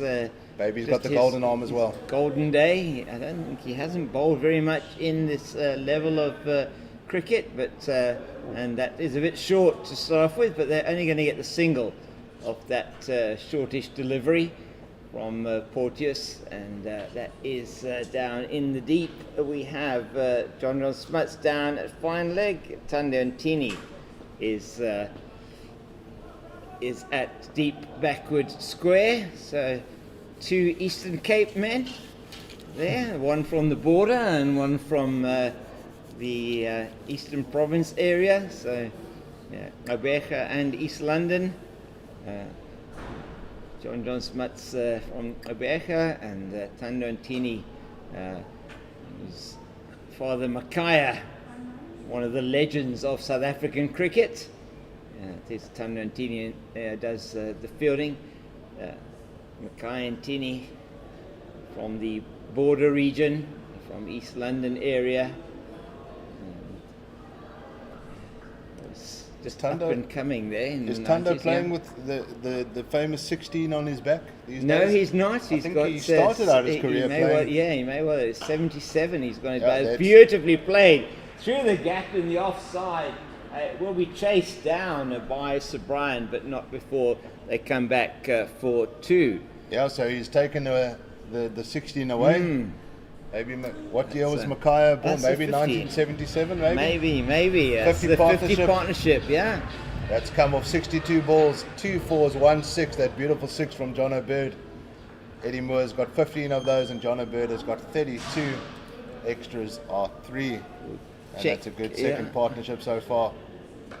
It is a very good second wicket partnership, and I think you're probably right, David. We will check the 1977 reference, but you're probably right. I know when I was in the border umpiring, there was this. They spoke about this young fellow in the mid 1990s that was coming through. Played for, unless I'm mistaken, played for the Willows Cricket Club in and around the East London area. A chap by the name of Mackay Tini.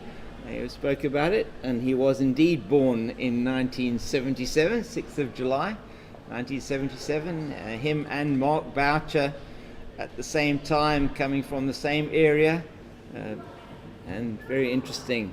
If you look at his statistics, 101 test matches, and he took 390 wickets. I think he's second or third on the all-time list for South Africa. Yeah. I think he's Ryan Dale Steyn and Sean yeah. Pollock, as Yeah. John O'Bird just takes a single down to third man, and he'll keep the strike. In the next over, Porteous' first over, just going for the 5 runs. Nothing Yeah. too fancy there. Nothing too, not bothering the batsman too much. No. And just the scoreboard ticking over nicely. They're ahead now. 4.6 currently the rate achieved, and they need 4.5. As one of my favourite songs Yes. bellows another through song. the sound system here at Six Gun Gill Newlands. There's a vibe which means that it's white ball cricket time here, James. It's the summer of cricket. Oh yeah, absolutely. Be part of it amazing. is the slogan that Cricket South Africa are going with this summer. You want to be part of it. There's a lot to be part of this summer. SA20 coming up, One Day Cup in December, SA20 January, ICC Women's T20 World Cup February, and John O'Bird just takes a single down there. And maybe there's an opportunity for some of these guys. There's still a few wild cards available, James, in the SA20 side. Oh, wow. So Okay, a good. youngster like Yeah. John O'Bird could be up for an opportunity. Oh, definitely. Yeah, I think a couple of the sides are still looking for. Jordan Herman, we've seen, has been picked up by the Eastern Cape. Well, that does And then, not surprise me at all. He's doing the business again there today for the Daffabet Warriors. Gone to on the another verge half of. I think he has gone to a half century as Eddie Moore survives a potential leg before wicket appeal. Definitely plays for somebody like McLeod Pongwana maybe. Yeah, you never know. That's why they're called wild cards. That's right. Yeah. Jofra Archer has been one of those wild cards. That's a right. good shot there from Very Eddie nice Moore. shot, and that will Just a only get a single there. Yeah, the just a man single on down the to square boundary. leg. And but a couple of available spots in the wild cards in the SA20, and to see a guy like John O'Bird possibly getting an opportunity would be amazing, not only for him but for the whole region and South African cricket as a whole. I like the idea of the wild card that was introduced, and it's nice to see some of our local guys, our local youngsters getting opportunities. Not maybe a youngster, but Aaron Pingisa got picked up by the Joburg side. Okay, yeah. And Makes that's a sense, good signing, I think, from that side. it I is. think the leading wicket taker in domestic cricket and T20 cricket, Pingisa. So that's he's exactly been why. been around a while. He's been around a a wily bowler, and unfortunately for the Daffabet Warriors, Jordan Herman is now out, and that's beautifully played by Eddie Moore. But well called through for the single by John O'Bird, and that is the 100-er for Six Gun Grill, Western Province, and much appreciation from the 1,000-odd people that are in the ground here today. 100 off 138 balls, 10 fours, and the one mighty 6 from John O'Bird. He's on 45, Eddie Moore is on 17, the partnership's worth 55. And the only wicket to fall, that of Tony De Zorzi for 32 off 44 balls when the score was on 45. And he was caught at backward point by Jason Smith off the bowling of Prenelan Subrian, the captain of the Hollywoodbets Dolphins. And to start with the 23rd over, it is a century maker earlier on today, Brad Porteous. What a great innings from this young man it was, David. Yeah, it was great to see. He's the that's a good delivery there. He's the reason why we're sitting here at 20-4 still in this match. Yeah. To be fair, at 24 true. for 5, Yeah. we thought that the afternoon would be open, but Brad Porteous is that reason that we've got, and we're glad that we've got some cricket on. It's a good game on. We've given some reward to the people that have arrived today, the kids that are here to watch some cricket, and it's wonderful to see. He's had a good game so far, and he's showing his all-round abilities now with the ball as he looks to kind of get the breakthrough here. And you feel the Dolphins need a breakthrough now in the next few overs to try and get into this middle order of the Six-Gun Grill Western Province if they have to have any chance of winning this game. Oh, most definitely, David. I mean, wickets are the only thing that is going to enable them to have a chance of winning this game, and they're looking to this young man Porteous to get them that wicket, but not going to happen with that delivery. Good fielding from John Smuts as he comes round, and it's still a single. Would have been going down to the third man, no doubt, for a single had he not cut it off. But why not just enjoy the time out there on this beautiful ground here at Six Gun Grill Newlands, under the shadow of Table Mountain. Oh yeah. He set himself up for that shot. Yeah, he did, didn't he? I thought, you could see, he thought it's there to be hit, isn't it? And he just wasn't quite there. He didn't quite get that front foot across, did he, to it? He felt like that ball was going to hit the home dugout there, had extra cover, but landed up just in front of him, and he was dismayed that it didn't go through, that he didn't pierce it through the covers there. He knows that Porteous has given him, got away with one there. That's better from John O'Bird. That sound of his bat, beautiful sound of the bat. When Birdie is timing it, you hear it. Yeah, it was really good. Just like David Beddingham, a Western Province contracted player, but currently injured. He picked up an injury at the end of the UK county season there for his county Durham, and he won't be playing, I think, until the new year. Oh, it is a pity. It is a pity. Yeah. And Zubair Hamza as well will be coming back at the end of December. Okay. His suspension comes to an end, and in the new year he will be available to Western Province. So there's enough batting depth in this side. So if you're John O'Bird, you Eddie Moore, you want to show them that that position's yours. Definitely. And they're doing just that today. That is adds a serious dimension, continued dimension to that top order for Six Gun Grill Western Province. And you look at the performances that have already been put in by both the bowling and attack and the batting lineup, and you start to wonder what sort of place there may be open for them, as we do see change of bowling. It's Andile Simalani that is going to be coming in to bowl 6 matches, 7 wickets, and only 29 overs in those 6 matches, so an average of 26.7. So he's got a reasonable strike rate in when he has been able to bowl, but James, not too many overs. Yeah. If Runda Swart and Jason Smith's going to still bowl, our scorers are going to run out of space on the scoreboard over there. Everyone besides for Grant Rulofsson and yes, I think you're right. have bowled. Similani, I've actually been wanting to see this guy bowl live. I've seen him on TV and on the stream on Pitch Vision. Yeah. But I haven't seen him live, and this is the first time I'm watching him live, and I'm quite surprised that it's taken so long for him to come into the attack. He's the 7th bowler used today. Yeah, indeed, the Rhonda 7th Swart bowler, and Jason Smith haven't bowled the ball today. That would be 9 out of the 11 that would have bowled today. I think Rulofsson, who's the only other one that wouldn't have bowled. Just trying to think who it was. That's a beautiful shot from Eddie Moore, and it is as straight as a die back past the bowler, and he picks up a boundary. De Tolly and Rulofsson would be the only De Tolly, that's right. Yeah, two batsmen that wouldn't have bowled. So they can't moan that they don't have enough bowling options. No. The captain's got 9 places to look, including himself. Well, I mean, they bat all the way down, don't they? Yeah. I mean, to pretty much to Sir Brian himself. I mean, he probably could have brought himself up the order ahead of Similani. Beautiful shot again. It's going to go to the boundary, is it? No, it's not. Just the one. Yeah, Peklaquai has done well there on the third man boundary. Very well. He moved. He made a lot of ground there, did Andili Peklaquai, down to his left. That's what happens when you've got no head on your hair, James. You That's are you, aerodynamic. Yeah, that definitely. You're able to get around the ground. Very, very, very smooth, and you just don't have that wind resistance, which is very important. So, yeah, it's Similani so far 3 balls, 5 runs so far from those 3 balls.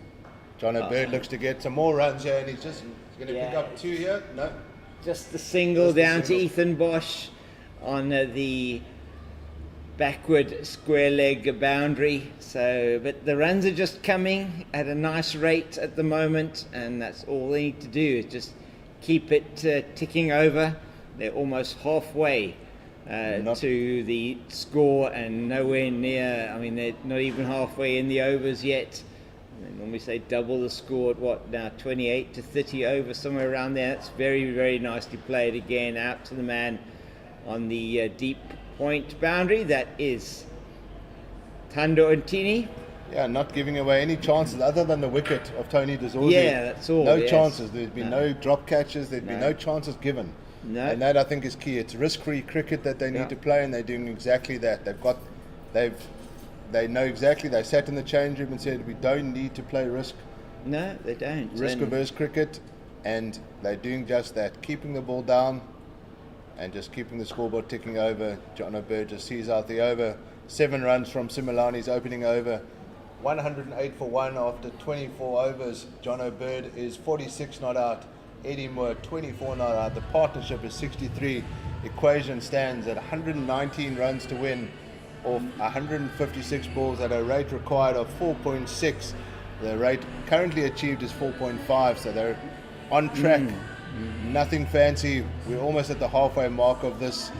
James, if I told you at about 11 o'clock this morning that we would have played 75 overs, you would have told me, what did you have in your coffee this morning? But here we are, and we've got a game of cricket on our hand here. I love a bit of 50 over cricket, James. I'm old school like that. As Ethan Bosch comes into the attack, and this is a good call from the captain. He needs a breakthrough. He does need a breakthrough, and he's bringing on the Brad Porteous lookalike from this end of the ground, bringing back on his strike bowler, his key strike bowler, and you just feel perhaps they're missing Darren du Pavillon. Yeah, he's not injured. He is available. Yeah. And it's tough that he can't get into this side. I do. I mean, I think it's okay to have a number of sort of all-rounders, perhaps, but I think you need wicket takers. You need wicket takers. Yeah, you need in this form of the game. I think perhaps at T20 level, you want to have a team that perhaps bats down. That's a good delivery. I think slower delivery. Eddie Moore saw it reasonably early, though.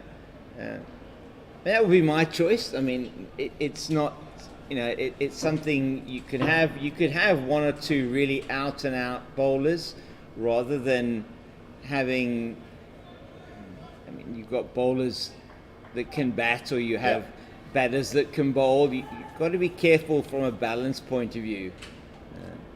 I think in 50 over cricket, James, you need to have wicket takers up front. You do, yeah. Just like Bjorn Hendricks and Andre Berger broke the Dolphins top order and restricted them early doors, and obviously the Dolphins fought back a little bit, but still restricted them to a score of 226. Absolutely, yeah. And that's what wickets do.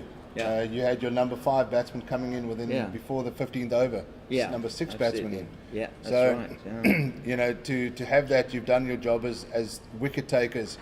And in 50 over cricket, if you get wickets up front, you're going to struggle as a batting team, you're going to struggle to score big unless somebody has an incredible knock. And today was a big knock, but even with that, they only scored 226. Well, that's right, and it was because the scoreboard pressure was there early on with the wickets that had fallen, and had to rebuild the innings. I mean, Ethan Bosch and Brad Porteous did an outstanding job to do that, but it's difficult. I mean, just didn't quite get hold of that, did he, Eddie Moore? And just replaying that shot in his mind, he knew that he could put that. He should have put that delivery away, and the mid wicket, just doing his job. He's there for exactly that reason. I think that's Ditoli. Yeah, it is Ditoli.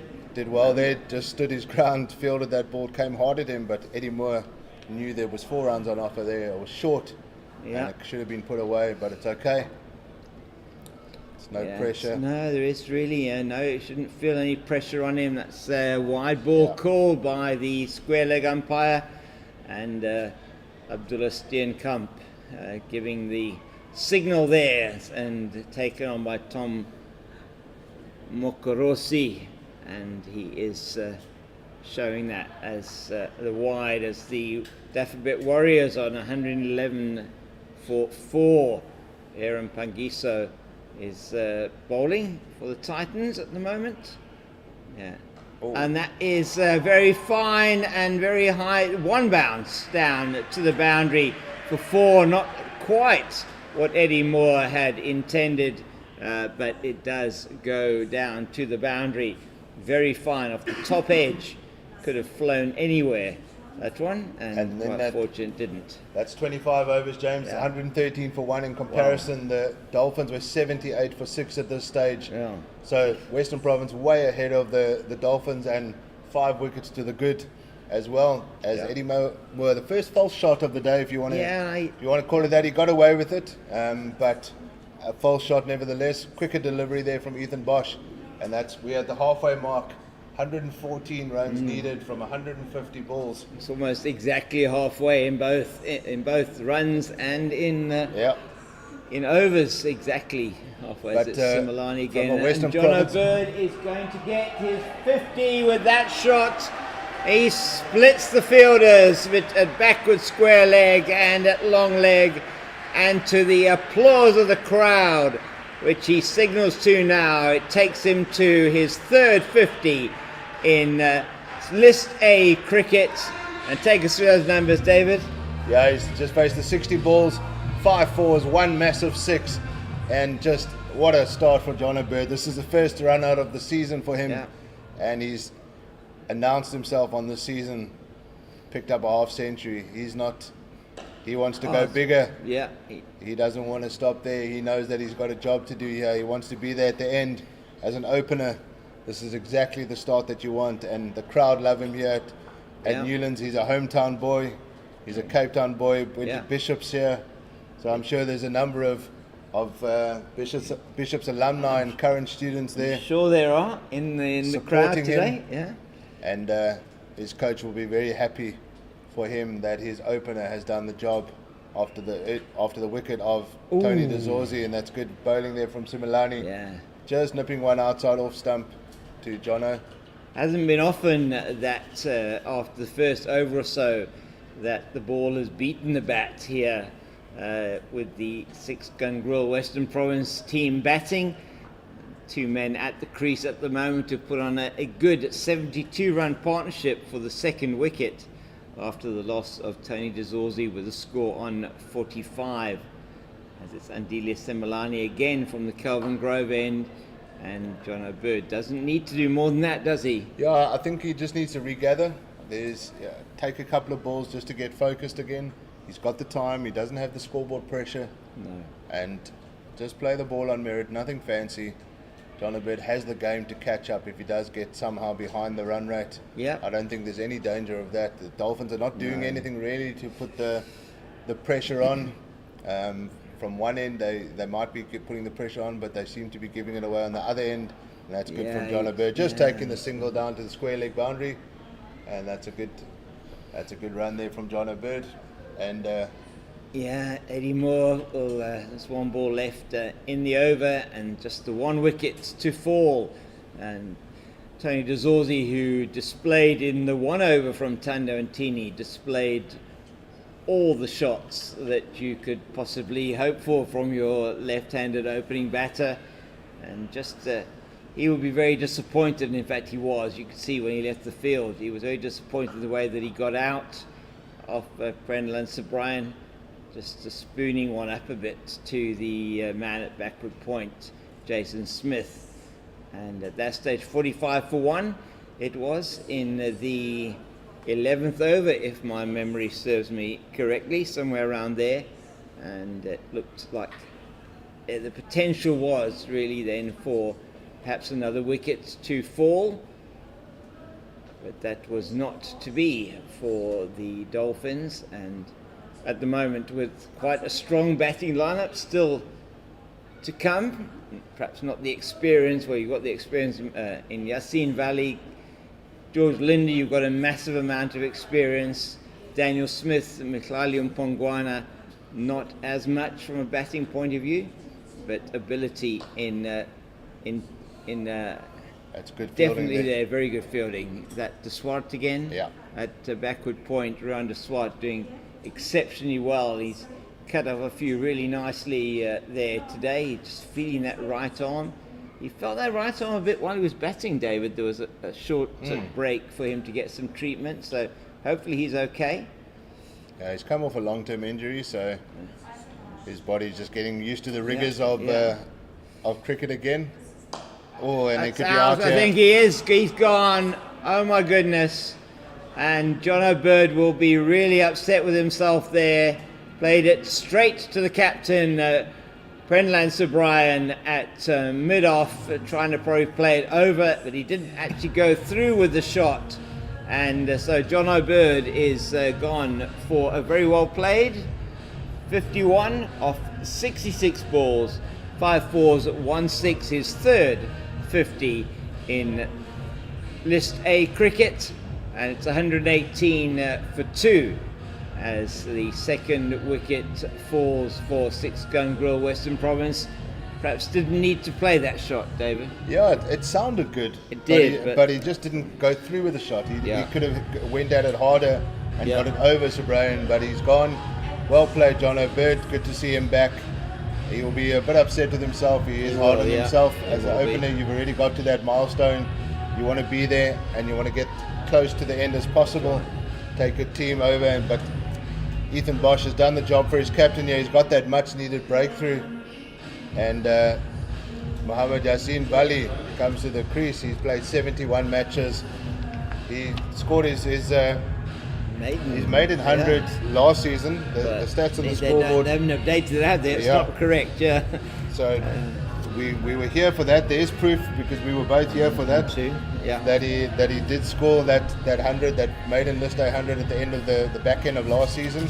And I think he's just the batsman for this kind of chase, James. Nothing fancy about him. Just solid.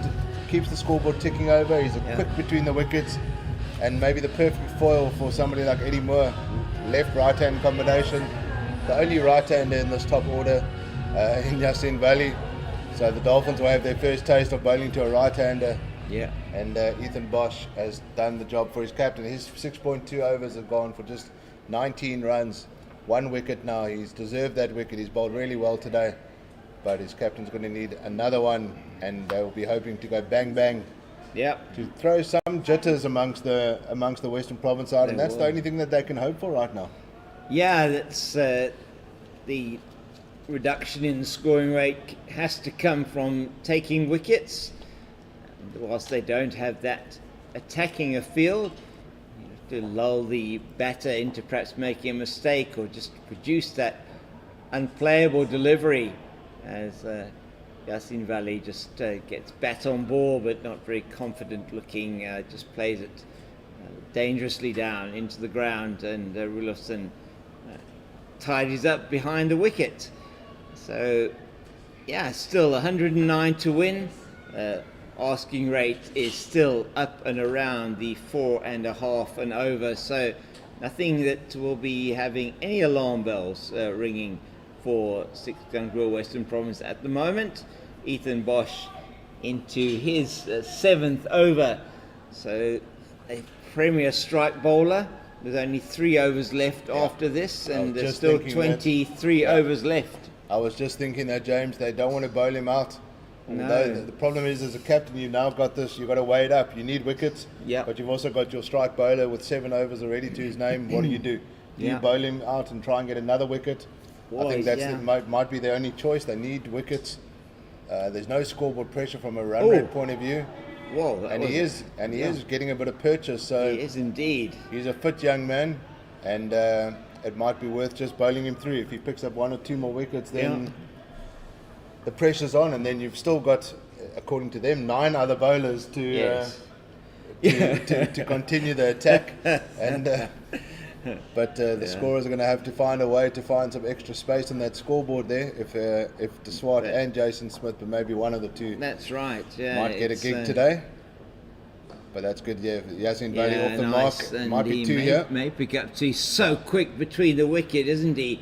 And last week on commentary, I was listening to Zahir Adams, my co-commentator in that particular slot, talking about Yasin Valley and how he was a bit like he spoke a bit about him being like a greyhound or a whippet in the field, or a terrier in the field. He certainly is a greyhound between the stumps at bat, and showed that again there. So 120 is the score, 107 to win off 23 overs, and at the end of a successful over for Ethan Bosch, 124 loss of 2. So Bosch has bowled, as David was saying, he's bowled those 7 overs now, 1 for 21, and it's a change of bowling from the Kelvin Grove end after just a couple of overs of Andile Simalani.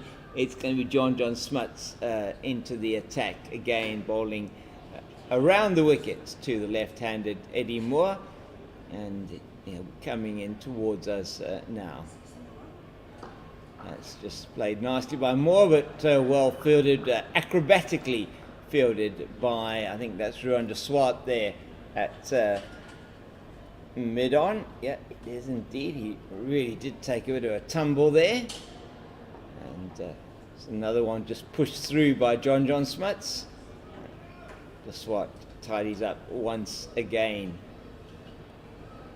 So we have a man just inside the circle at third man, as that's played down nicely down to long off.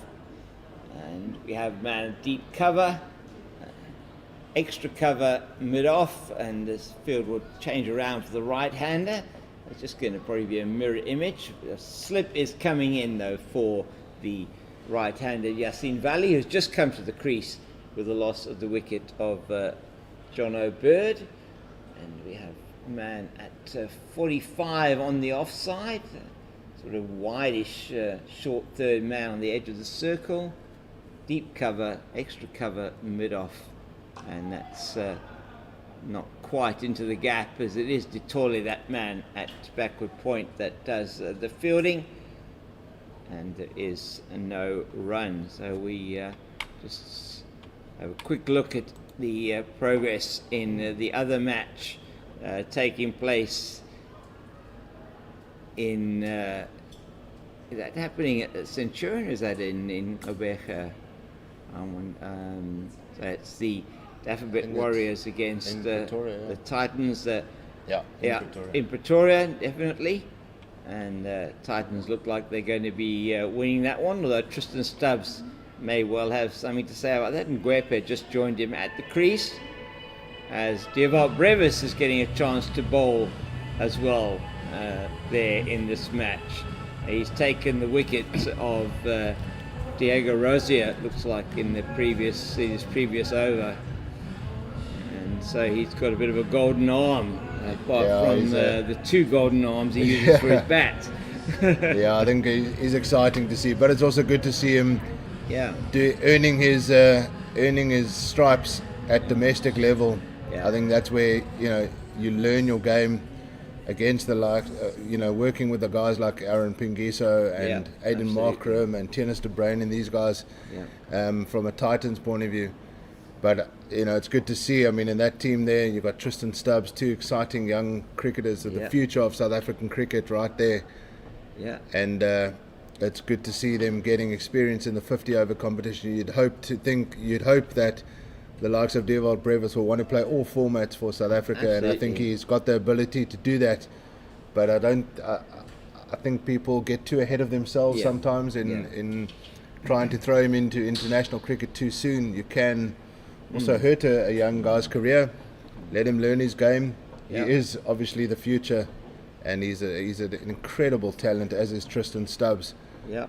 But let them play, let them learn their game, and that's a lovely shot from Eddie Moore. Yeah. And no second run there. Yeah. They thought of the second run for a bit, but Mo Valley is quick, but he's not that quick. No. No need to take the run there, but it's nice to see. Even Aiden Markram, we spoke about it a little bit off air. Aiden Markram is an absolute beast when it comes to domestic cricket, and he did the job in his first couple of years in international cricket. But he seems to be under the microscope constantly, and that's what you get when you're an international cricketer. Absolutely. And he's a world-class cricketer, and he deserves to be playing international cricket. But it's good to see him not shying away from the fact that he needs runs. And he's come back to domestic cricket. He's missed out on this Australian tour, but he hasn't wallowed in his sorrow for missing out on that. And the only currency as a batsman is runs. And he's done that 2 half centuries already. He'll be a little bit irritated with himself that he hasn't converted those into hundreds. But he's doing exactly what the selectors ask when they drop players. They say, go back to your franchise, go and score runs and go and dominate. Yes. And he does that, and that's all he can do until another opportunity arises. Leading edge there from Mo Valley. Good bowling there from Peklakwaya. Yeah. Is that Similani? Sorry, not Peklakwaya. Similani, who's coming to the attack to replace Ethan Bosch on the side. So saving Ethan Bosch with those last 3 overs that he has. They really have mixed it up from a bowling attack point of view. There's no doubt about that. Similani into his 3rd over now. 15 runs. I'd like to see Thando Ntini brought back, to be fair, James. I think, so. He didn't have a good couple of overs, started with a few wides, but he does have a wicket-taking ability, and he's been brought into this Dolphin side for that, and they need wickets. Again, there's a bit of an issue with the side screen here, James. It's not us. It's not it's not the scorers in front of us here. We are safe. We are good. Yeah. But despite the fact that scorers need to flick those fingers and make shiny star signs from time to time to help with that's a beautiful shot from Eddie Moore over the head of Andile Pehlwayo at mid-on. He picked his spot, went through with the shot, and it's gone down to the boundary for 4. That is my favourite shot of the day, James. I know beautiful. We've seen some maximums, but a good shot, wasn't it? That was a lovely shot. Sounded good off the bat. It did, yes. To see a left-hander play that kind of shot is just beautiful. It was there to be hit. There is Andile Pehlwayo mid-on, but he knew he could clear him. He did just that. Yeah, he just really didn't have price, did he? Andile Pehlwayo went quickly over his head, and Eddie Moore knew exactly what he was doing with that shot. Yeah, and the 29th over comes to an end, and it's 130 for 2. Under 100 runs to win now for the home side. 97 runs to win. Yeah. Off 126 balls at a run rate required of 4.6. Eddie Moore, 35 not out. He's the set man in. Yasin Valley just joined him at the crease a couple of overs ago. He's on 5 not out. Still to come for the batsman, Daniel Smith, the wicket keeper, George Linder, Mklali Mpungwana, and they'll hope that they don't need to call on the likes of Bjorn Hendricks, Nandre Berger, Tsepo Morek and Junaid Dawood.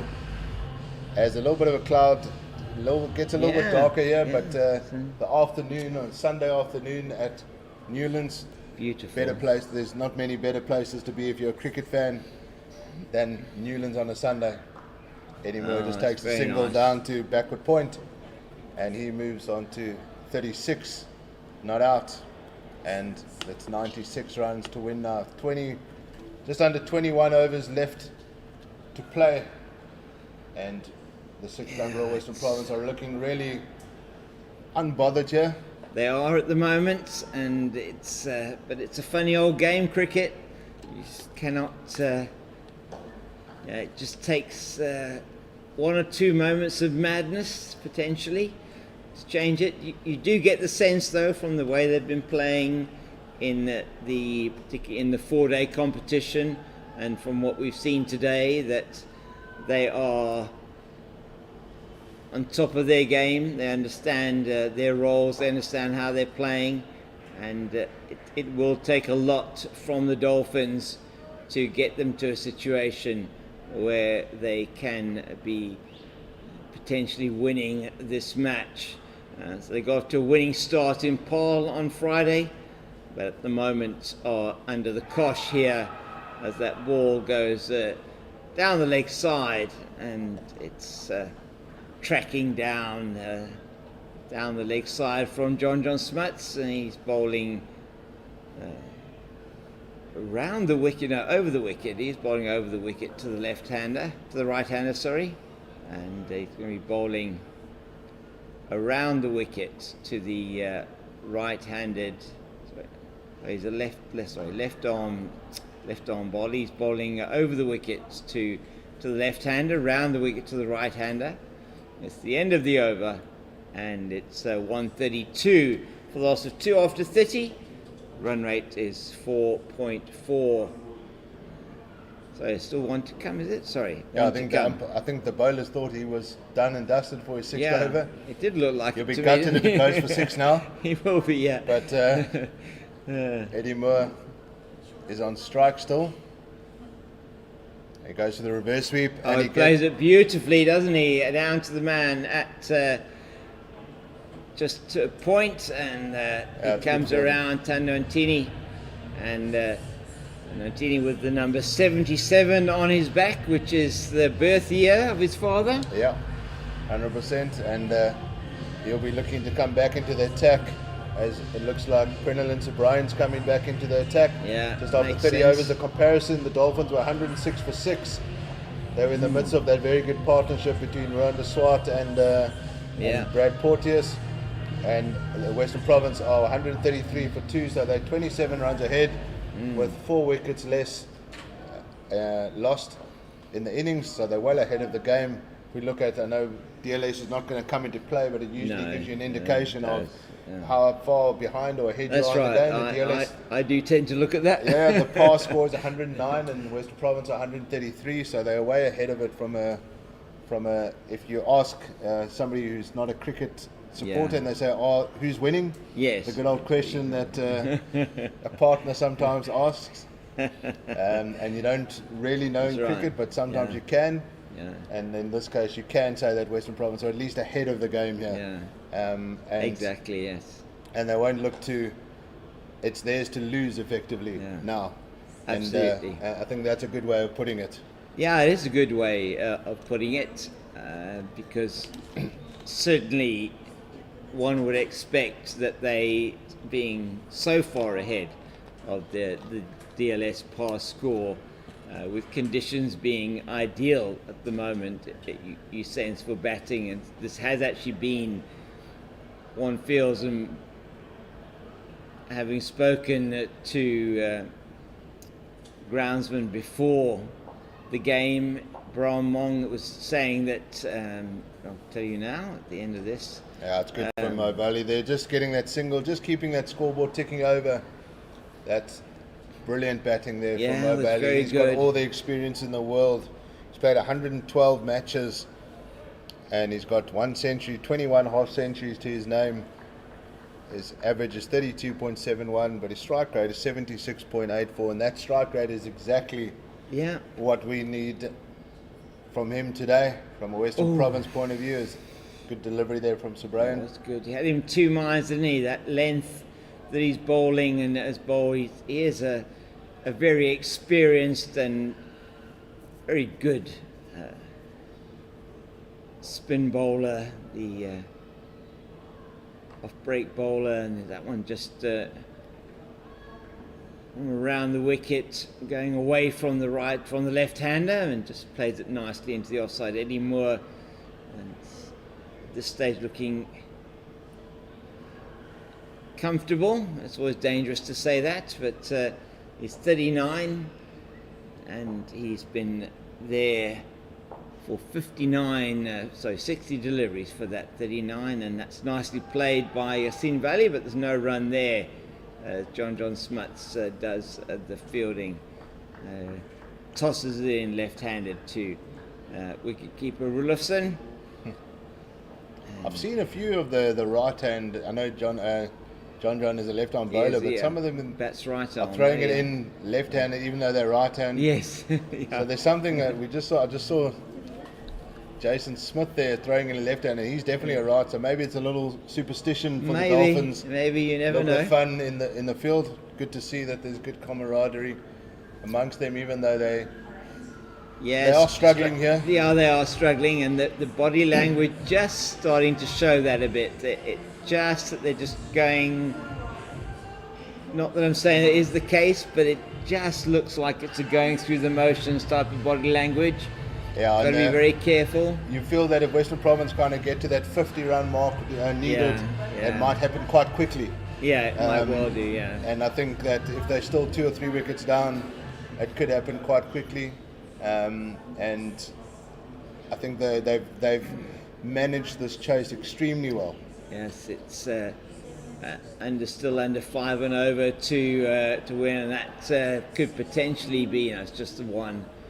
Down to the man at long on, and Moore moves into the 40s with that. He's on 40. His strike rate is just a shade under the 66.67%. So he's batting at 4 runs. He's batting at 4 runs and over, literally.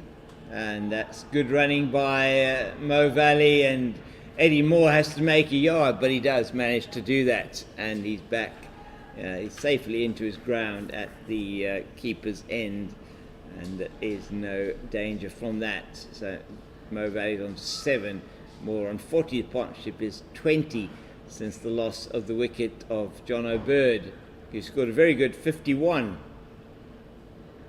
And it is Smuts again, and that's just played straight back to him. And so it has been so far a very controlled chase from 6-gun Grill Western Province, and hoping to emulate. So that's a very good shot from Moore again, out to Tando Ntini on the boundary on the leg side, and it bounces nastily for Grant Rulofson. He's really upset with his fielder there. He's remonstrating, saying to him, bounce it a bit further away from me, please, not so close to me. As we get a slip in for Yassine Valley to Smuts, who's left arm around the wicket to the right-hander, and he just defends. So 4.8 is the rate required, 4.4 the rate achieved, or close enough, 18.1 overs left in the chase, and lots of oohs and ahs. So Yassine Valley just plays out the end of the over. Still to come for 6-gun Grill Western Province: Daniel Smith, George Linder, Michlali Umpongwana, Bjorn Hendricks, Nandre Berger, Tepo Moreki, and Junaid Dawood. One would feel they hope they won't have to use any of those batters, and these two could take them through to the total. It's 88 to win off 18 overs. They need just under 5 and over, and they still have 8 wickets in hand. The 2 men out, Tony DeZorzi for 32 and John O'Bird for 51. The wicket takers have been the 2 best bowlers for the Hollywoodbets Dolphins. That is Prenlan Sobryan, who got the wicket of Tony DeZorzi, and Ethan Bosch, who got the wicket of John O'Bird. And they have most definitely been the premier bowlers for them. It is going to be Sobryan with his 9th over. He's got 1 for 38 so far, bowling to Eddie Moore. Moore in his first match as on list A point of view for his new province. Six Gungrel, Western Province, and that is miles out the ground. That has gone out of the railway stand, over the railway stand, into possibly the railway line. I'm not even sure they're going to find that ball again.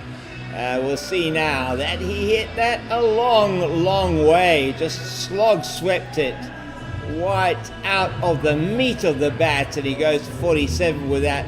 145 for 2 it is, and 82 to win now. It was a really good shot, and they are going to ask for a new ball, I think. Umpire Abdulastian coming out, and that went a long way, and may well be drinks now. Actually, they're still looking for that somewhere to go into the railway line, I think. And we're trying to see where it went to. The people are searching all over as the drinks come out for the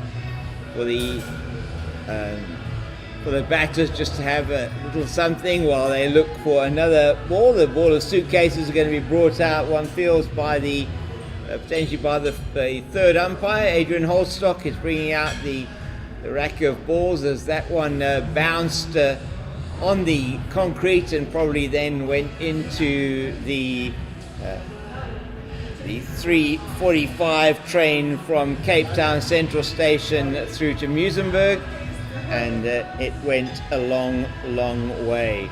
And just great visuals here from our roving cameraman you saw initially looking for as the guys look for that ball, and somebody may well have found a souvenir somewhere way out of this ground. It was hit so far by Eddie Moore. It's still going to be 4 balls left in the 33rd over, and it was a huge hit from the Western Province left-hander, just 3 runs away from a debut 50 in the 50 over competition, and it did go a long way.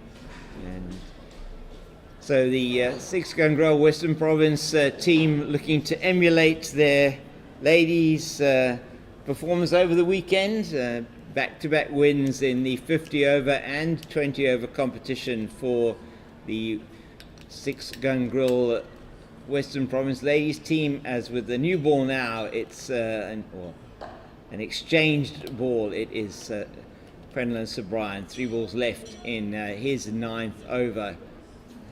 Ball having to be replaced because they could not find the one that was hit out of the park by Eddie Moore, and he wants a single to get one closer to that 50, and it would be a good debut for his province. Obviously, a debut 50 for him for his new province. Eddie Moore, really likeable young man. Yeah, very hard worker. Seen him behind the scenes. He puts a lot into his. He's a good team man. Puts a lot into his batting, but he's also a good team man as well. He does a lot of. He gets behind his teammates as well. He helps out. He throws some. When the coaches are done with their throwing, he's still throwing to some of the guys as well, which I think is important. And he just takes a quick single here. Yeah, it's good running. Good running there, and I think he's been an excellent signing for Western Province. You know, he feels like he's got something to prove. He didn't get towards the last couple of seasons at the Warriors. He wasn't getting into that side. You know, the opportunities weren't there. He's too good a batsman to be sitting on the sidelines. Yeah, to be fair. And he's proven that when he gets the opportunity. And I think that it was a great signing. You know, it was similar the similar player to Peter Milan. You know, Peter Milan was the rock at the top of the Cobras and Western Province, I suppose, in the semi-pro type side of things for a number of years. And when you lose that kind of solidity up front, it's very difficult you can't buy that kind of hard cricketer. And Eddie Moore is that hard cricketer, but he's a very kind of chilled character off the field. He's intense when it comes to cricket, but name me a top opening batter that's not intense. Oh, absolutely right. That's what you want from an opening batter. You want him to be intense, and he's an intense cricketer, but he produces the goods on the field. And if he continues like this, he's going to have a long career here at Six Gungrel Western Province. He's just 29, so to be fair, as a batsman, he's still got he hasn't 5-6 years. Probably hasn't reached his peak yet, and you know he was selected for the CSA team that I had the privilege of spending some time on commentary for them last year. Yes. In their match against, in fact, it was exactly this time last year in their matches against the India A team in Bloemfontein. Yeah. That's right, at the Mangong Oval. Not a lot for the bowlers there in Bloem. No, and he didn't get a chance to play. So Yeah. he didn't play, which was unfortunate. You know, a lot of people at that time, a lot of commentators. I certainly know the guys that I was with. A lot of sort of thought, you know, for him and saying for him, he really should be given an opportunity. Maybe he wasn't given an opportunity then even to play. Somebody like Sorrel Ervia who got the opportunity there and actually took it with both hands, it must be said, and deservedly got his place then in the Test team. Oh, that could be out. Yeah, it is out, and that is you always sense that might be coming with Yassine Valley just caught on the crease to John Smuts, and a deserved wicket for John Smuts. That's Yassine Valley, who has gone for 7 of 23 balls, and they did not bother the scores with a boundary. He's LBW to Smuts. It's 147 for 3, still 18 needed, and just wickets continuing to just fall at odd intervals. It was a good partnership between the two, just short of the 30-run mark, but it's not good enough in the context of the game. They want to be able to take them through to victory. 1 or 2 blips maybe on the radar, but beyond that, not what they want. As a very, very favoured local Daniel Smith, a young man of 20 years old, is being applauded out to the crease by the Daniel Smith fan club. Yeah, I think his school sax I think might be in full play here, and it's fantastic to see. It's the first time they're getting to see him in this season from a limited overs point of view. Obviously the T20 competition took place in Potchefstroom, so it's a big job for this young man to do. He's got a big job to do. Yeah, he needs to finish this game off. He does, yes. Eddie Moore's the set man, 49 not out. Daniel Smith's got a role to play. There's 80 runs to win, 98 balls. John Smuts just picked up that wicket, important for the Dolphins. That's a 3rd wicket, 147 for 3. No panic stations from a Western Province point of view, but a couple of wickets here for the Dolphins, and they'll feel that they've got some sniff of a chance at pulling off a shock win, that it must be said. No, it would be certainly would be a shock if these 80 runs were not able to be scored in the 16.2 overs that are left, and with the batting lineup that is still to come. But Daniel Smith just needs to be careful here. Maybe see off a couple of deliveries from John Smuts without getting too ahead of himself. But he does tend to, they're just practicing his reverse sweep in that sort of prior swing of the bat. Yeah, he does like to play that shot, and he just gets off the mark. And it feels like Daniel Smith just reached his 100 there as he get off the mark, as the crowd goes. I'm sure you can hear the crowd through our microphone as well. You can, definitely. It's lovely to hear that. It's lovely to hear this, James. Yeah, it is lovely. I thought Eddie Moore was on strike there. My goodness, yeah, got to his 50. Eddie Moore on 49 needs 1. He won't even get as big a cheer as that, I don't think, if he gets to he gets to 50. I think if Daniel Smith gets 50, you might feel that there's 20,000 people in the stadium. It started to sound like that already from that initial cheer for the first run for Daniel Smith. We just need to check how many times his name is on those tickets of those just over 1,000 people that are in here today. It might be that he bought 1,000 tickets to give to his... You never know. Good on him, the young man. And that's what you want. You want your cricketers to bring in the fans. That's ultimately, they're your best brand ambassadors. Well, there we go. I mean, that is what it's about, isn't it? We want to build the heroes here, the local heroes. And it's all about that brand and build that brand for them. We want to take cricket back to the people and bring the people back to cricket. It's very important, and certainly this Western Province team, successes they're having this season, I think a large part of what we're seeing here today with this crowd that has swelled during the day. Yeah, obviously around the country, the One Day Cup, the crowds are not in their thousands, but here at Six Gun Grill Newlands we do normally get decent crowds for the 50 over competition, and I think the more we can get youngsters like Daniel Smith in the team and scoring runs and winning matches for the home side, that's just going to draw people in. That's right. And that can only be good for Western Province and for the game as a whole. And he is a really fine young man, Daniel Smith. David says a very laid-back character, and but one who has the respect of his teammates. That is beautifully played into the offside, and doesn't it sound gorgeous when it comes off the bat? My word, that did sound good. That's a beautiful shot there from Daniel Smith, and Eddie Moore's probably thinking, guys, I'm also here.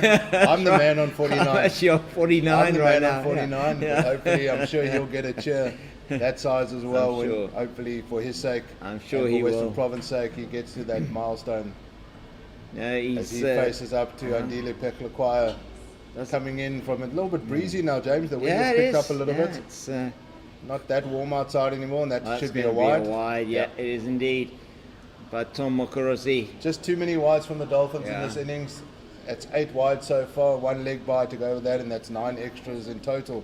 When you're defending a low score like that, you can't afford. Up, and that's the 150 up in 34.2 overs. And that's the music sounds and the score goes up on the scoreboard as Andile Peklakwaya runs away from us now, number 69 emblazoned on his back, and Eddie Moore will go to his 50 on debut for Western Province in the List A competition, and he's the first to be applauded by his teammate Daniel Smith, and a exchange congratulations in the middle of the field. Eddie Moore punches the badge on his on his shirt, and he is happy to be here, happy to be contributing. 50 of 71 deliveries for Eddie Moore. That one massive 6 as Daniel Smith goes to his own 50. No, he goes to 3. Yeah. Sorry. Just three. You would think that it was 50. But this is awesome to see. I'm loving the atmosphere that the Daniel Smith Supporters Club are bringing to this game this afternoon. And every single run is cheered as they move closer to that target. Just 75 runs to win now of 92 deliveries. Daniel Smith's prime sponsor, Rent a Crowd. And that's safe though. It's going to go 2 bounces, and they're going to go through for 2. Tando and Tini doing the fielding out there in the deep. That's some good running, good fielding. Not perhaps the kind of delivery that Andile Peklakwaya would have been looking for, but he's going to be coming in again. Last ball of his his 4th over. So he's still got plenty of bowling to do in this match potentially. That's beautifully played by Eddie Moore. It's going to go out just for the single to deep cover, and he moves further into the 50s. Now top scorer for Six Gun Grill Western Province, 53 not out. With him Daniel Smith 3, 155 for 3 after 35. By comparison, the Hollywoodbets Dolphins 128 for 6 after 35, and Western Province retain that 26-27 run. In fact, it's exactly 27 runs ahead, the same as they were after 30 overs, and they have lost 3 less wickets. So it is they're probably about 5 overs ahead of where the Hollywoodbets Dolphins were at the same level. And it's going to be the captain who's bringing himself back on to bowl for his last over. He's bowled 9 overs, 1 for 45, and one presumes that he wants to break this partnership as well. See if he can't get the wicket between himself and Ethan Bosch. They've most definitely been the pick of the bowling attack John Smuts getting some reward in his last over. Be Sir Brian from the Kelvin Grove end. Yeah, I think they'll just look to see Sir Brian off, get his spell done, and without too much damage. He's bowled 9 overs, 1 for 45, run rate of 5. So that's a little bit more expensive than he usually goes for. As Eddie Moore just plays that down to long off for a single. And I think it's important that Eddie Moore is there as close to the finish as possible now. He's the set batsman. He knows that he has a job to do. He needs to play this now. Nothing fancy, just see through this game. And if he's there at the end, the victory will be the home side's. And nothing fancy needed here in this final over of Sir Brian's spell. And 71 to win for the 6-gun grill Western Province. Oh, just squared him up a little bit. Yeah. Good shout there from Sir Brian, but not having anything, and they maybe pitched outside leg stump there. Yeah, difficult to see them giving that. He was moving away to leg side as well, was Daniel Smith when he hit that, when that one hit him. So nothing to report on this one. So it's Sir Brian again. That's a good delivery. Fired in the block hole. Yeah. He's a clever bowler, Sir Brian. I like watching him because he's one of those thinking cricketers that every ball he's thinking about where he wants to land it, what he wants to do with it, and he doesn't really he doesn't get a lot of tap around. He gets through his overs quickly. That's good batting there from Daniel Smith. Well done, Daniel Smith, and he moves on to 4. That shot down into the fine leg region. So we've got a slip. A man at 45 inside the circle, third man, and man at point, deep point on the boundary, extra cover, long off, long on, bringing now they're bringing in the man at deep mid wicket to a standard or shortish mid wicket region, a man on the deep backward square boundary, and then a man at 45 inside the circle, and that's just eased out into the leg side. And a loud call of no. If you are a youngster listening to the broadcast or watching, that's very, very good cricket from Eddie Moore. Just a loud call of no. Make sure your calling is in place. They're going to take a drink, and so are we. And we'll be back with you in a couple of minutes.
Welcome back. And the news from Six Gun Grill Newlands is that the run rate, no runs required to win, is the same as the number on Andile Pechwayo's back.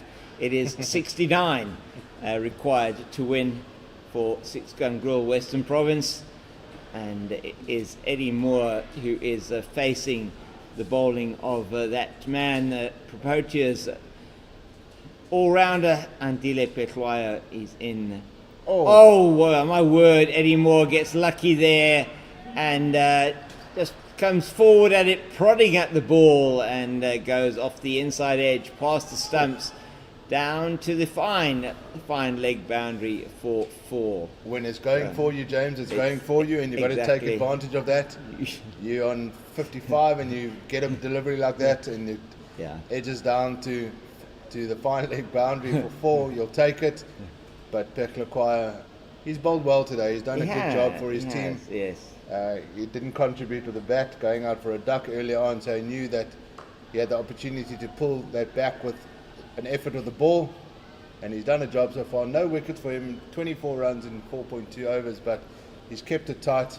Yeah. And he was unlucky there to pick up the wicket of Eddie Moore. And Eddie Moore just needs to refocus again. He knows that he hasn't finished the job here. No. He's done well so far. He's on 59 not out. Daniel Smith is with him, 4 not out. Both of these batsmen will want to be there. Maybe just unnecessary there from Eddie Moore. Just kept a little bit low. Yeah. I saw what he was trying to do there, James, because they don't have much protection on the mid-wicket boundary. No, so if he gets it past, I think it's the Detoli there at mid-wicket. It is. There's a boundary available to him. Definitely. I mean, just kept a little bit low. Nobody on the boundary in front of square on the leg side. There's the man at sort of square leg on the boundary, almost directly in line with the line between where the umpire is standing in the stumps, almost directly behind the umpire on the boundary. And that's better from Eddie Moore, just angling it down to third man, and that's probably the best thing that he could have done under the circumstances. Just get himself off strike, give himself a chance to just sort of think about things for a while. He's had a drink, maybe a bit of the sponsors stuff, but Powerade, some Powerade, just give him a bit of a boost, and that adrenaline rush might have gone to his head. You never know. Just regather your thoughts. Right. You've got a job to finish up here. Nicely played by Daniel Smith, and he goes to his second score of 5 in the West. I think his fan club will find a milestone in every ball, every delivery. The first time he's faced Andile Pechwayo at Newlands within the 37th over.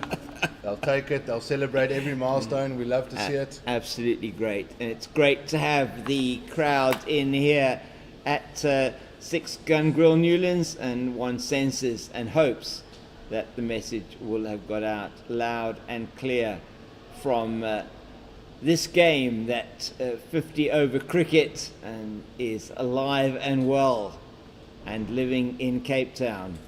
That's a good shot there from Eddie Moore, just not getting it past Jason Smith there at short cover, and that's the end of the 37th over, 164 for 3, 63 runs needed of 78. James, we've got a game on our hands here. We didn't think we'd have a game like this on our hands early doors. We're now sitting at 4:45 in the evening, in the afternoon in Cape Town. It's only in the afternoon in Cape Town on a Sunday. It's only evening the minute the clock strikes 10 o'clock on a Sunday in Cape Town. Correct, Especially at this time of the year, the best place to be. If you are coming down, if you're watching from overseas, we welcome you to Cape Town in this summer period. It's a beautiful time of the year here in South Africa. And come and visit. There's a lot of cricket to watch at Newlands in December, January and February. And then there's a couple of 4-day games to wrap it up in March, April. And there's a lot of cricket still to come here at the beautiful Six Gun Grill Newlands. If you're a particular fan of women's cricket, or even if you're not, really is some exciting stuff coming to you on the 12th to the 16th of December here from Newlands. That's beautifully played by Daniel Smith, out into the cover region. Tandotini does the fielding, and they take a single. And Tandotini looks like he may not get another ball today, the way it's going. I mean, he's only bowled the 2 overs, 0 for 21. It would be sad if that's the case. I think it is. I think they've missed a trick here. It's not good for the young man's confidence. Not at all. He did go for 21. He has been expensive, but you need wickets, and you put him in this bowling lineup to get wickets. Yeah. I think you need to back your young fast bowler. You're bowling Brad Porteous now. I know he scored 100, but he's not your frontline bowler. Yeah. You've got to really back your frontline bowler and ask him to bowl to a plan. And that's, again, very nicely played by Eddie Moore, but Tandotini does the fielding again.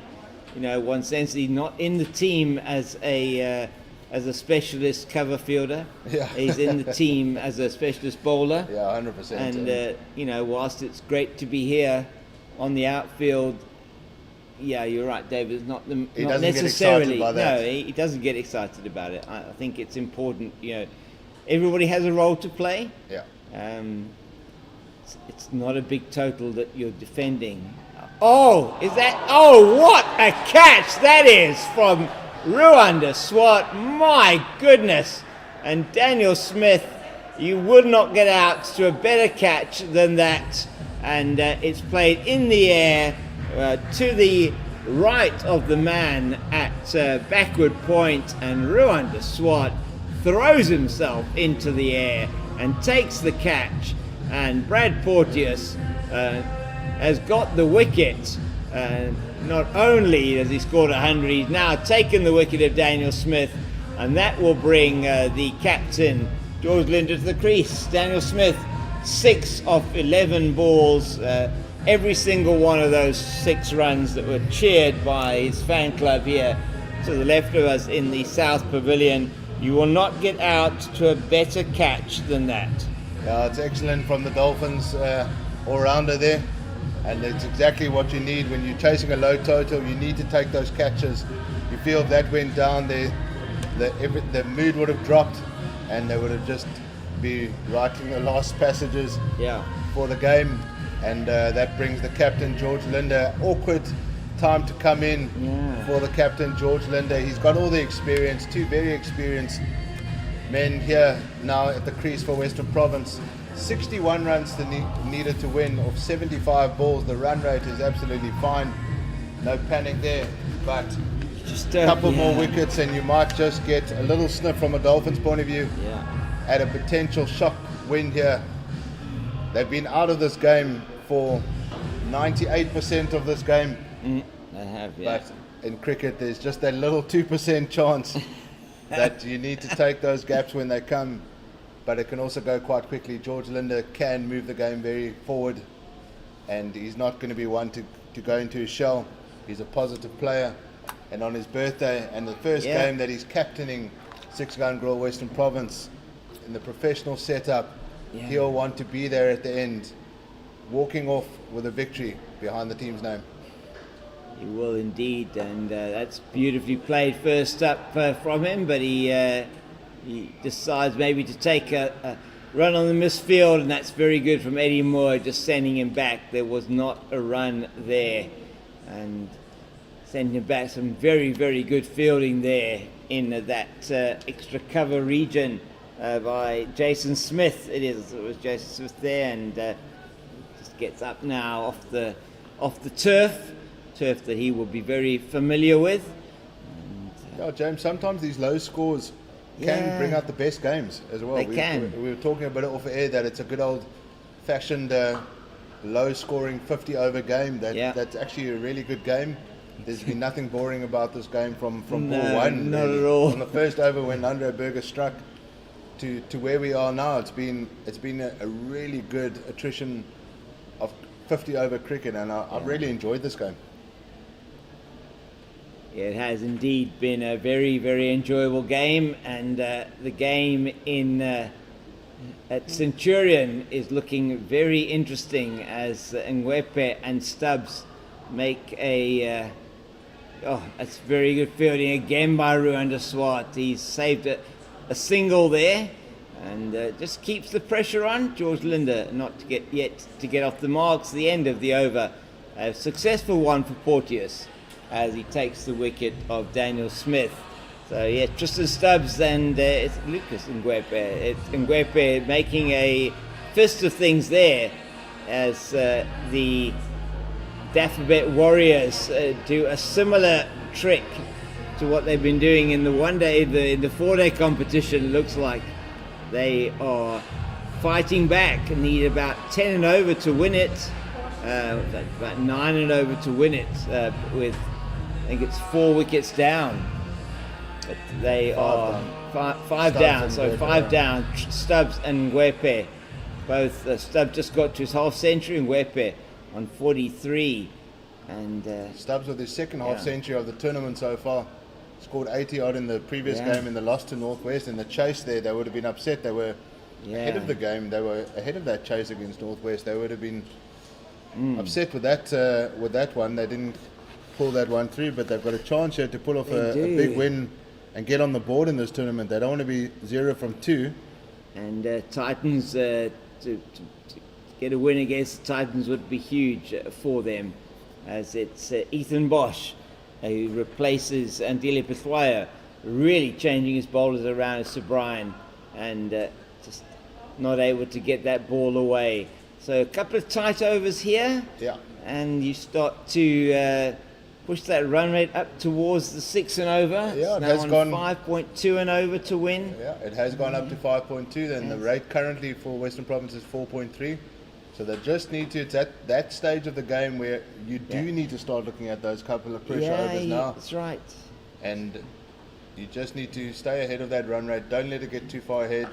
Yeah, it's a good bowling here from the Dolphins as the sun comes out yet again. It's lovely, isn't it? At Newlands, sun bakes on everywhere except where we're sitting, James. Yeah, that's right. It is a little bit warmer since they closed the windows behind us and stopped the through breeze from the southeast. The breeze from the southeast, always say it's the lazy wind coming from the southeast. Doesn't go around you, it goes straight through you. It's too lazy to go around you. Yeah, it's a good shot there from Eddie Moore, just getting George Linder on strike there, and he'll face up to Ethan Bosch. But it's important that they keep these singles coming. The boundary balls will come, as 60 runs to win, 68 balls. James, we have a game on our hands. The DLA's pass score, even though there's no danger of rain, but it's at 156 and they're 167. It's got a lot closer, hasn't it? It's gone a lot closer. It was over 20 for most of the match. As we said earlier on, it's a good old-fashioned 50 over chase here, but it doesn't matter if you win it off the last ball. Victory is victory, and no need to panic here. But there are still 60 runs to get as Ethan Bosch changes his line. He's going to come over the wicket to George Linder. George Linder does like pace on the ball. If he gets any width, he's going to dispatch it. He has protection on the cover boundary though. Oh, jeez. And he gets a full toss. And he gets a full toss, and he almost holds out to Andile Pechlaquaya there at mid-on. That just seemed to stick in the air for ages. Yeah, it did, didn't it? And George Linder just missed timing that one. Could perhaps have been a slow delivery, attempted slow ball from Ethan Bosch. That's why it was a full pitch delivery. Just trying to mix it up. And Ethan Bosch has only got 2 overs and 1 ball left. So Brian has finished his spell. He is going to want to get the something from Ethan Bosch. He's only got 2 overs left of the 11 that are left to be bowled. Andile Pithwaya has 5 left. John Smuts has 2 left. And Tando Ntini has got 8 overs in the bank, which is something that seems very strange to sort of understand from a Dolphins point of view, but there must be a reason why. At this stage, as much as I'd like to see him back on, I don't think he's going to get another run. No, I don't think so either, because runs are an absolute premium. 60 to win of 11 overs, 5.5 and over to win with 6 wickets in hand, and it would be, for any day, you would expect that should be a total that they would be able to achieve. And it is going to be Andile Similani coming on from the Kelvin Grove end. Yeah, that baffles me, because I think that, if the choice was between Ntini and Similani, I'd go with my strike bowler. Yeah. But obviously, what do we know? Yeah. The captain obviously knows what he's doing. But, James, with this kind of total, even though it's getting a little bit closer, all it takes is one good over from a Western Province point of view. Right. 15 runs in the over, or 20 runs, and it's pretty much game done and dusted. That's right. I'm looking over to the home dressing room there. Coach Salak Nukkinen is a very calm individual. Yeah. Most of the times, and he doesn't look like he's pacing around. No. He knows that he's got the batsman to finish off here, but he knows that Eddie Moore is the set man. George Linder is the experience, and these two guys need to be there. Oh, that's a little bit in the air but it looked like.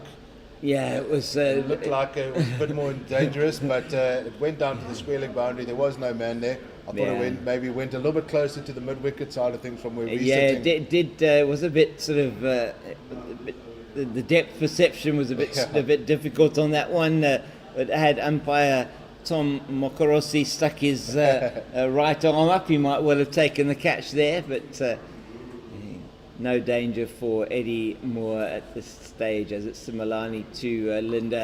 He's out. He is out. He's popped that one up to mid wicket, and Brad Porteous takes the catch, and he can do no wrong today. Andile Similani, obviously, Prenland Brian knows more than we do. He's taken the wicket of George Linder, and Linder goes for no runs. He's done an Andile Petluayo there, and that is not good news for the captain or for Six Gun Grill Western Province. 168 for 5 now. Yeah, I think a couple of jitters will be going through the home side's dressing room at the moment. George Linder will be disappointed that he couldn't contribute with the bat. Did a good job with the ball earlier on, but he's departed for 0. But he won't mind if the next batsman, Mpungwana, and Eddie Moore continue the job and finish off here. Just remain calm. Eddie Moore is the set man. He's got the experience as well, and he'll be looking to keep the young man, Mkhlali Mpungwana, calm. Yep. No need to panic. Just back through the overs, get through the overs, and victory will be theirs. But the Dolphins have made a fist of this. They've made a game of this, and that's what runs on the board does. It's obviously not a final, but runs on the board is always runs on the board, James. Definitely. I mean, this is a situation where, we were speaking about it, David, at the drinks break, and that was when there was still 3 down. And Daniel Smith had just come in, saying that it just takes a couple of wickets, a couple of good overs, and you start to get the run rate up to 6 and over. You have to get to more than a run a ball, and you're into the Björn Hendrickses and Nandre Burgers of the world, and then it starts to become maybe a little bit more difficult as Mkhlali Mpungwana, the tall man, whose bat looks like a matchstick, he comes to the crease. Yeah. Tall young man, only 20. How many years of age is 22. 22 he is. Product of the Western Cape Sports School. He might look like a matchstick, but he's going to look to light up this game here. Good. He's got a role to play now with the bat. He got a few overs in with the ball earlier on, took a couple of wickets. But if he's going to be spoken about in the genuine all-rounder category going forward in the future of South African cricket, he needs to contribute to the bat. He did that last season. He did indeed, and he's got a chance to once again win a match for his side here in the opening match of this one-day cup campaign for Western Province. This is the second match that the Dolphins are playing. They won their opener. Oh, that's good from Similani. Just beating the bat. And you just feel the energy is shifting a little bit here, James. Yeah, it's shifting a little bit. We're behind here on the Weinberg end here, but you can feel that the crowd has gone a little bit quieter. The Daniel Smith fan club has gone to get some beers to see them through the rest of the afternoon. And the pressure is now on. That scoreboard at the top of the order there. Tony Dezorzi 32, Bird 51, Moore unbeaten 63. And then 7-6-0 and Mkhlali Mpungwana currently on 0. That's a bit concerning from a Western Province point of view. Yes. And Mpungwana just gets off the mark here with a single.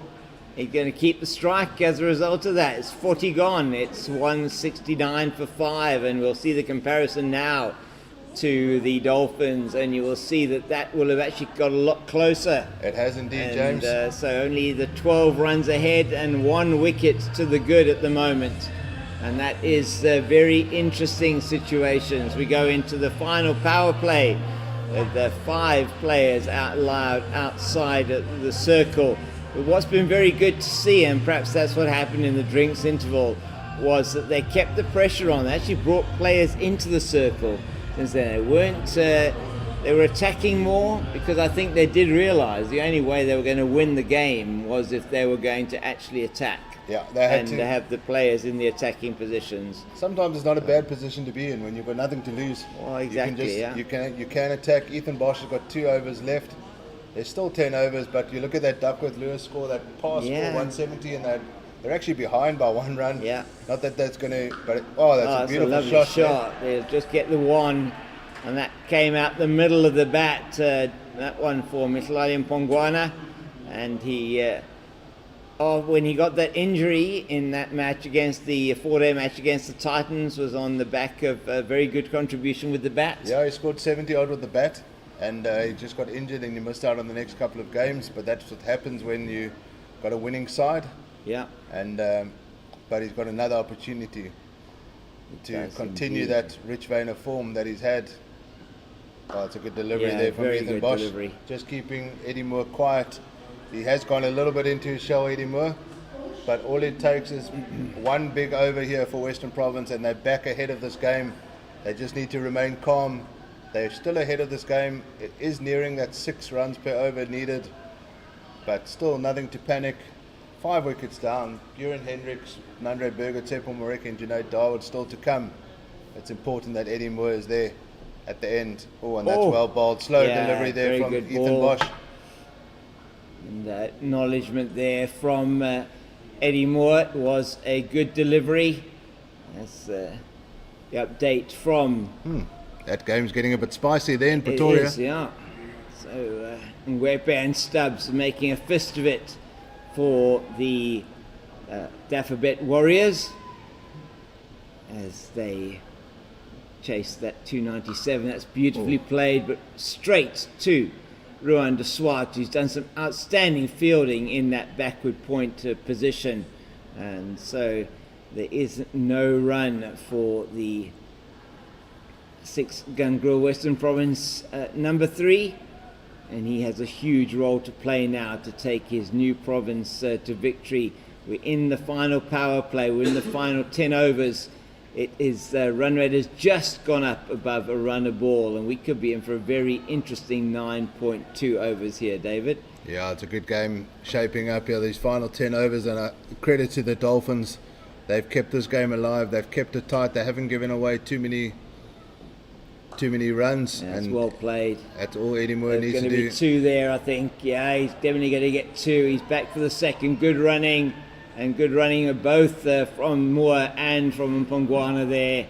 He took on the man at third man and got the 2 that he wanted. Wide of the third man fielder is Brad Porteous there, and Eddie Moore goes to 65 with that 2. It's 55 needed to win. 1 ball left in the 41st over. Ethan Bosch away from us now at the Weinberg end, and that's a good ball on the line, middle and leg, and there is no run. Yeah, that's 55 runs now. The rate is above the 6 mark now. 55 runs or 54. It's the first time in the match that the Dolphins are effectively, put the pressure on. Yeah. This is good to see from the away side. They've had a good weekend in the Western Cape. They had their game against Paarl on Friday. Yeah. They've obviously stayed in town for this game today. They didn't deliver early doors with the bat. No. Under pressure early, but they've given it a good run here in the chase, and they've put Western Province under pressure. You still feel that Western Province should be favourites, maybe 60-40 or 70-30. Yeah, I think so. But I think John Smuts has got 2 overs remaining. He's going to bowl out probably here this next 2 overs from him might be telling of how this game is going to shape up in these final 9 overs. Yeah, it's going to be interesting to see how Mhlali Mpongwana deals with this. He is a very wily customer, John Smuts.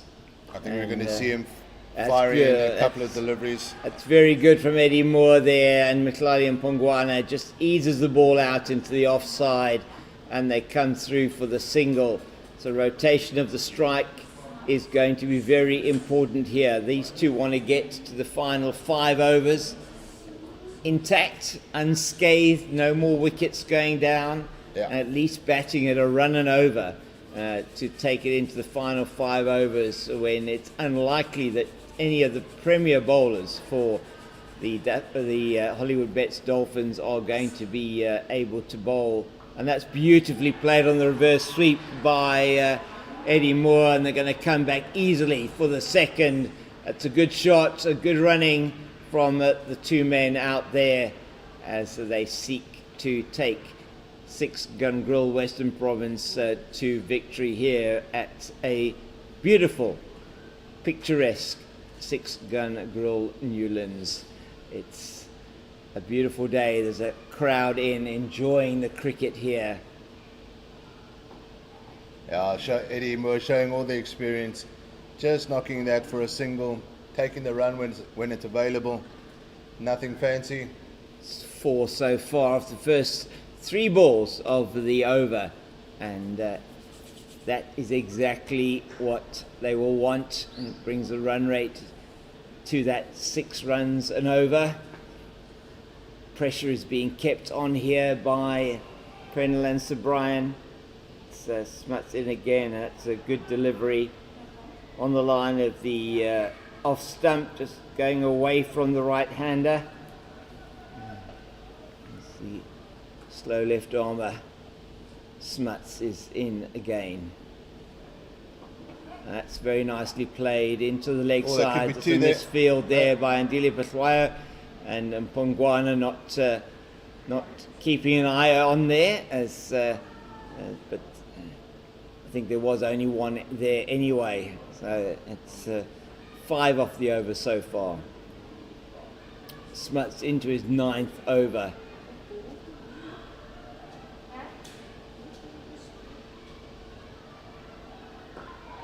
Yeah, defended back by Moore at the end of the over from Smuts. He's bowled 9 overs, 1 for 26. Outstanding bowling from the all-rounder for the Hollywoodbets Dolphins, and kept it very, very tight, haven't they? Yeah, you feel after this over now, this is going to be Ethan Bosch's final over, and then John Smuts. There's only Andile Peklakwa from the front line, Seamer's point of view. So if they can just stay at a run of ball, just not do any more damage in this next couple of overs, see these 2 off, then I think it could be pretty plain sailing. 50 to win off 8 overs, David. Yeah, exactly. I think it's to make sure nothing. That's very well played by Mpongwana down to 3rd man. We haven't seen that shot much at all today. In fact, that's about the first or second time I've seen that shot. That's the famous Mackay and Teeny glide. Down to 3rd man.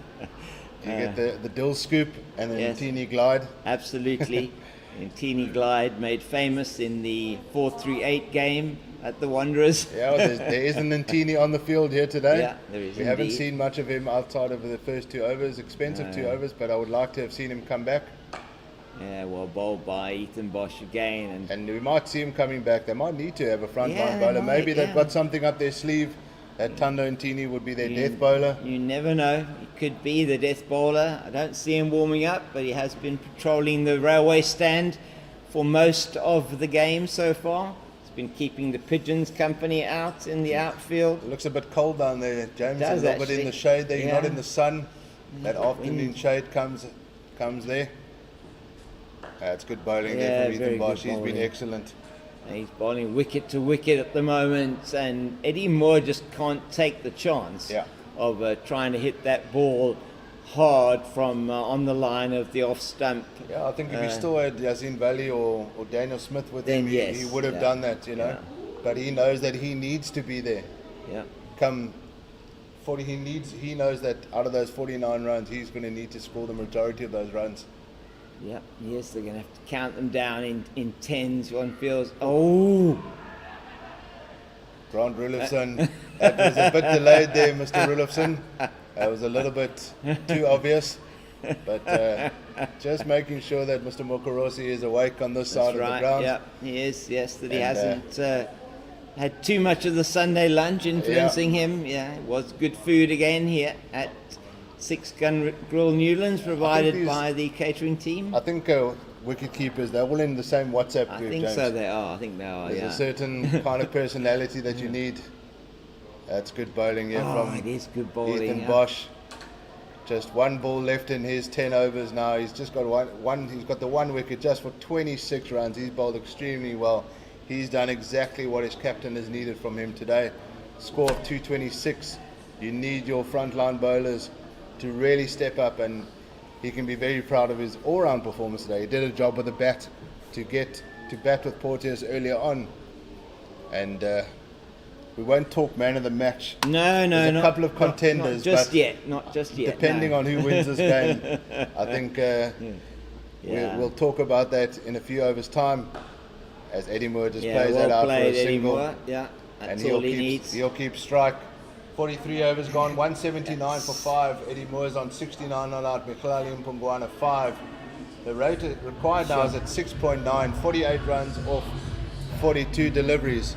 As we see the home dressing room there, looking relatively calm. Yeah. Nothing too drastic going on there. No, arms are folded. That could be just because they're cold, perhaps. Yeah, I think Wayne Parnell. I think the old superstition is if you're not, don't move when the batsmen are batting. I think Wayne Parnell's sitting with them. Yeah. Maybe just strategizing for the week ahead. It's a big week ahead. 3 games coming up. It's a big week ahead. Wednesday, Friday, Sunday. Yeah. And you want to go into those games with an opening victory. 2 home games coming up, important on Friday and Sunday. 1 away game in Bloem. But we're just looking there. Salek Nakidin and Dieter Swanepoel, Wayne Parnell there. Always in the style of Wayne Parnell. Batting consultant Kasim Adams is there as well. I'm sure Rory Kleinveld is somewhere around there, just keeping everything calm. He's seen these situations many a times in his career. Good play here from Eddie Moore, just taking the single. Yeah, is he going to take 2? No, they just threw for the single, and Similani has been quite effective. 4 overs, 1 for 23. Run rate required is up around the 7 and over. One feels that is still we're going to need not to see too some much of an boundaries. ask, but you are going to need to see some boundaries. I think it's been a while since the last boundary. Not quite sure when that was. The scorers are in front of us here, but difficult. Has been a while. 37th over. Thank you very much. So it has been 6 overs since the last boundary, and that's testament to some good bowling here from the Dolphins. Bowling. They haven't given this game up without a fight. They are well and truly in this game, James. They are, and they know it as well. Some might say that they're ahead of the game at the moment. It's very even at the moment. Yeah. Didn't expect to say that about 3 hours ago, James. Well, that's played very nicely out into the covers, but there will be nothing more than 1 as Tando Ntini, we've mentioned that name a lot today. It does the fielding. We've mentioned it more from a fielding point of view than anything else. The young man only getting 2 overs being, must be said, taken apart in the second over by Tony Dazorzi, but not being seen after that in the bowling attack as Similani's into Mpongwana. There are gaps if you go over the top, and he's gone down to fine-ish third man, but third man is fine because there is no slip, and that is a no-risk shot. Just keeping it ticking over in this over. That is 4 singles off the over so far. Will it be a big end to the over for Six Gun Grill Western Province, or will it just be more of the same? Yeah, I think a boundary can just ease the pressure a little bit. every single ball that gets bowled and that's a good shot from It Eddie is, Moore. but That's it's, not going to be a boundary, No, but it's a straight. positive Man, shot there it from is. Eddie Moore, and another single. And James, we're setting up here for a final 6 overs coming up. That's going to be very exciting. It Didn't will. think it would be this close. No. The Dolphins put 226. They struggled to get there. Yeah. Brad Porteous with a century early on, well played to the young man. But we sit here and we still haven't got any finality on this game. No, not at all. One thought it would be over by Oh. now, and that may well be getting it to being over. That's huge. That is an absolutely massive 6 from Michlali Umpongwana. It's gone into the top of the sight screen. Wow. Into the first level, it would have been, of the northern stand there. And if that had been slightly to the left, you might have had a glazier's bill at the new 100%. snake pit. What a shot from Mpongwana to finish the over, and that just lifted the crowd. Yeah, The crowd huge. woke up there and just said, right, we're back in this game. We're not losing this game from here, and that is the sound of the bat, James. Oh, Was it's beautiful, absolutely the middle of the bat. That was beautiful, and that was a fantastic over there, big over there. There was 11 runs in that over there right. and Michlali Mpongwana, the massive 6. And that just brings a whole new dimension to this game. 37 runs needed now off the final 6 overs. Andile Peklakwaya, the Proteas, all-rounder, back into the attack. His 5 overs has gone for 26 runs, no wickets, and this is great cricket to watch. Oh, James. it I'm is thoroughly absolutely enjoying this. fantastic, and we hope that you're enjoying it from wherever around the world that you're watching us. We can see from the comments that we have quite a few people viewing in from India. We just really appreciate that. And Eddie Moore, he's pulled something there. This is not good news. That's a pulled a groin. groin, and that is bad news for Western Province. Oh my word! And for Eddie Moore, that is just really sad. That he seems to be in quite a bit of discomfort there. They're calling for the physio. Physio running onto the field immediately. You could see that happen, and that is not good news at all for Eddie Moore. He's just going to get some treatment there, and he's just going to get just seeing what's going on there with Eddie Moore, and the physio was Mohammed a Sunday's good, come maybe on. it's just a bit of Maybe a little bit of cramp. maybe. Yeah. He's just working on it, and he's feeling that groin area. Could be that he just cramped up with that run. Taking on some more liquids there, and just trying to get an idea. There's no way that he's going to go off the field, one feels, but it's going to limit his ability to run, and they may have to get them in boundaries from here on in. And it's been a really good innings from him so far. 73's anchored the innings for 6 Gun Grill Western Province, and now with Michlali Mpongwana, his partnership already worth 23 of 28 deliveries, and they want to expand that quickly to get in to that runs. As you just keep an eye on the scoreboard there, and gives you an idea of what's going on, the bowling figures that you can also see on the screen there. The pick of the bowlers so far for the Hollywoodbets Dolphins has been Ethan Bosch, who's taken the 1 for 27, and John Smuts also taken the 1 wicket. Also just taken the 1 wicket to fall. In fact, the wickets have been shared between 5 different bowlers, and it has been Bosch who's taken the 1.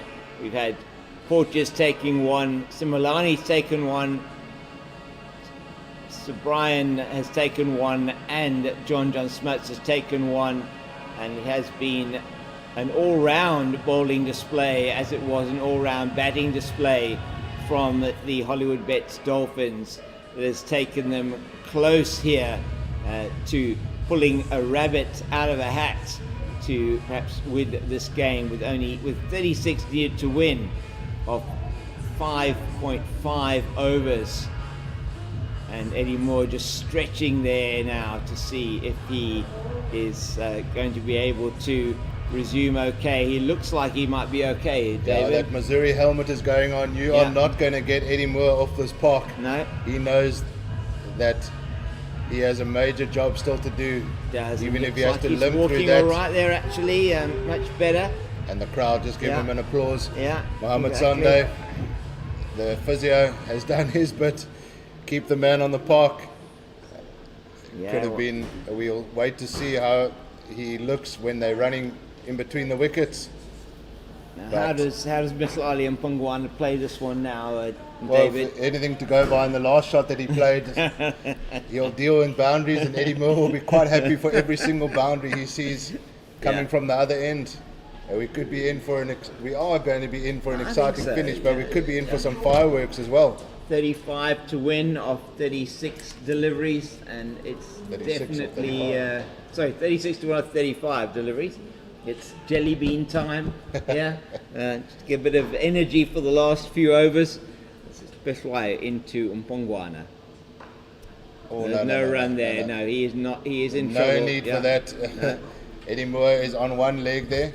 He's just stretching, and no need to test out that groin right now. No. And he's just making sure that he stays loose.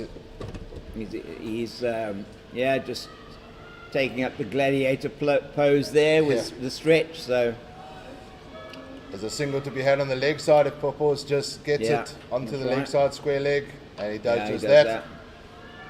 And Eddie Moore is not looking comfortable at all. No. Can we get a runner, James, if he gets an injury? Or is that out of the picture now? No longer in the laws of the game. Yeesh. That's tough. That's tough scenes. Mm-hmm. But Eddie Moore is made of... He's made of stern things. Stern Eastern Cape stuff. Yeah. There's Eddie Moore. He lives in the northern suburbs now, so he's got the northern suburbs of Cape Town toughness as well. And he knows that he's got a job to do here. He's not going to give away his wickets. I don't think he's ready there. Oh, he was. Okay. Yeah. Oh, no. That's he's made the pilgrimage from Gqeberha through to the northern suburbs. I have a number of us who come from that region. The last thing you want when you've got a groin injury is to hit the ball into that area as well. No. So he just avoided it there, but that didn't look comfortable even playing a shot. And he doesn't look comfortable running. No, not at all. And they need to make Mihlali Mpongwana's got a big job to do here, James. And it's a lot for the young man to take on. But he's going to have to score some boundaries here. Yeah. It just Jeepers, adds how did we get dimension, isn't it? How did we get here, James? How did we get here? Yeah, that's an easy run though for them, and that would not have been more than one anyway. And Eddie Moore doing very well to come through there for the single. He probably runs on one leg faster than I run on two. So. Yeah. I once said to the former Cape Cobras and Western Province coach Ashwell Prince, there was a couple of dramatic games over the last couple of seasons. I said to him, Ash, we don't do boring here. So maybe we're taking that mantra a little bit too literally today. I think from so. a Western Province point of view. So and it definitely hasn't been boring. 50 overs cricket. No, not at it's all. It's been a great 4 game. Off the over so far, and he goes for that. That hurts as well. Yeah. So everything is hurting at the moment, and probably the best thing he could have done was to miss that. Yeah. So he's not on strike as Andile Pehlwayo trying out for Bafana there in the middle. So he can't get to play for the Porteous this season. Maybe he can get to play for Bafana. So. Yeah, I think it's tough on Eddie Moore. Yeah, he's done such a good job, and he's got a responsibility. He knows that in traditional circumstance he has to be there at the finish. Yeah. But it's now on Mihlali Mpongwana to play his part and get as many of those runs as possible. Every single shot that Eddie Moore plays now is going to hurt. Yeah. Yeah, anything pretty much that he does, I mean, it must be hurting a lot. He's still trying to stretch it at every single opportunity, and you really feel for him. You sense really that may keep him out unless there's some magic work done by the physio, may keep him out of the next game. Let's just hope it's not a serious tear, David. I mean, it would be really, really sad for the young man if he Yeah, were I to think- miss out on any more of these games after Yeah. such a good debut in Six Gun Grill Western Province colours. Yeah, it is. It will be tough, but he's a team man. Yeah. He knows he's got a job to do for the team here, and he'll And limp there through he on goes, one there he leg. goes, just the single there, and there was not going to be two there anyway, so he's through for the single, and he's trying now his best to retain his composure. And this is where the mental side of the game, James, Yeah. comes into play. Absolutely. And Eddie Moore, as an opening batter, has been through a couple of setbacks in his career. Hasn't seen a lot of game time over the last couple of years, but if he gets through here and he gets his team, he could very well make a name for himself down here in the Cape. As we look at the Warriors score, I see Nguepe is still there, but they're 7 wickets down. Now target is, what's that, They 40? need 44 off 3 Yeah. overs, so Oh, that's a beautiful shot. Yes, it is. That's a great shot from Eddie Moore. Goes past the man at mid-off and down to the boundary for 4. Well played, young man. Yeah, Yeah. showing good mettle there, Eddie Moore. That's a beautiful shot down the ground, and the crowd Yeah. appreciate his efforts here. It's really, he's giving it everything for his side, and we are nearing the 200-run mark. 28 off 28 needed, and the partnership Yeah. moves to 31. Yeah, 78 important runs stuff. for Eddie Moore. Oh, I don't know what he was trying there, but I don't know yet, but no, either. But that was French cricket. But Eddie Moore just trying to be a little bit innovative here. You obviously Yeah. saw maybe he's trying to lap that one if there was a well, there is shorter a short fine leg, isn't there? So he's trying maybe to get the ball in the gap between the wicket keeper and that short fine leg. Yeah.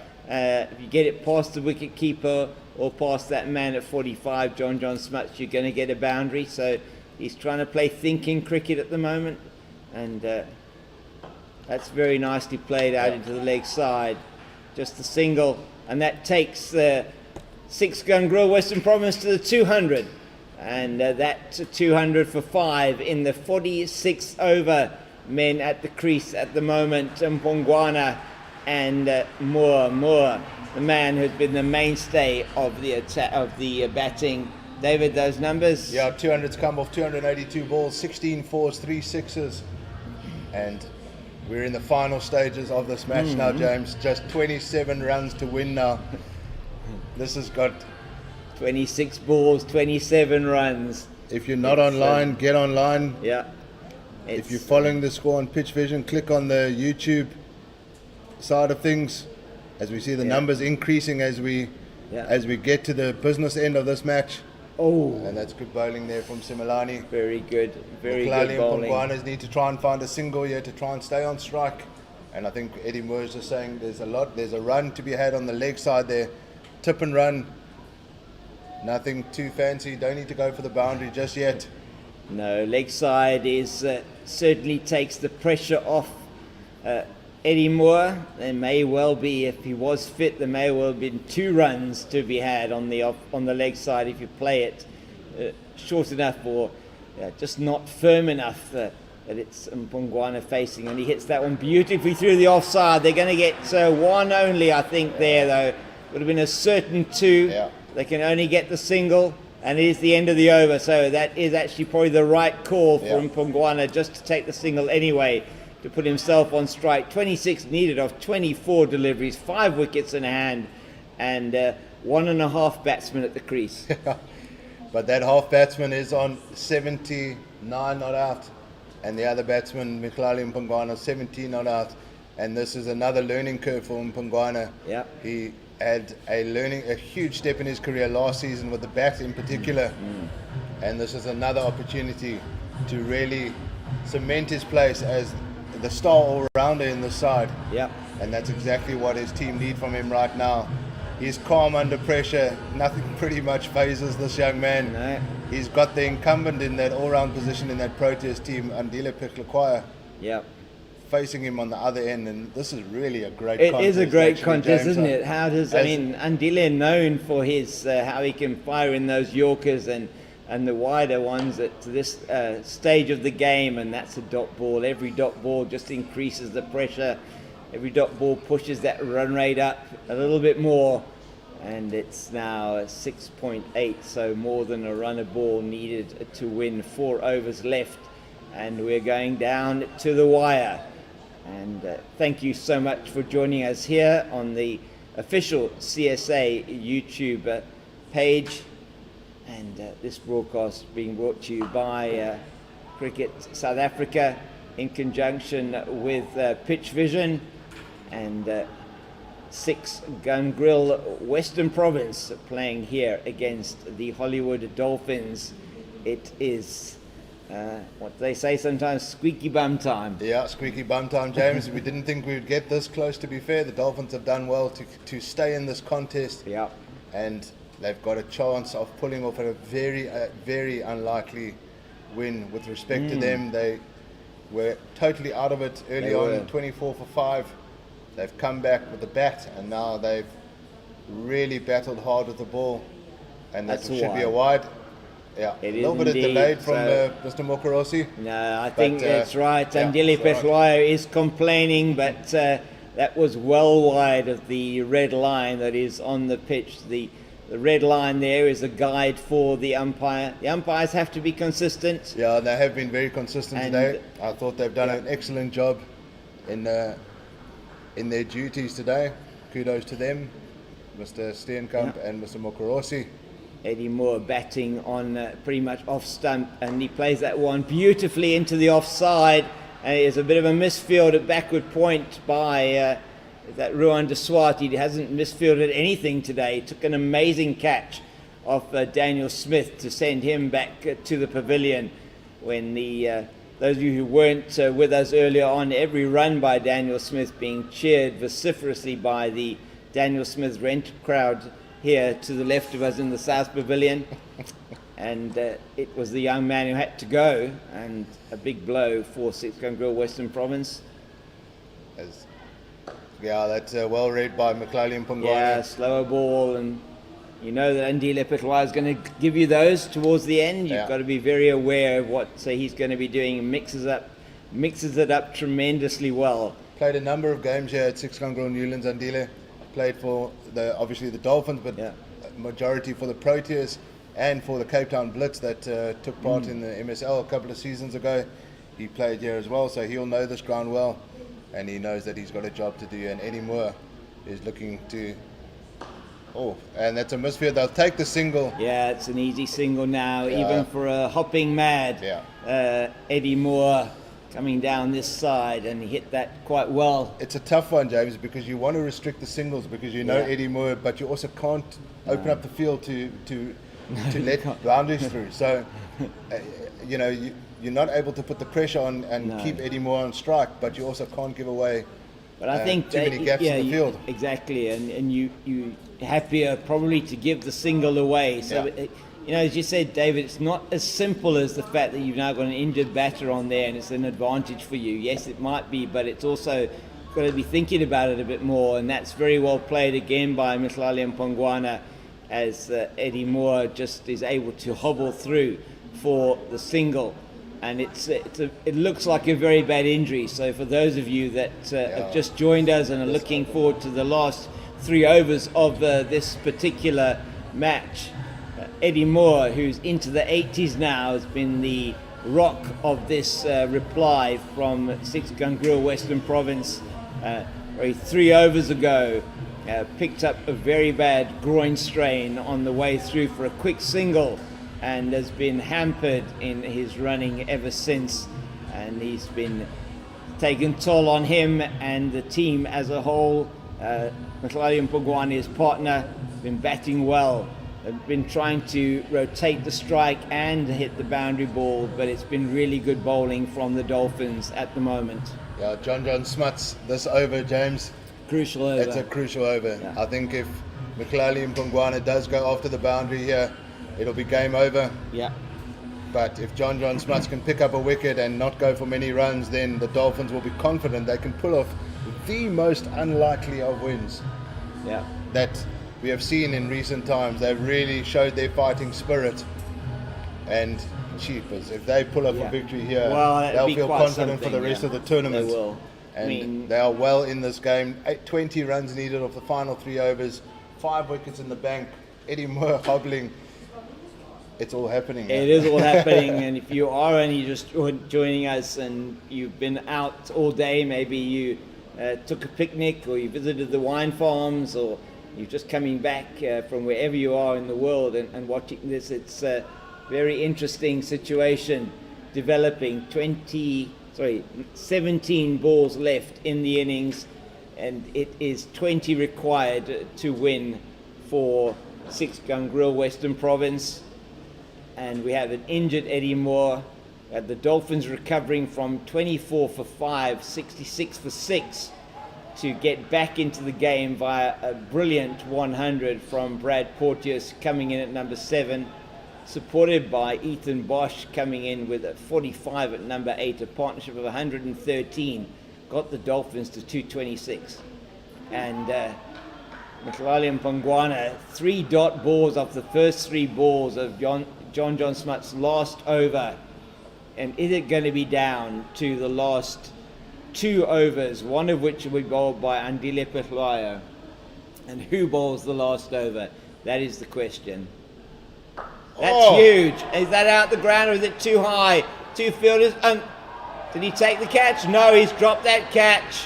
And the 2 fielders were converging on it. It went up, it had snow on it. It must have been slippery as it came down, that one. There was a snow globe, James. Whoa. We are at that festive time of the season. Yeah. And John Smuts Yeah. thought he had his man there. He did. I thought it was out the ground. It sounded good. It did, It just didn't hung it? up But, there on the railway side and the shorter boundary there. Yeah. And just the 19 runs needed off these last 14 deliveries. It's a good over, 4 balls in, and he's just conceded the 1 run, John Smuts. We said it would be an important part of the over, and let's see what Eddie Moore, he'll be looking for a boundary off of these 2 deliveries. He will, and that bullshit. He's got to give it everything now. He knows that he's struggling. Got the wind in his favour if he does go cow corner side, and he does. And is that out the ground or is it out? No, it's just the 1 run, James. Okay. Just the 1 just run. the one I couldn't see beyond me, beyond the pillar there. Can't find the Just a boundary. single. No. They need boundaries now, James. The game is slowly slipping away. I cannot believe that I'm saying that. 18 to win, 2 overs left. I cannot believe that I'm saying that, James. But the Dolphins, credit to them. Yeah. They've done an extremely good job at coming back into this Ball game. is huge. Oh no. They dipped behind, and it's going to bounce once or twice. In fact, once and twice, and they only take the single, which I think is wise. Good over from John Smuts, just the 3, but that's his last contribution with the ball, and the wicket did not go down the over, which is the most important thing one feels for Six Gun Grill Western Province. And, that's the problem is now, even though Eddie Moore is the set man, do you go for it now? Because we have to. Bjorn Hendricks is coming in, he can hit the ball out the ground, and he obviously can run as well. Eddie Moore is hampered by that groin injury. Well, Eddie has to go for it, and it is going to be the last over. I think it's going to be bowled by Andile Pehlayo. This over is being given to the man of the moment, Brad Porteous. And why not? He's had a good day so far, and he's done a good job with the ball. 3 overs, 1 for 8. But he would not, as Mkhitaryan Pongwana may not have done, found themselves in a situation like this before. Although Pongwana, I remember his innings of 61 against the Warriors, I think it was here in the last season, where he and George Linder took the team over the line in a very, very small chase as well. Who's going to win this contest? That is only going to be the single. And Pongwana needed to get that, I think, to the boundary. He needed that boundary off the first ball. That would have set the over up nicely. And the Dolphins are just... I can't believe I'm saying this, James, but the Dolphins are contemplating a victory here. Yeah, they're in pole position at the moment, as it were. It's going to all come down as to potentially, in this over, with the last 5 balls, and Andile Pehlayo bowling the last over, who's going to get to that, out of the 2 teams on pole position and just behind them on the grid, who's going to get to the first corner first? I'm just trying to see where these boundary options are. I think there's a mid-wicket man. There's There's a man on the mid-wicket boundary, so it's got to be square leg. Yeah. It's got to find a gap, or it's going to be fine on the leg side. And that's huge! That is massive! It's gone miles from Eddie Moore, miles into the crowd, beyond, out of the stand, out of the park, and that could be setting it up. That is massive. My word. He gave every single bit of that groin to that shot. He did indeed. He didn't care whether that groin was going to pop. No. He went through that ball, and they're just checking the damage on the ball. Yeah, the concrete marks on that, and that. What a shot from Eddie Moore. He moves to 88. This has been one brave knock from the man, and he looks in pain every single ball, but now he's just using that pain and channeling that pain into where does his Porteous batting. ball now? He's done it again. This is straight this time. Where's that gone? It's also gone out of the park. It's also a 6. That is the 50 partnership, and this could be the winning runs here. The way to take 6 Gun Grill Western Province to this win. Eddie Moore is on fire. That's a 50-run partnership, 55 balls, 3 sixes, 2 of which have been in the last 2 balls and 1 4. Moore's got 31 of those. Mpungwana 23, extras is 1, and all of a sudden, James, there's just 4 runs to win off 9 balls. Yeah. If you're watching from around the world, we welcome you to this exciting finish here. The numbers have rocketed up on the YouTube channel, on the Cricket South Africa YouTube channel, and 4 runs to win. This is a heroic knock here from Eddie Moore. Take a bow, young man. And this has endeared him to the Western Province fan. Win or lose, this has endeared him to the fans. He showed his grit. This is what playing for the Western Province badge means. And his teammates appreciate every single time that he takes strike. And incredible stuff from him. Brad Porteous scored a magnificent 100. Take nothing away from this young man. Yeah, been absolutely incredible from him today, and given the ball with a job to do, it's a tough ask for a young man who's not got that much experience with the ball. And he's hit another one straight. Where's that one gone? Has he taken the catch? He has. And he has to go on 94. Just couldn't quite get hold of it. And Andile Petwayo takes the catch right underneath us here in the South Pavilion. And he is getting cheered off the field here, Eddie Moore. 94, the man scored off 115 balls. He hit 5 4s and 3 6s, 2 in this over. And he's taken his team to the cusp of victory. What an innings here from Eddie Moore. One for the ages here. They'll be talking about that innings. He didn't get to his 100, but wow, that was beautiful. He gets his claps from the Dolphins as well as the Western Province players. His teammates, the kids on the Oaks of Grass embankment are running to cheer him on. The member stand as well. Everyone is standing up to congratulate Eddie Moore. His teammates are in the change room giving him a huge clap as he welcomes. He'll go straight on. He won't be going to that physio table just yet. He wants to see his team over here as Buren Hendricks. We remember Buren Hendricks hit a 6 off the final ball. They're hoping from a Western Province point of view it doesn't get to that final ball. But Buren Hendricks will be confident knowing these two have done it before in Mpungwana and Hendricks. They've had a partnership.